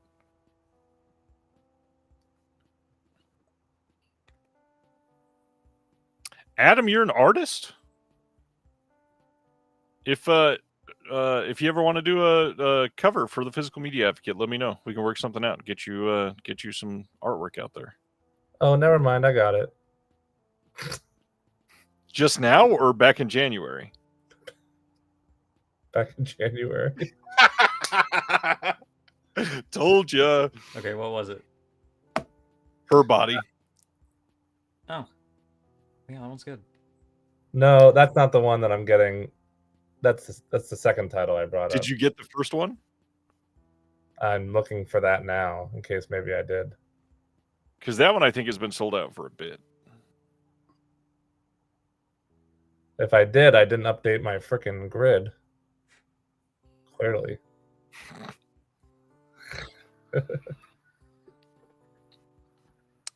Yeah, Kev, I kind of agree. The pink and black seems odd. The hard part, Let's Scare Jessica to Death, has always been associated with the color yellow. And it's kind of hard to look past that now. Like, I feel like, okay, I know that the whole, the severed arm controversy of the yellow slipcover is going to live with VS for forever. But I feel like they should have still leaned into that color. I don't know. I really like it. I especially I like this slipcover too. art. I like it's gorgeous. Yeah. It's just a little minimalist, which not necessarily a bad thing. It's striking. Trauma, the slip is still there. That's pretty crazy. Wow. I think they overshot on that one. Well, shit, how many did they print? 10,000, I think. 10,000? I guess that was high to COVID and... Yeah, it was Argento, you know? High to COVID, Argento, people had stimulus checks. People were looking to spend, you know? 10,000 units, though. That's so much. Yeah. I mean, honestly, Steven. Have a Yeah, good night. Steven, thanks for being here. Bye. Nice to Adam. know. Let's Gear Jessica. He saw at the BFI. The print was so bad it was pink, so it fits. That's funny. Oh, there you go.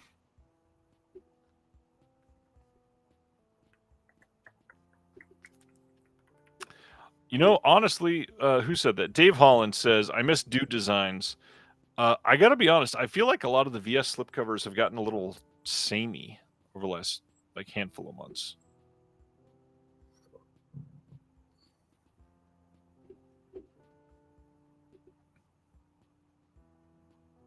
And silence. I'm letting you sit in that hot take. all I'm by sitting in that yourself. hot. I will own that forever. Yeah, I stand by that fully. I mean, I I'll- think that they've got their repertoire of people they trust, you know? Yeah. Oh my gosh. I'm still taking pictures of everything to post. Uh-huh. The first soap, the Degausser video soap, if you look on the back of it, movie theater popcorn scented glycerin soap. Wait, Why what do you does want- the orgy why do one you scented smell like That's a good question. I'm checking.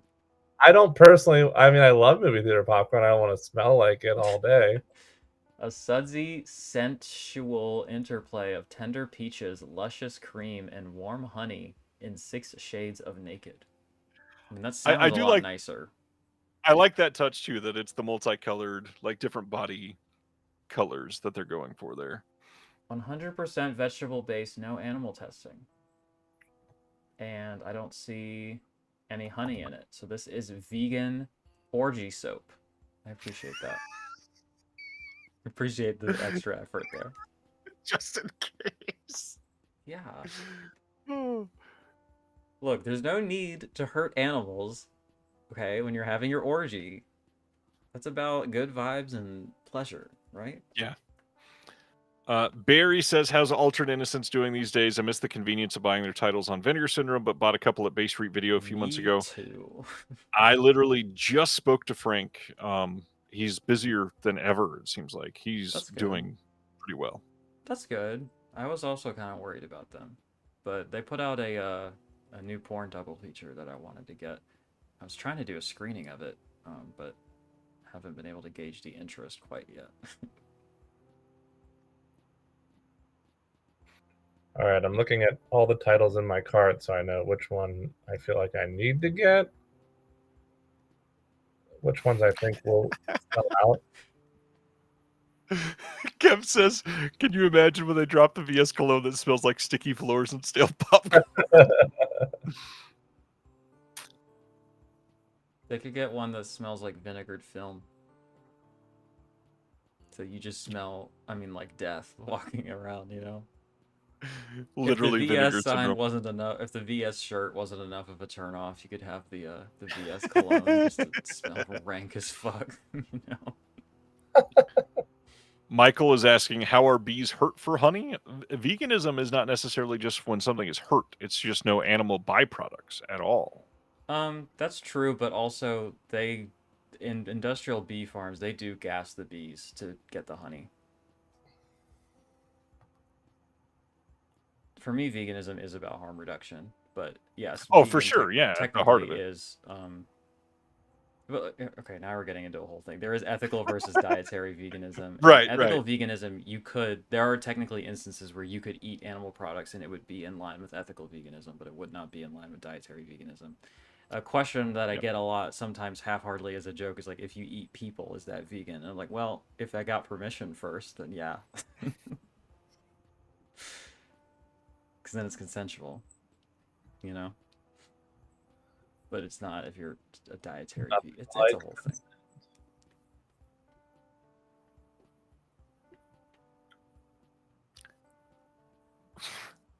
Okay, I got to share this. I didn't even see that this was not partner labels. The first time. If you go look at the New York Ripper 2 comic, they had an option that they literally called the Psycho fan package. And it's all sold out already. Psychos showed up. The limited collector's edition is limited to 1,000 units. Super limited collector's edition was limited to 500 units. Psycho fan package was limited to 100 units. And you got a copy of the 1000 limited collector's edition, a copy of the 500 collector's edition, 120-page ultra limited behind the scenes book, exclusive double-sided Psycho fan bookmark, collector's poster, die-cut duck face sticker, and an extra surprise to be revealed when you open it. Oh, an unannounced surprise. Oh shit, I gotta pull the trigger on this.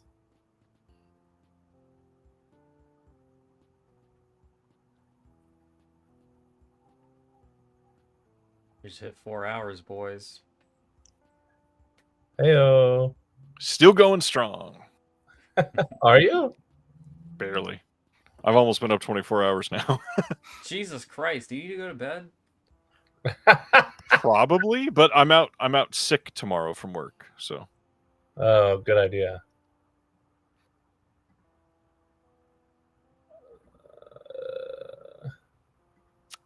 I had planned on being off early, but my workforce took away flexible schedules. So I said, screw you, I'm just taking the entire day. Nice. My child has a football camp tomorrow with an actual NFL chief. Oh. Hell yeah. Catch that ball. Do it. Throw that pigskin. Am I right? Speaking of veganism. Am I right? Can I, yeah.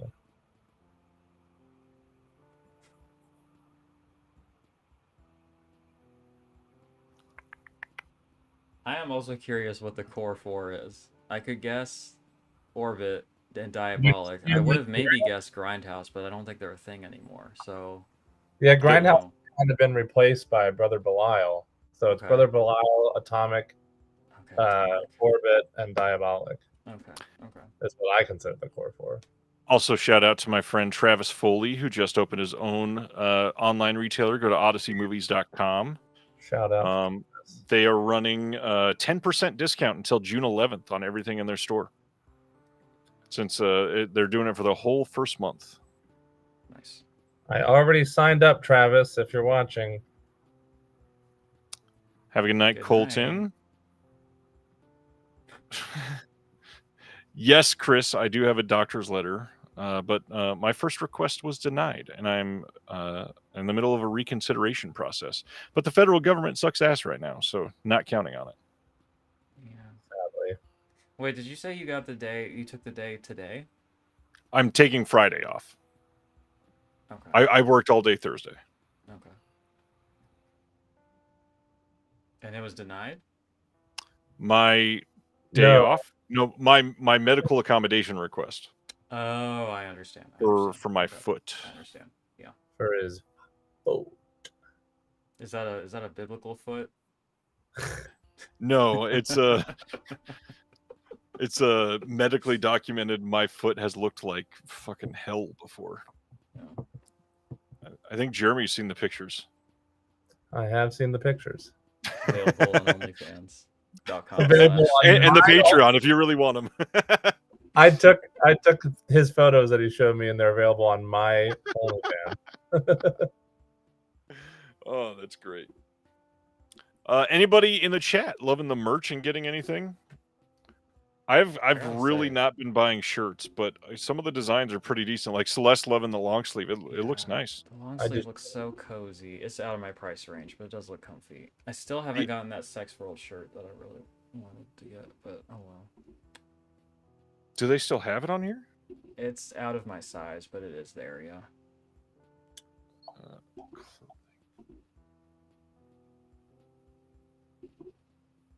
It's a good Back shirt. in stock. It's sold out yet again in my size. Ugh.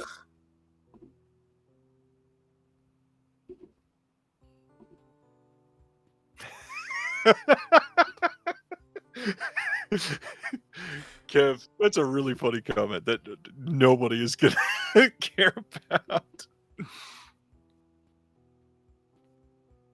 Mormons.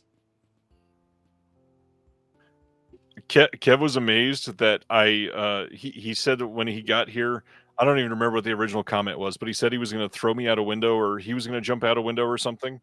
And I said, yes, just what we all needed is defenestration. And he's like, there's no way you just pulled that word out of your hat, like just knowing it offhand, because he looked it up and saw that it means to fall out of a window. And I was like, yes. And I knew that because I used it in an argument against Mormonism one time because Joseph Smith died, or he and somebody else died falling out of a window in the middle of getting shot at by a bunch of people. Uh-huh. It's a random word to know because of that.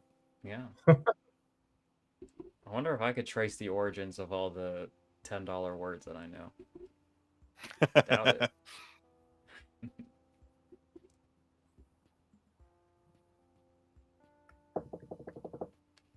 59 left a good bar already. That will be gone. That's gonna be gone in like an hour.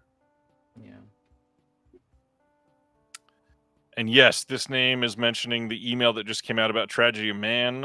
We shared some pictures of that one on social media over the last couple of weeks. This is going to be a crazy one. That's going to be very good. Hell yeah. Steven said he was going to go to sleep, and then he's posting in your Discord.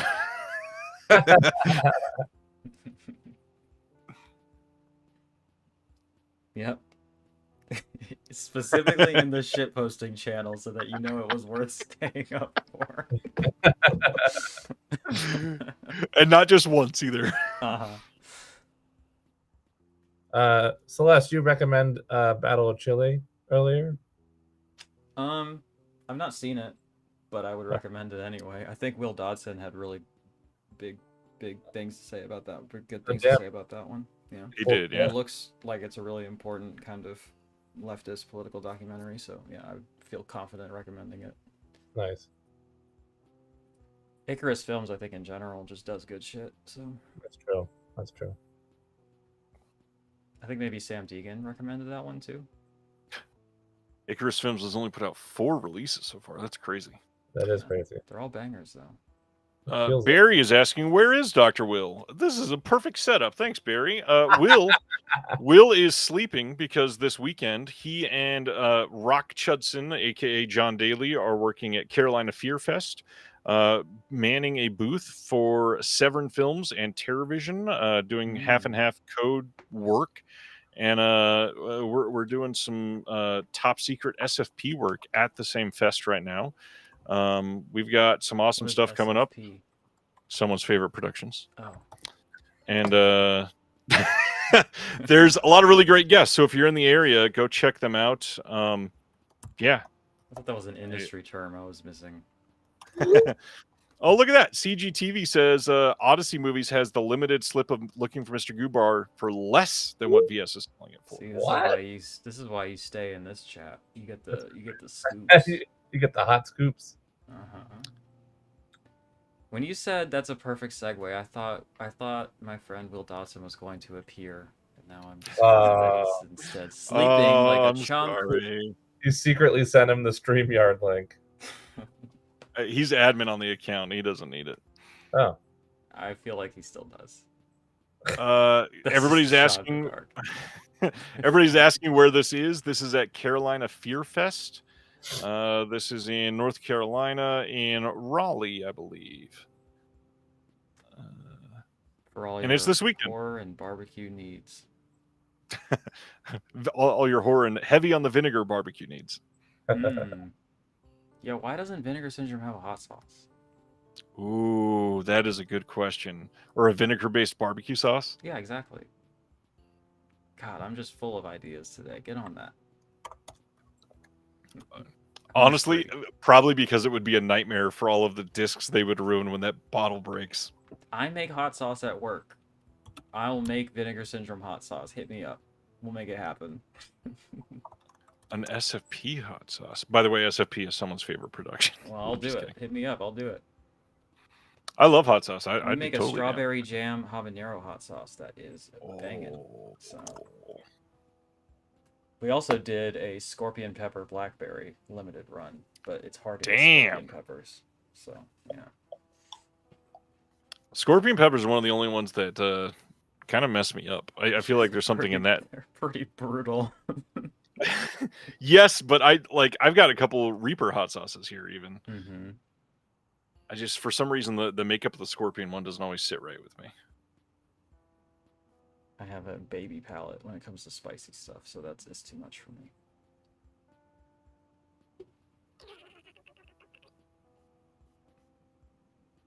I've only gotten very little scientific confirmation on this, but actually when I started estrogen, my spice tolerance went down. Which is Interesting. Yeah. And there's some small correlations on that in studies, but it's not like a thing, you know? So, I don't know.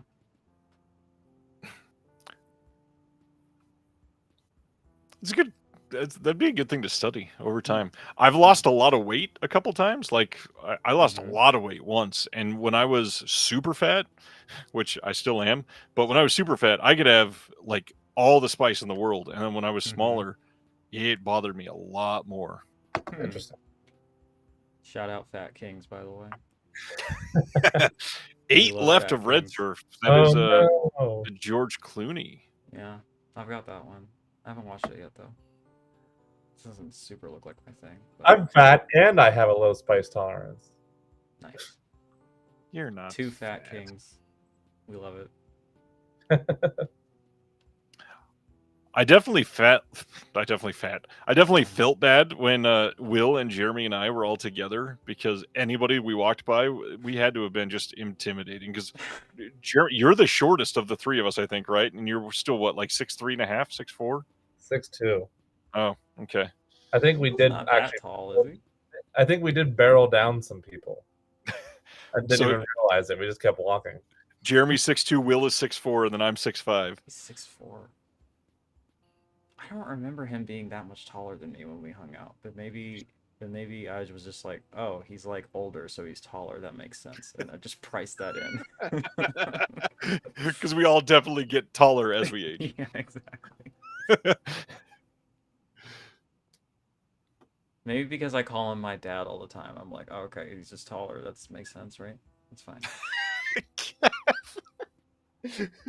Kev, how tall are you? I just found out my oldest is I think he just had his 10-year-old birthday appointment with the doctor, and he's like 5'3.5" already. Wow. When you said 10-year-old birthday appointment, I was like, damn, you gotta throw a better party than that. Wake up, son, it's your appointment. My camera's here. Only thing I got was hot and saucy pizza girls. Shockingly, I found this still underwhelming. 5'4", Jesus. Oh, we got a short Literally a king whole in foot chat. under Will. Oh, Kev. Yeah, Putting it in fat for kings you. and short kings. Hell yeah. Gary, I would happily trade you height for a day, I promise. There is a limit. There is a point where you lose the advantages of being tall. Oh, It's yeah. just uncomfortable. I feel like I'm I not would- a good. I feel like 6'1" is a good height. Where like, Literally, I was about to say I would love to go back to 6'1". and like I'm still uncomfortable in a lot of spaces. Like movie theaters, I have to pick my seats like ahead of time so that I'm not miserable. Like with the I would be lack of fine leg never going back to the new Bev, because oh god, Yeah, Ryan was miserable. double feature for John times Waters just movies, and I'm like this. king. Yo, the theater in my town has recliners now, so I can just sit wherever and it's comfy as fuck. But at like Regal, yo, I gotta get the one with the gap with the railing so I can stretch out. Yep. It's awful without it. I miscalculated one time, actually for the Ugly Stepsister, and like the gap was like nothing, and I was fucking miserable sitting in there, cramped. Maybe that's why I liked the movie so much, because I was as uncomfortable as the movie. You know, we were kin in that moment when she was getting her fucking face like smushed. Demolished. I was like, I really feel that right now. I feel like I could throw up a worm, yeah. Your fault for not getting into basketball. I think 5'4" is a great height to get into basketball. I played basketball until I got hurt, and then I couldn't anymore. And then the football team tried to recruit me, and I was like, you know what? Fuck that. I'm going to be in the band. Hell yeah. Oh, fellow band geek. That's why you have all this information, because you didn't get brain damage playing football in high school. I wasn't gonna say anything, but watch out for your kid playing football. That shit is scary, dangerous. End seats, yeah, those are good. KB said I'd give up a couple to only be 6'1". Hell yeah, we can be 6'1" together. Let's all lose a couple inches there. I'll leave that one alone. Celeste, what all have you bought? Wave wants to know what everybody has bought What did so I far. buy? I bought Supermarket and the Candy Snatchers. And I Nice. still have Femme and Showgirls chilling in my cart for further consideration. I love it. Oh, look, Gary sent $5. Thanks, Gary. Shout Love the out, sense of Gary. community here. Don't talk to many film weirdos in the real world. That's why, I mean, not like asking for more money, but the Discord is the place to be. I agree. genuinely, Hop it on in is very, very busy with a lot of people that love all this stuff like us. there. What do you charge for your Discord? 7. Oh, mine's $6.66, so a little cheaper. Just saying. Stevener wants to know if I duck when going through doorways. I do, but it's more instinctually. I don't have to. Normally. I think I have a hunch because I am always trying to make myself smaller, and I think that's actually fucked up my back. That's also a self-esteem thing, but it is a tall thing too. So, yep. I just I'm always kind of assuming that spaces are not big enough for me, which is crazy because I'm not even that tall, But I don't know. 6'1" is close enough where you've probably on the super old doorways, I probably hit one or two, and now you're like, I'm super leery of them. Yeah, and attics and stuff, or some ceilings are just too. When I did a lot of house touring, Jesus, I'm so glad that's over. But so many places, I would, I was touring it with my roommate, and I was just like, hey Val, I know that you're a short king, but this is not gonna work. These ceilings are way too low. I was just trying to find it. When my wife and I got married, we were about to leave California, so we did a California road trip for our sort of honeymoon. And the first hotel that we booked was out in the middle of nowhere. And when we booked it, there was no picture of the bathroom, so we were just like, whatever. It'll be the first night, no big deal. And we get there, and the shower head came out to here on me, and I went and stepped in to take a picture, and I literally had to sit with my head like this to fit in this little alcove where the shower was. I can't find the picture, but it was hilarious. I have 15 items in my cart, but I have to wait until we're off this stream to double check that I don't own some of them already. Why do you have to be off the stream for that? Well, I mean, I could go. I just didn't want to leave. Got it. Camera off for a decent length of time. Jeremy, I don't know if it's too late for you because now this would be a huge undertaking, but Letterboxd has a really nice feature where if you make a list of all the films that you have and tag it owned, when you go to the page, it shows you on the where to watch, it says that you own it. And I have utilized that actually tonight where I'm like, do I have this? And I just pulled it up on Letterboxd and it says that I own it. So it's pretty useful. That sounds great. It would take me a very long time. Yeah, that's what I was saying. Is that might take you a minute, but I'm still trying to update my Blu-ray.com app with. I was about to say, aren't you in the process of putting it on that one? Yeah, that one works too. Yeah, but I like that one because you can see the specific releases too. I'm trying really hard to get done with that. I like the Letterboxd one because I can add all of the supplemental films and stuff, and then I'll know which one of those I have too, which isn't always like shorts and stuff. And documentaries and stuff too. All of that is logged or is in my list, so I can pull up all of that and I can be like, okay, I have that somewhere. Nice. All right, I'm tagging in Kev Bones. I'll send him the link. Kev, if you want to show up, I can let you in any moment. Say the word. Oh shit. Probably not camera ready. Maybe he is. Maybe he doesn't care. Maybe he's not conceited like me. Give me 5. He's ready to go.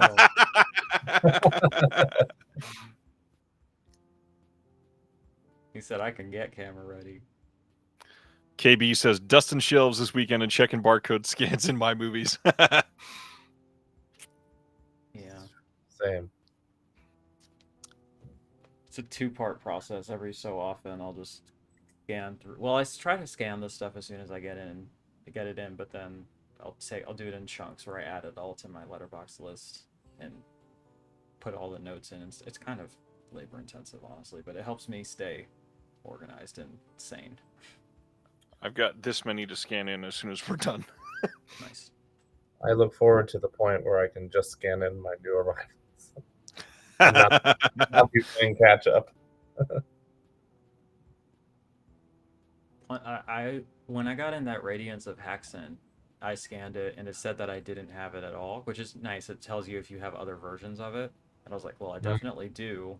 And I checked, and yeah, I hadn't scanned in my Criterion for whatever reason. And when that happens, I get freaked out. Like, okay, great. Which ones have I forgotten to scan? Oh no, yeah, that would haunt me. Yeah, it's rough. It would be real bad if you just knew offhand, like, oh, I have 843 titles, and then you look in your collections. Oh, this says I have 826. Shit. What are the other 17? Yeah, exactly. Go through one by one. It was doing a glitch one time where when I scanned it, it would say I already had it, even though I didn't. And so I thought that I had a copy of like something, and I didn't for the longest time. And I was like, okay. But it wouldn't show up like on the actual profile. It was only when you scan the barcode, and it would be like, you have this. And I was like, well, I don't, but okay. Wave wants to know, why did Jolly Volume 7 sell out quickly, but all the other ones sit for a long time? There are two like sort of guesses on this. One, which we know for a fact, they lowered the print run starting with Forgotten Jolly Volume 7. The other ones were higher. But also, like the Forgotten Jolly Volumes 5, 6, 7 have all been really good compared to the first 4 or so. So it looks like people started watching them and realizing they're getting better and getting them faster. I wasn't super into 5, but 6 was really good. I haven't watched 7 yet, but I'm looking forward to it. It looks extra sleazy, so that's fun. Yeah, yes, it does. Speaking of sleazy, Delirium photo of however the fuck you pronounce that. God damn. Yeah, I think it's you are Gaia. a fan of voluptuous women. Boy, do I have a movie for you. That was the Cinematic Void pick. This past, no, not this past Monday, but the Cinematic Void is something that happens at a theater here, the Los Feliz, every Monday, and I watched that one on the big screen for the first time. I'd never seen it last week. That's got to be a crazy one to see on the big screen. Yeah, big screen indeed.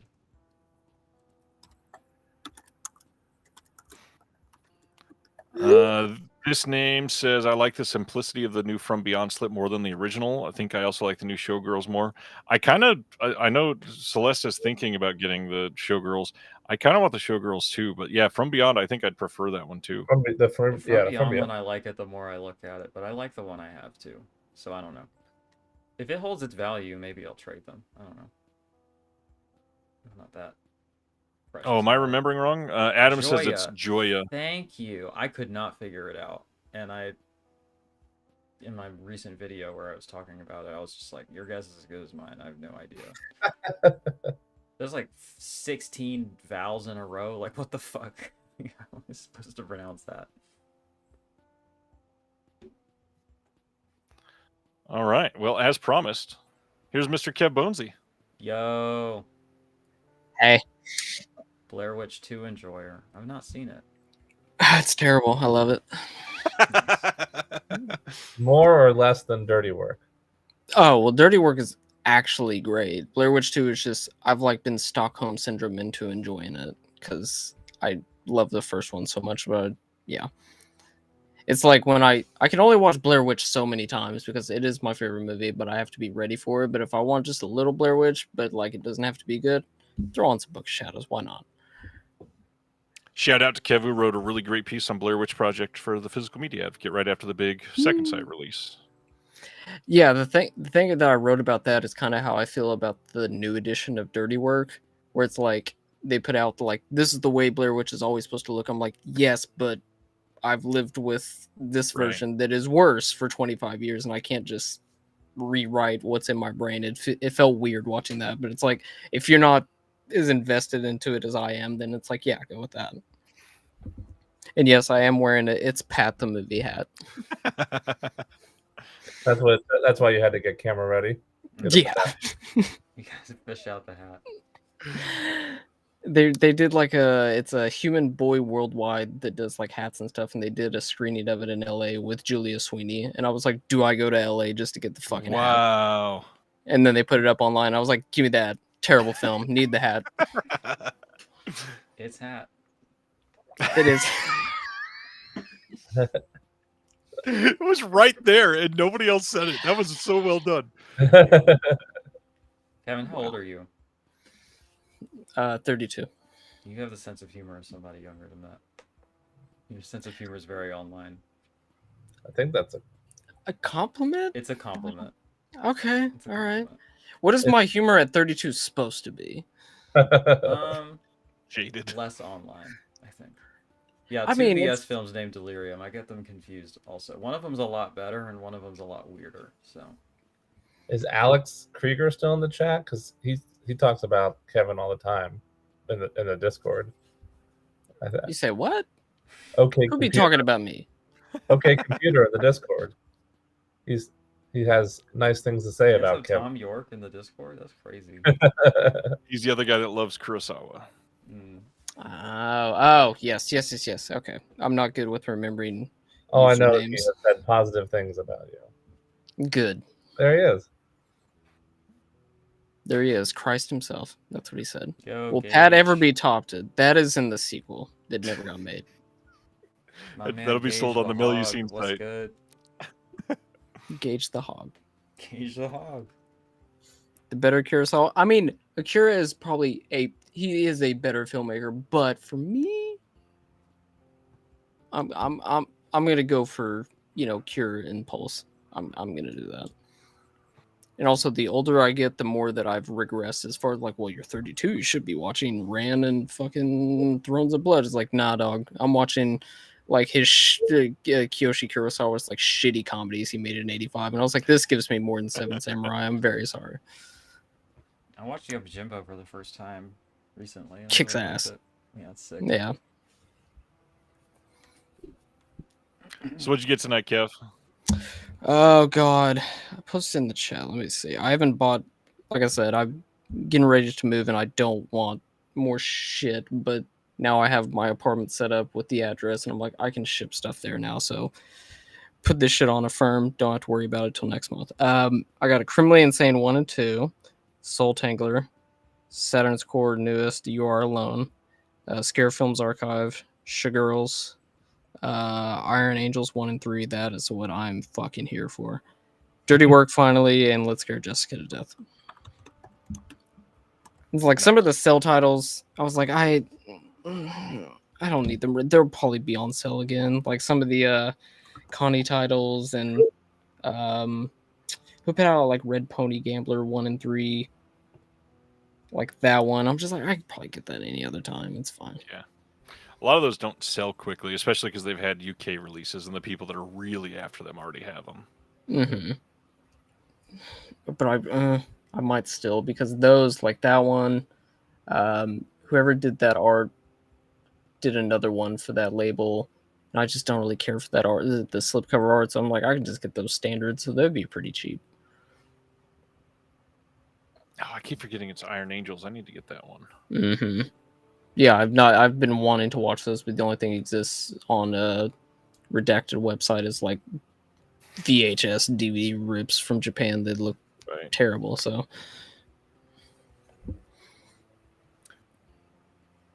do they say if it's for the first time on Blu-ray in the US, so it must have had probably a European release. Maybe like a Fortune Star release in it or some such shit. I don't know. Oh, German. It's probably not even a legal release. Yeah, because that was what's the Miike film that just got announced? Agitator. Yeah, that's the one. Yeah, I looked it up, and that's only a French release of the, I guess you'd call it the regular version on the Blu-ray, and then it came with the DVD of the extended version. And I don't know what copy that my bootleg that I got from other redacted website is, but I haven't watched it yet because I'm like, it's like 3 hours long, and I haven't even seen Ichi the Killer, so I can't watch 3 hours of Agitator before Ichi the Killer. Ichi is a fun one. Oh, I know it's made for me. I just haven't got to it yet. I just checked, and the company that put out Iron Angels, they're a known bootlegger. Hell yeah. There you have it. Ichi was Or- advertised to me as being extremely disturbing, and then it was like among the silliest things I mean, I've ever seen. Thank you for subscribing. hell yeah. We keeping the hype train going. I don't care. Hell yeah. Especially when people are sleepy, they don't know what they're doing with their money. Give us $6. Who cares? Yeah. More or less disturbing than Visitor Q, which like was silly, and then sometimes I was like, guys, I ain't laughing anymore. Ichi really only has one scene that I would even say is I think the special effects are so bad that they're real bad. it's really hard to take any of it seriously. There's one scene in particular where I'm like, come on, bro, are we doing this for real? Like, all right.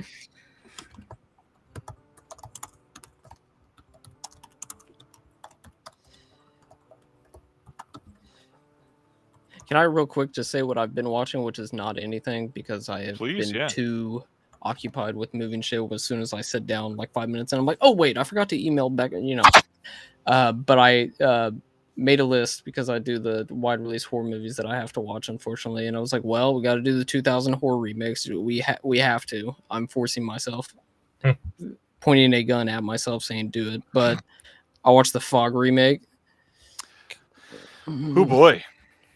It was bad, and I watched it. I've only seen the original Fog twice, and I very much enjoy it. So I wasn't exactly watching it while I was just like, "Oh, you're doing that wrong. You're doing that." Like I was just watching it as its own movie, and it sucks shit. I watched the Stepfather remake, also bad. The Hitcher remake, also bad. Prom Night remake, better than the original, still bad. I did watch the OG Stepfather since I had not seen that. OG Stepfather rips. Where's Anthony when you need him? Yeah, I was wondering where Anthony was today. Bro's sleeping. Yeah, he's probably knocked out. He's pulling a will. Pulling a will. Sorry, honey, I have to go pull a will. You're gonna pull a will. Please do it in your bedroom. 03 Texas Chainsaw Massacre is great, and I will be picking up that 4K. Yeah, for those that don't know, it's already been leaked. Arrow is announcing that either tomorrow or next Friday. I was gonna say I missed that one. Okay, cool. I like that one. And Texas Chainsaw Massacre at the beginning. Mm-hmm. Finally. We've been waiting. Is TCM3 even a...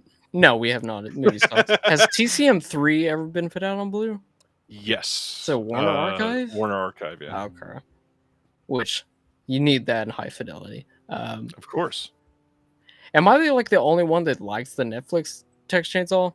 I enjoy it. I just think there's a couple scenes that are not great. I also don't love what they did with the final girl at the end, but I didn't mind it. She got to chainsaw somebody, I think. Yeah, It's she been did. 4 years. I also love how, because when I watched the trailer, I was like, are they really doing the Halloween reboot shit where Sally comes back? And then, spoiler alert, they just killed her like 3 minutes later. And I was like, I'm here for that. Why not? Just nihilism and shit. and then Jeez, silence. I feel like when Sibner dips out, that's like It's time. Time to wrap it up. going too long for Sibner. That's like, damn, okay. Jeremy is sitting here dying to go see what titles he owns. Yes, which is a real problem in a lot of different ways.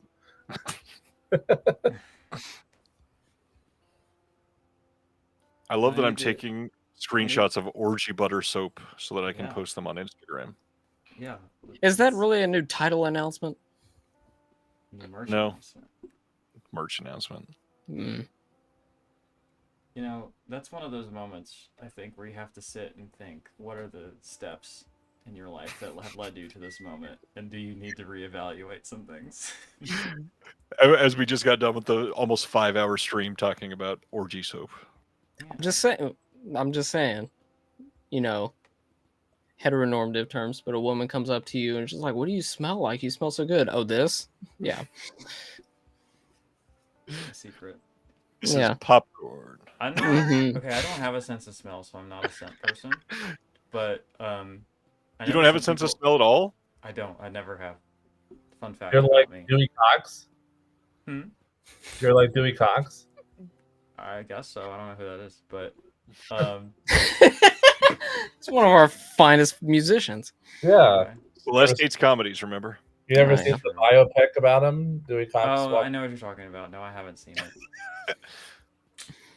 But I know some people are like, "Oh, this is my scent." What if you get the orgy soap and you're like, "Oh, this is it. This is what I've been looking for," and then you can never get it again. It unlocks everything for you. Yeah. It'd be I unfortunate. think the people that are buying that for make that their scent, they're not gonna have a lot of people being like, "Oh, I love your scent." It's just like the people that it's just like, I don't like using the deodorant that has like the silver or whatever that can make you cause cancer. It's like, okay, but would you rather have a funeral people show up and be like, damn, he smelled good because you wore Old Spice, or nobody shows up because they were like, dog, you stank, so we didn't want to be friends with you? Is that open casket? Pass. No. We've been there. We know what to expect. Bro is rank as fuck. We're not going up. Dog, even in death, you smell like ass.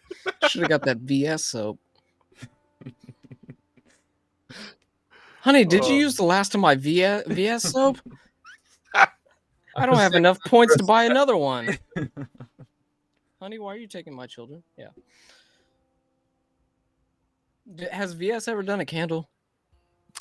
They did the Agfa bonus candle for the Zodiac Killer. Yeah, I don't know if Zodiac they've. killer candle. Oh yeah, I had my, that. my allegiance for Agfa makes me want to eBay that shit. Does it smell like 70s horror films that got rediscovered by Agfa in here? Yes, it does. The most disappointing thing is that candle was unscented. Oh, that's fucked up. They could have done anything for that, and it would have made sense. Unscented candle. That's what every straight dude buys in their apartment. I'm Like, don't you get a candle in here? It's like, I changed my whole life for you. I bought a candle. As I look over and see the candle right now. How do you buy an unscented candle? Why even have a candle? That's like the main point. I don't know. That's like buying a cologne that has no Every candle's fragrance. an unscented candle. Damn. Whoops. Danny added 3 more. Red Surf, Out of Order, and Navy SEAls. Good. They're all about to leave. They're going out. Is Navy Is SEAL? Navy? I was about to say, is Navy SEAls getting down there? Thought so. Danny's mortgage about to be wild. Putting up the house for Navy SEAls.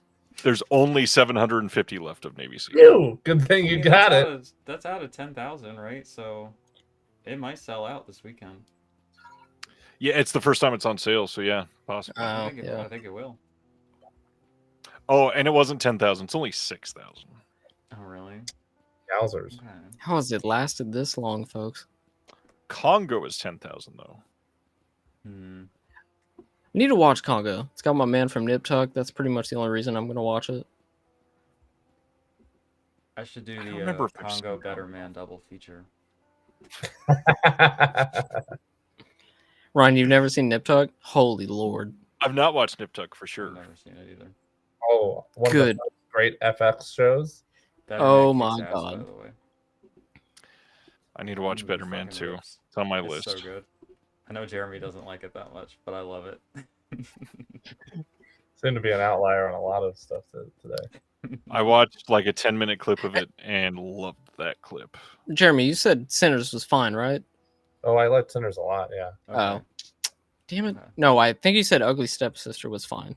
You Yeah, said that was something. well done. Oh, okay. It was Well, damn fine. it. I was about to be like, solidarity. I also think Sinners is fine, but apparently I'm, just on an island. Okay. I do believe Sinners is being a bit overhyped. I don't think it's like a 5 out of 5 masterpiece like everybody's saying, but I give 4.5. I still I think love it's it. close to that. Yeah. My favorite movie of the year is a documentary about music on SNL. So I'm not doing too good for new releases, let me tell you. It was a mini series or something, right? Questlove. No, that one was a doc. They did do Beyond Saturday Night, which was a mini series, docu-series. Got it. So of course I watched that too. There was so much for the 50 anniversary that it was hard to watch all of it. No, I did, sir. Besides, like the concert beforehand, I was like, I'm fine. I'm really fine. There's a lot of Jimmy Fallon for that. I don't understand this chat from this name. Do you guys believe VS really can't sell the new slips by themselves, or are they trying to entice a double dip to move more discs? Well, the Showgirls one, the we all variant explained slips. that. Yeah. I think because usually when they do variant slips, it's for the like more obscure stuff that they probably have the rights to. But for these ones, they're all big titles, and I guess contractually, MGM or whatever was like, no, you can't sell a fucking slip cover. What are you talking about? I don't know why.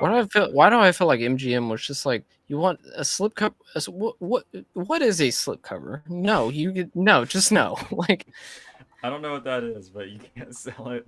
no. Well, and from working behind the scenes, I don't know how many people know this. MGM is notoriously the worst studio to work with. They want oversight and approval on everything. So it wouldn't surprise me, but also them trying to move more items wouldn't surprise me either. Stan, I'd be like, I think you need to become a better man. Put on better man. All right. The monkey movie beckons. Okay. not Yeah, that the The monkey monkey movie. movie. I'm gonna watch Every Which Way But Loose.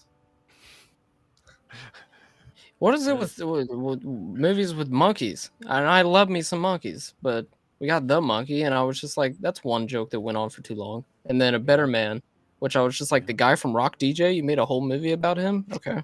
Okay, real talk though, that Rock DJ sequence is straight up one of the best things I've ever seen in a movie in my life. That shit fucking blew my mind. I was like, damn. Have you seen the music video for Rock DJ, Celeste?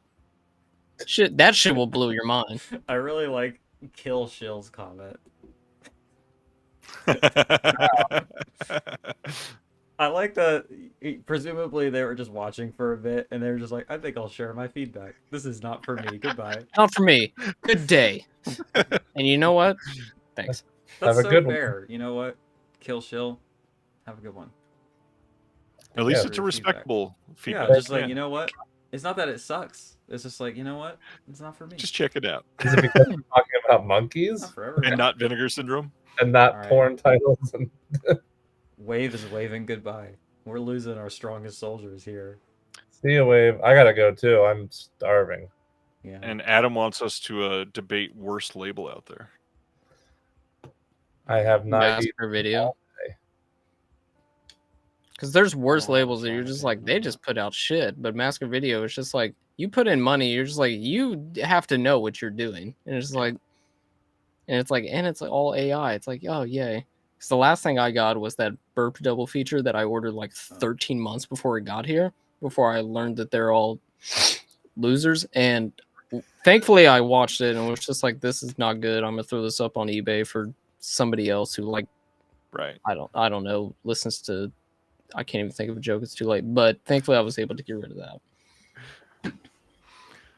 Well, speaking of it being too late, it seems like everybody is probably ready.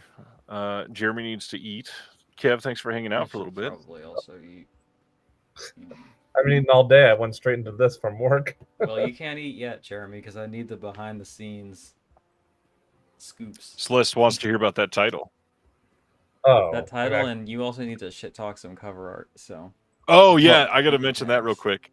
Let All me right. be in for that. Yeah. All right, everybody. Let's go pull a will. Go subscribe to Almost Major. I can't wait to eat some food and then pull a will. Thanks everybody for hanging out for almost 5 hours tonight. It's been a long time, but we appreciate it. If you haven't yet, go sign up for Celeste Patreon and Jeremy's OnlyFans and subscribe to Almost Major from Kevin. I think I legitimately got like 10 letterbox followers during this stream. Not Oh, bad. yeah, we're networking. I love that Crit says you guys are still going as I'm doing the outro. We're trying to wrap up. I was just fucking going hard for Better Man in your stead. You know what? Since he's here, shout out to Crit. Crit just composed background music for a piece for a label I've never worked with before that we just submitted. So thanks, Crit. Nice. Cool. Yeah, we'll see you all next Thursday. At 7:17 in the morning, we're at him. All right. Good night, everybody. Have a We better appreciate you trip. all. We almost hit 5 hours. See you next time.